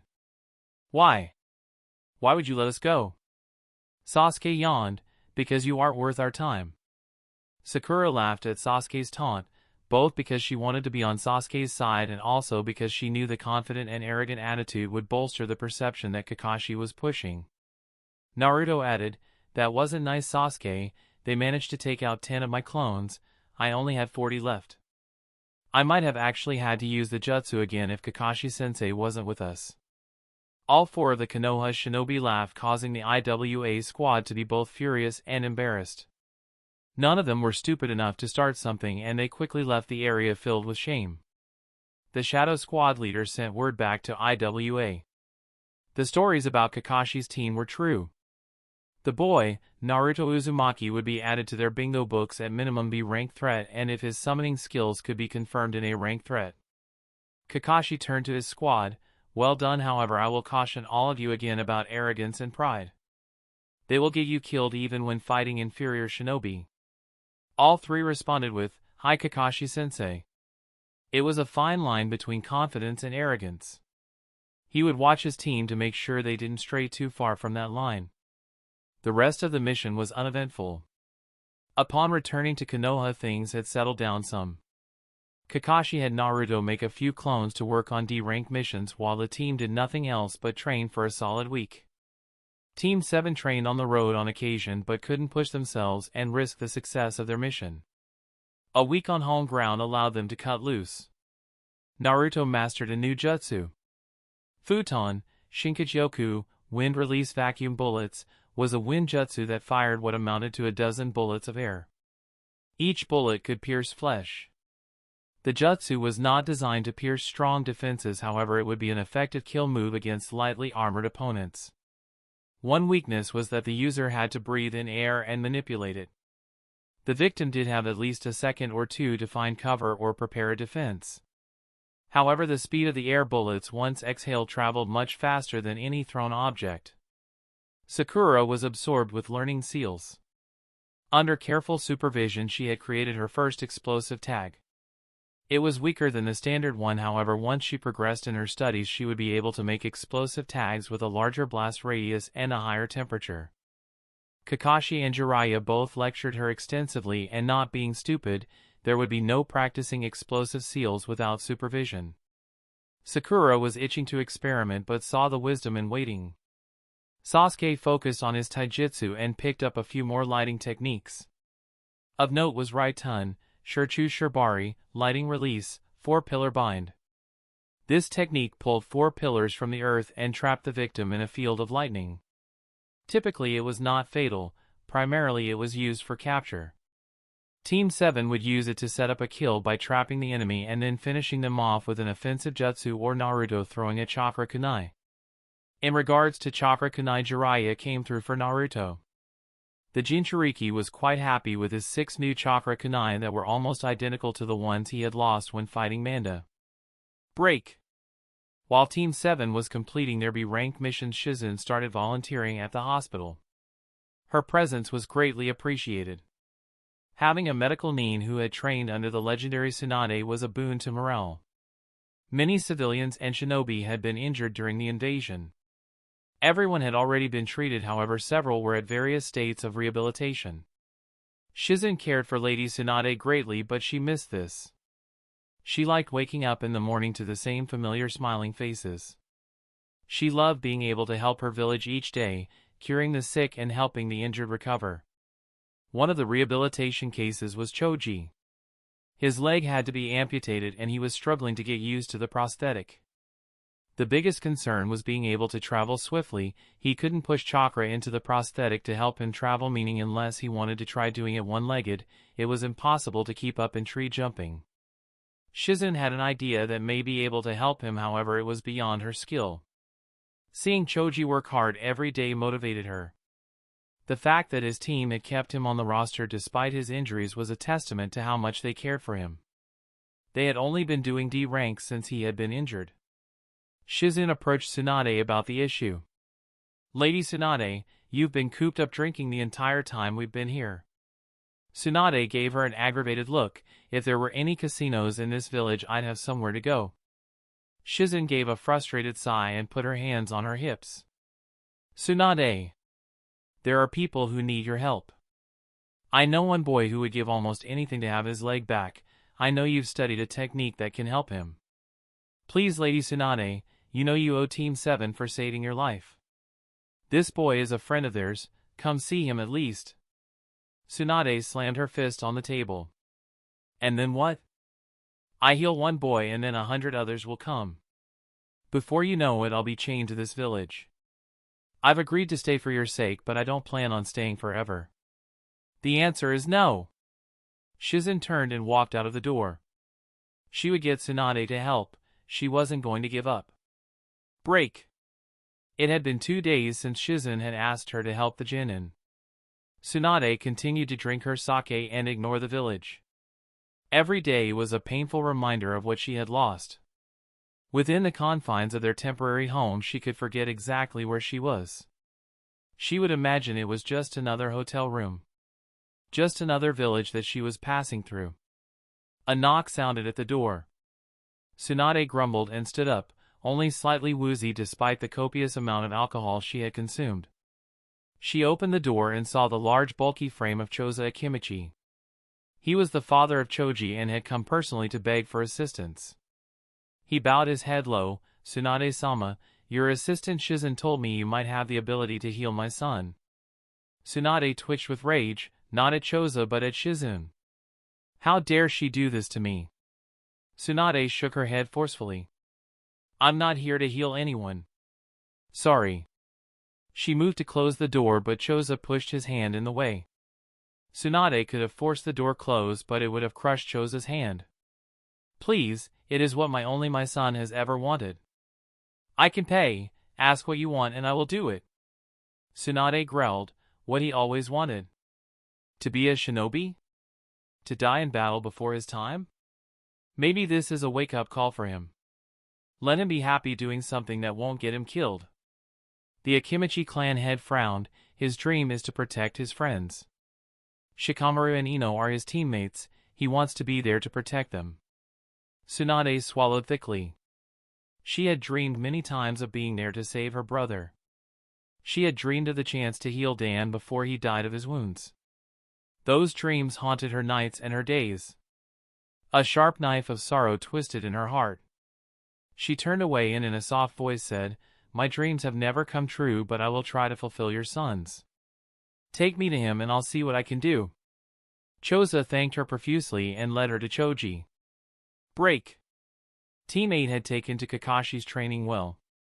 It turned out that Kiba was a Doton, Earth, user and had found several ways to use his jutsu to augment his taijutsu skills. Shino took to learning medical jutsu with methodical efficiency. The workmanlike attitude Shino displayed impressed Kakashi. Shino was able to manifest chakra scalpels when needed and learned how to repair lacerations and puncture wounds. With Hinata he had helped only slightly with her taijutsu. Primarily it was her confidence that he had helped most in. Kakashi used a henge to appear like Hayashi and fought with her. Then he would appear like Naruto. Each time she lost her composure he would stop and ask pointed questions about what she was feeling. Hinata hated it when she asked questions about why she blushed when seeing Naruto. Hinata was so embarrassed she forced herself not to reveal what she was feeling with her body when they sparred so she would not have to keep answering his questions. She kept her concentration up and focused only on the fight. Soon she was fighting Kakashi as Naruto and then as Hayashi without even blinking. The first time she did this Kakashi congratulated her. "Finally you have become a shinobi." Hinata looked up at Kakashi. "What do you mean, Kakashi-sensei?" "I was already a shinobi." Kakashi gave her an eye smile. "You have mastered your own body." A shinobi is a master of deception. You control your chakra well, you control your body well in battle. You should also control your heart rate, your breathing, and your voice. Social situations are simply another battlefield. As a shinobi you must be able to lie, deceive, and manipulate. As a kunoichi you may even be called to use your femininity as a weapon. Hinata almost blushed but forced the heat from her cheeks. She was a shinobi. She was a ninja. She would stop acting like a civilian girl. Since those training sessions with Kakashi her confidence grew.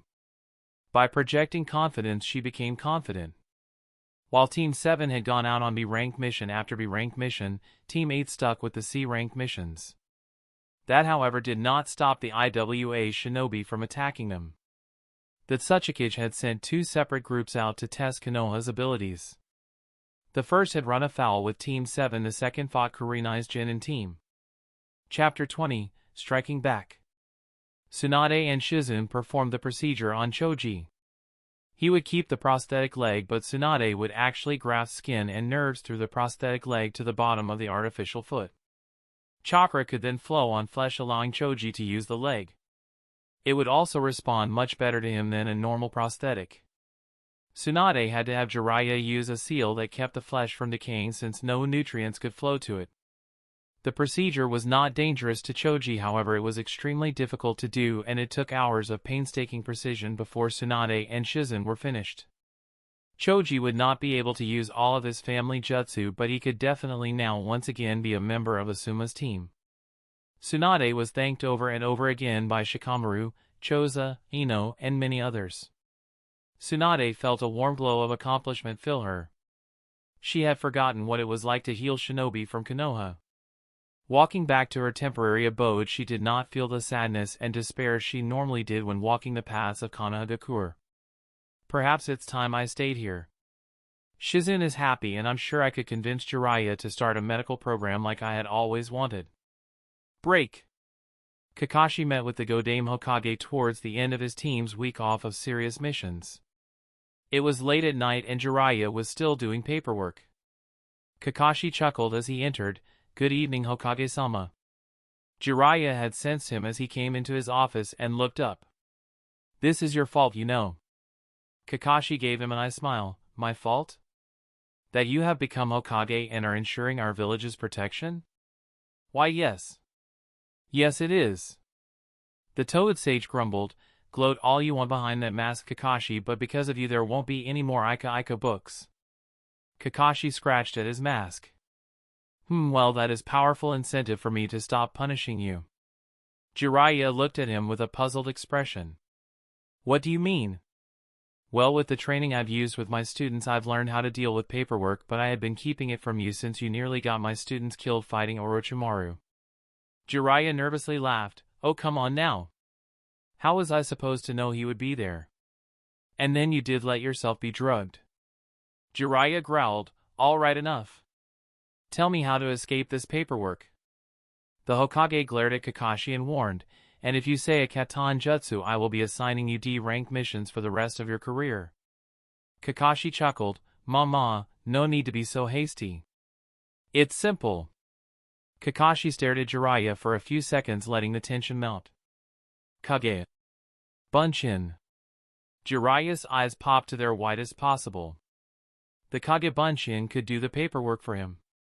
He could easily create a couple and have plenty of time to do research, write his novels, and just relax while all the work got done. Jiraiya had tears in his eyes. "Kakashi, thank you. I thought my life was over, stuck behind this desk never to experience the joy of a sweet round." Kakashi cleared his throat loudly. For some reason he was okay with reading his erotica, but to hear Jiraiya go on about the research that supported was disquieting. "Yes, well, I do expect the next book to be autographed. And maybe a little insert thanking me personally for the series being able to continue wouldn't be too out of line either." Jiraiya laughed. "You got it, kid." Jiraiya was dancing for joy on the inside, but he put on his Hokage face and simmered down as he got down to business. "All right, Kakashi, you mentioned earlier you had a plan you wanted to run by me? Hi, since you have nixed the strike at Tsuna, I believe we should deal with Orochimaru before he can rebuild his shinobi force. Here is what I have in mind." Kakashi was quite detailed in his plans and Jiraiya was soon nodding in agreement. It would be risky, but it was far past time for the snake to be brought to justice. Break. Naruto liked to position one of the clones he had disguised as a villager at the gates on Konoha. That meant he was the first of the rookies to see Team 8 return from their mission. He was shocked as they were bustled in by a second team that included medical Nin. Shino and Hinata were walking on their own, though they both had bandages on them. Kurenai was being helped a pair of shinobi while Kiba was being hauled in by a stretcher. Naruto removed the hinge and approached Hinata. What happened? He was anxious. He hated to see his comrades injured. While it was just a clone, it still had the same feelings and thoughts as the original. When he dissipated, those same feelings and thoughts would transfer over to the real Naruto. Hinata looked at Naruto. She didn't blush or fidget, she just tiredly said, "We were ambushed to Wagakure." Naruto looked at the stretchers and swallowed thickly. "Are they going to be okay?"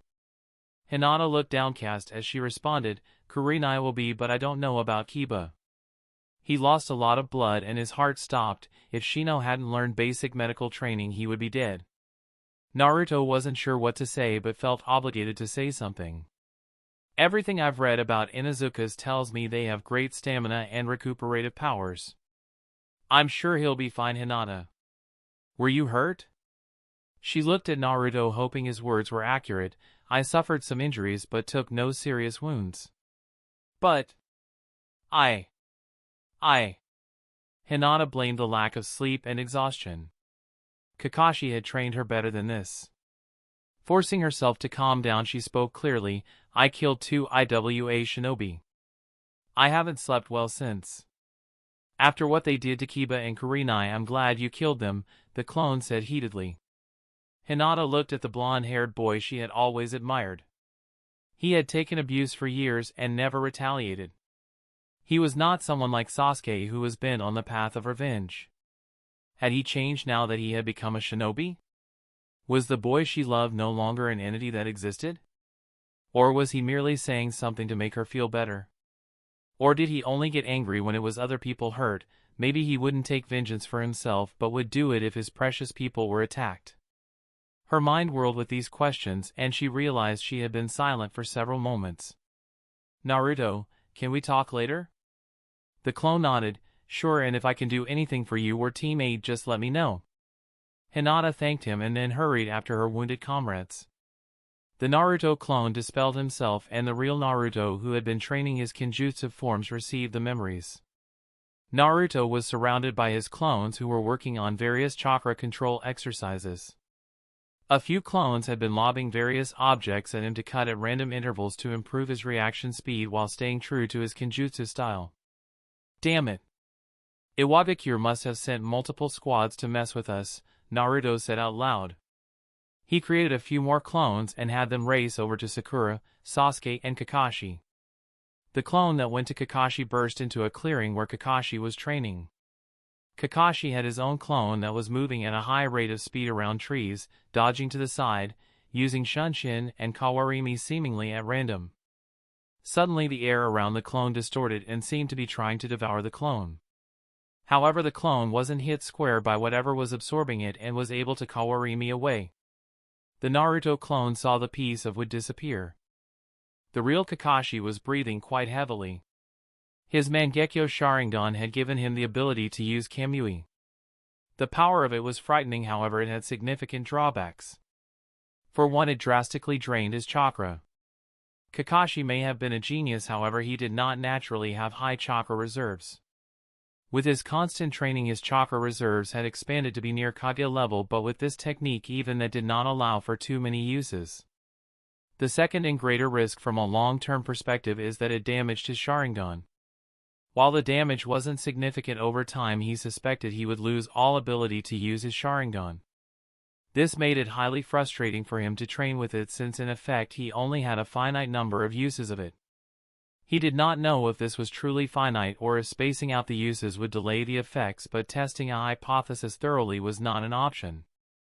Using it against his clone, he realized that S-ranked shinobi would not simply die from the attack. However, if they were restrained or even briefly caught unaware, he could hit with the attack and kill them. And even if they weren't restrained or surprised, they could take significant damage, such as losing a limb if they weren't moving at the highest level of speed. Against lesser shinobi there was little someone could do to stop the attack. Since the attack did not use hand seals, it was very flexible and death could occur before they even knew Kakashi was preparing to strike. Kakashi turned to the clone and deactivated his Sharingan. "What is it?" The clone explained that Team 8 had returned and that it had 2 members severely injured due to IWA aggression. Kakashi frowned beneath his mask. He had hoped that IWA was done with their probing. "Thank you for telling me. I'll go see the Hokage." The clone waved and then went poof to let the real Naruto know the message had been delivered. The real Naruto was upset. He wasn't sure which Iwabikure shinobi had attacked Team 8, but if it was the ones that they had let go, he would track down whoever was still alive from that squad. Hinata had killed 2, she would know if they were the same ones they had fought. It was also possible that all 4 had been killed. Maybe the other 2 were killed by the other members of the squad. He wouldn't bother Hinata about it now, but he would ask later on. Naruto was never one to focus on past slights and grievances. The worst he would do to the villagers was pulling pranks on them, which were temporarily infuriating but did no lasting harm. Right now hot rage filled his veins and he felt the Kyuubi chakra bubble up inside of him. He clamped down on it hard. Breathing heavily, he examined his thoughts. He was angry at IWA for the attack. He was angry that his comrades were injured. He was angry that Hinata was sad. Would killing IWA shinobi make him feel better? If he were to ask Sasuke, he would receive a yes. If he were to ask Kakashi, he would say that revenge could be cathartic but that it should not get in the way of his goals and dreams. If he were to ask Sakura, she would say no, that killing wasn't a good thing. He turned over the thoughts in his head while he continued working on his Kenjutsu style. He didn't enjoy killing. Killing someone to protect the village was absolutely something he did with no qualms about it being right. But to kill for no other reason than appease his own selfish psychological need? It wasn't who he wanted to be. If he had to kill IWA shinobi, he would do so without hesitation, but he refused to take joy in it. He would not be like the Kyuubi who reveled in destruction and pain. Break. Kakashi met with the Hokage and Shikaku. Jiraiya didn't like having large group discussions. Too many opinions and divergent desires made it a chaotic mess. He trusted Kakashi and Shikaku to provide intelligent analysis. Both of them were geniuses and in raw intellect were superior to him. He felt this was balanced because he often made decisions based on his gut as opposed to knowledge. He had little respect for Hamura and Koharu. While they possessed wisdom, their way of thinking was too closely aligned to Danzo. Shikaku advised, "It seems unlikely Iwagakure will proceed with aggression. Both attempts have met with disaster. While the second attack was more successful, they still were driven back with losses. As of yet, we have no intelligence suggesting a troop buildup." Kakashi agreed with the assessment that Tsuchikage isn't always predictable, but if he bothered with feeling us out, surely he's seen that we are still strong. Kakashi spoke again and said, "The problem is if Kiba doesn't survive his injuries, the Inuzuka clan will demand a blood price for the attack." The Hokage waved it off. Young Kiba was breathing when he got to the hospital. With Tsunade helping out, he is in no danger. While he may have long-term injuries, he will definitely survive. Shikaku replied, "In that case, we only need to worry about IWA, and I don't think they will be making any moves after this."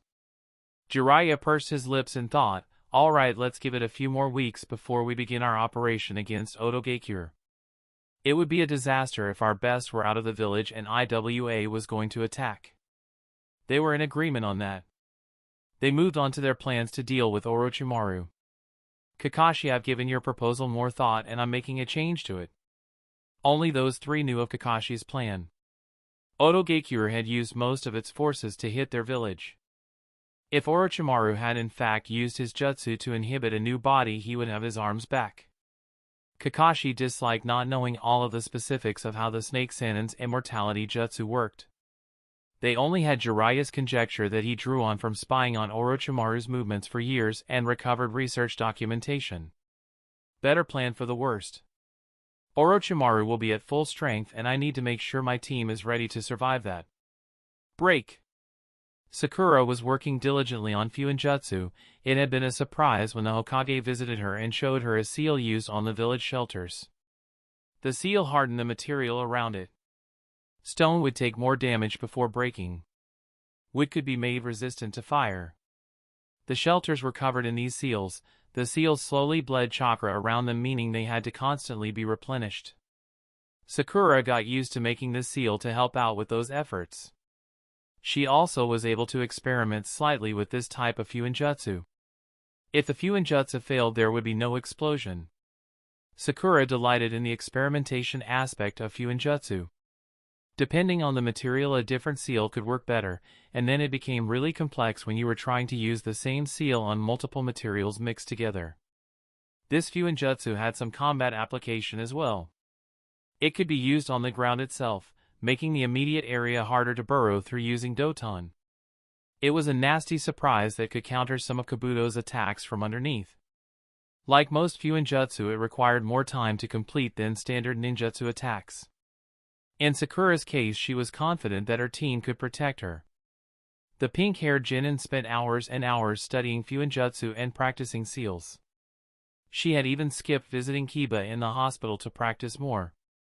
Kiba was going to make a full recovery and needed his rest. One less body there wasn't going to hurt anything.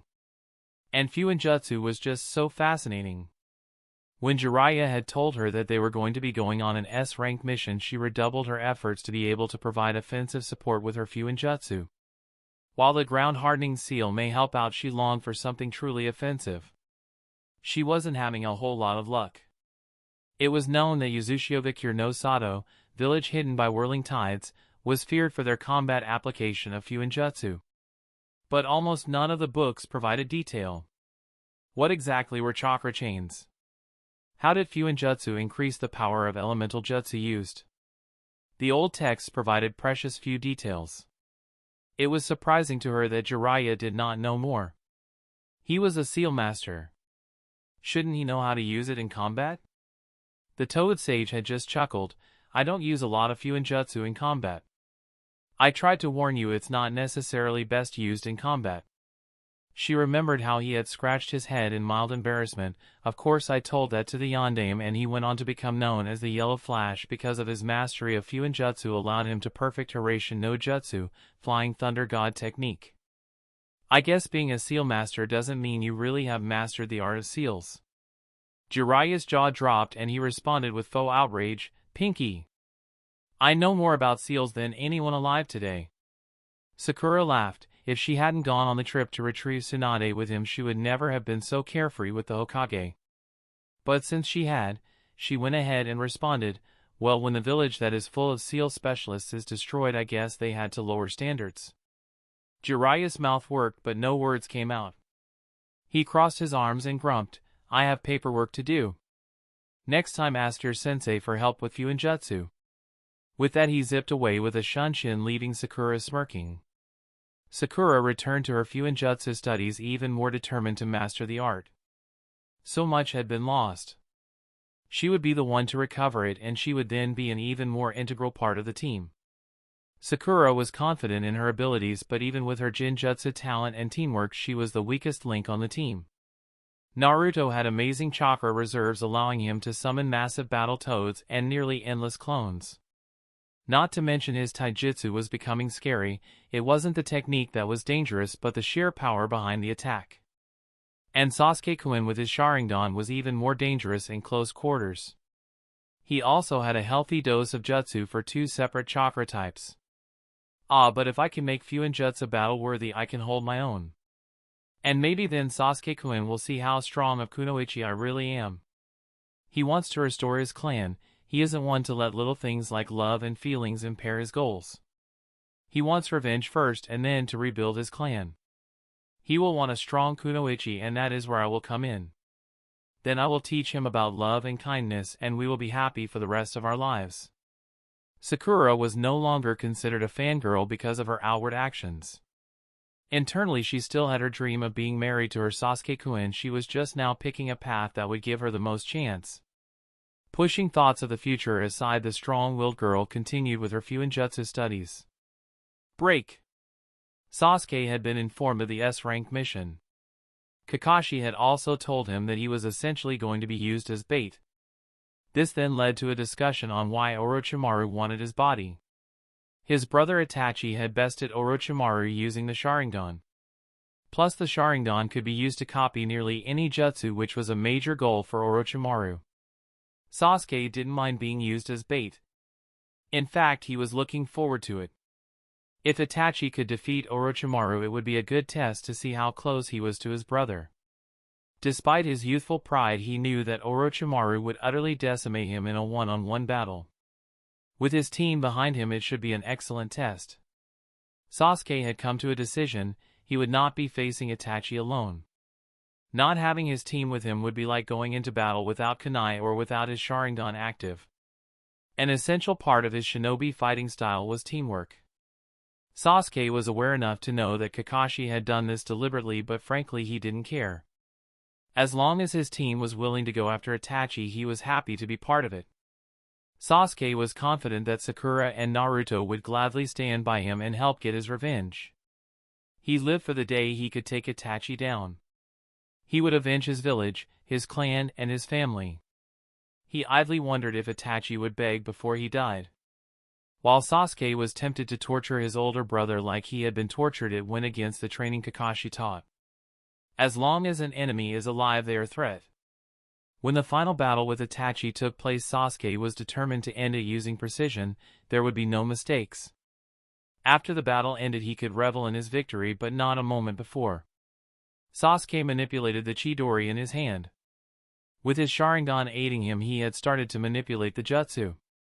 He had increased the strike range by a few inches, and in theory he could actually have it extend much further. He'd discuss it with Kakashi during their next training session. Thoughts of ramming a Chidori blade into Itachi's heart spurred him on as he continued his training. Orochimaru was sure to have some powerful pawns available, however they could be dealt with. Kakashi proposed a strike team made up of Team 7, a 4-man squad of elite ANBU and a mix of jonin with unique skills to track Orochimaru down if he attempted to flee. The jonin roster would include some Inuzuka for her nose and strength. It would have Shibi Aburame with his insects to provide similar support. The last 2 jonin would be Genma Shiranui, who had a variety of skills. The last remaining jonin would be Shizun, who would provide medical support. In terms of ANBU, that was where Jiraiya had some changes planned. We will only bring 2 ANBU along. Tenzo, Yamato, and Yuga Yuzuki will be selected. I have replacements in mind for the other 2. Tenzo had access to Mokuton, would release, which was both flexible and powerful. Yuga was skilled with Kenjutsu and was a sensor shinobi, which would also be useful for tracking down the snake Sannin. Kakashi asked, who are the 2 replacements? Anko Mitarashi. I'm afraid she'll never forgive me if I don't include her on this mission. He paused and looked at his 2 trusted advisors. In a whisper he told them, and she's really scary. Kakashi's eye twitched. Based on Jiraiya's behavior, Naruto's over-the-top reactions and exclamations weren't behaviors that would prevent him from becoming Hokage. I'll never get him to act like a shinobi if I let him spend more time with Jiraiya, Kakashi thought to himself. His train of thought was derailed when Jiraiya announced that he would be the 4th member of the ANBU squad. Kakashi's response was immediate, you can't do that. You are the Hokage and this is a dangerous mission. Jiraiya laughed, that's precisely why I should be going. If this mission fails, we will have lost most of our elite and up-and-coming elite. I can make sure that this succeeds. Between the 2 of us, I'm confident Orochimaru can be defeated. If it's just you, even with strong support he could win or inflict casualties and escape. He's one of the Sannin for a reason, Kakashi. Shikaku could see the probability of success skyrocket by including Jiraiya on the mission. However, he was the Hokage, and if something were to happen to him so quickly after being raised to the position, it would make Konoha very vulnerable. This is troublesome. We are putting all of our kunai in one holster. I'd rather go big and lose no kunai. Don't worry, I'm a better gambler than Tsunade. That isn't saying much, Kakashi commented. Hey, who is the Hokage here? Both Shikaku and Kakashi argued against the Hokage risking himself, but in the end he was the Hokage. That meant that Kakashi had to ensure everything went well on the mission. Kakashi mused, so we have 3 weeks to get the teams ready. I'll be drilling my team hard and limiting their missions. I suggest you have Tenzo, Yugao, and Anko work together. Have them prepared to use attacks that will slow down even a Sannin. Do the same for the Jonin team. Jiraiya agreed that was sensible and then looked at his 2 advisors. Oh, and don't let Tsunade know I'll be bringing Shizune along. Kakashi thought that this was a terrible idea, but again it wasn't his place to gainsay the Hokage. And he certainly wasn't going to betray the Godame's trust by telling the Slug Princess. Jiraiya wrapped up the meeting by saying, while we're gone Shikaku will have control, he will be in a hinge to appear like me. I'll add some seals in the office to ward away dojutsu and chakra sensing. I'll also inform the village that I'm taking 3 days off to work on my literature and to not disturb me unless it is a dire situation. Eventually it will be discovered, however we'll be traveling fast, so hopefully no word will reach Orochimaru that I'm out of the village. Jiraiya continued, Orochimaru won't be able to resist the temptation of Sasuke. By this time he's already in a new body, so he will be forced to try to take Sasuke alive, which should give a small advantage to Team 7. When you fight Orochimaru, fight as cautiously as you can. As soon as we have confirmation you've engaged, I will summon Fukasaku and Shima. I will take no chances and go into Sage mode prior to my arrival. Kakashi and Shikaku still had reservations, but they had already said their piece.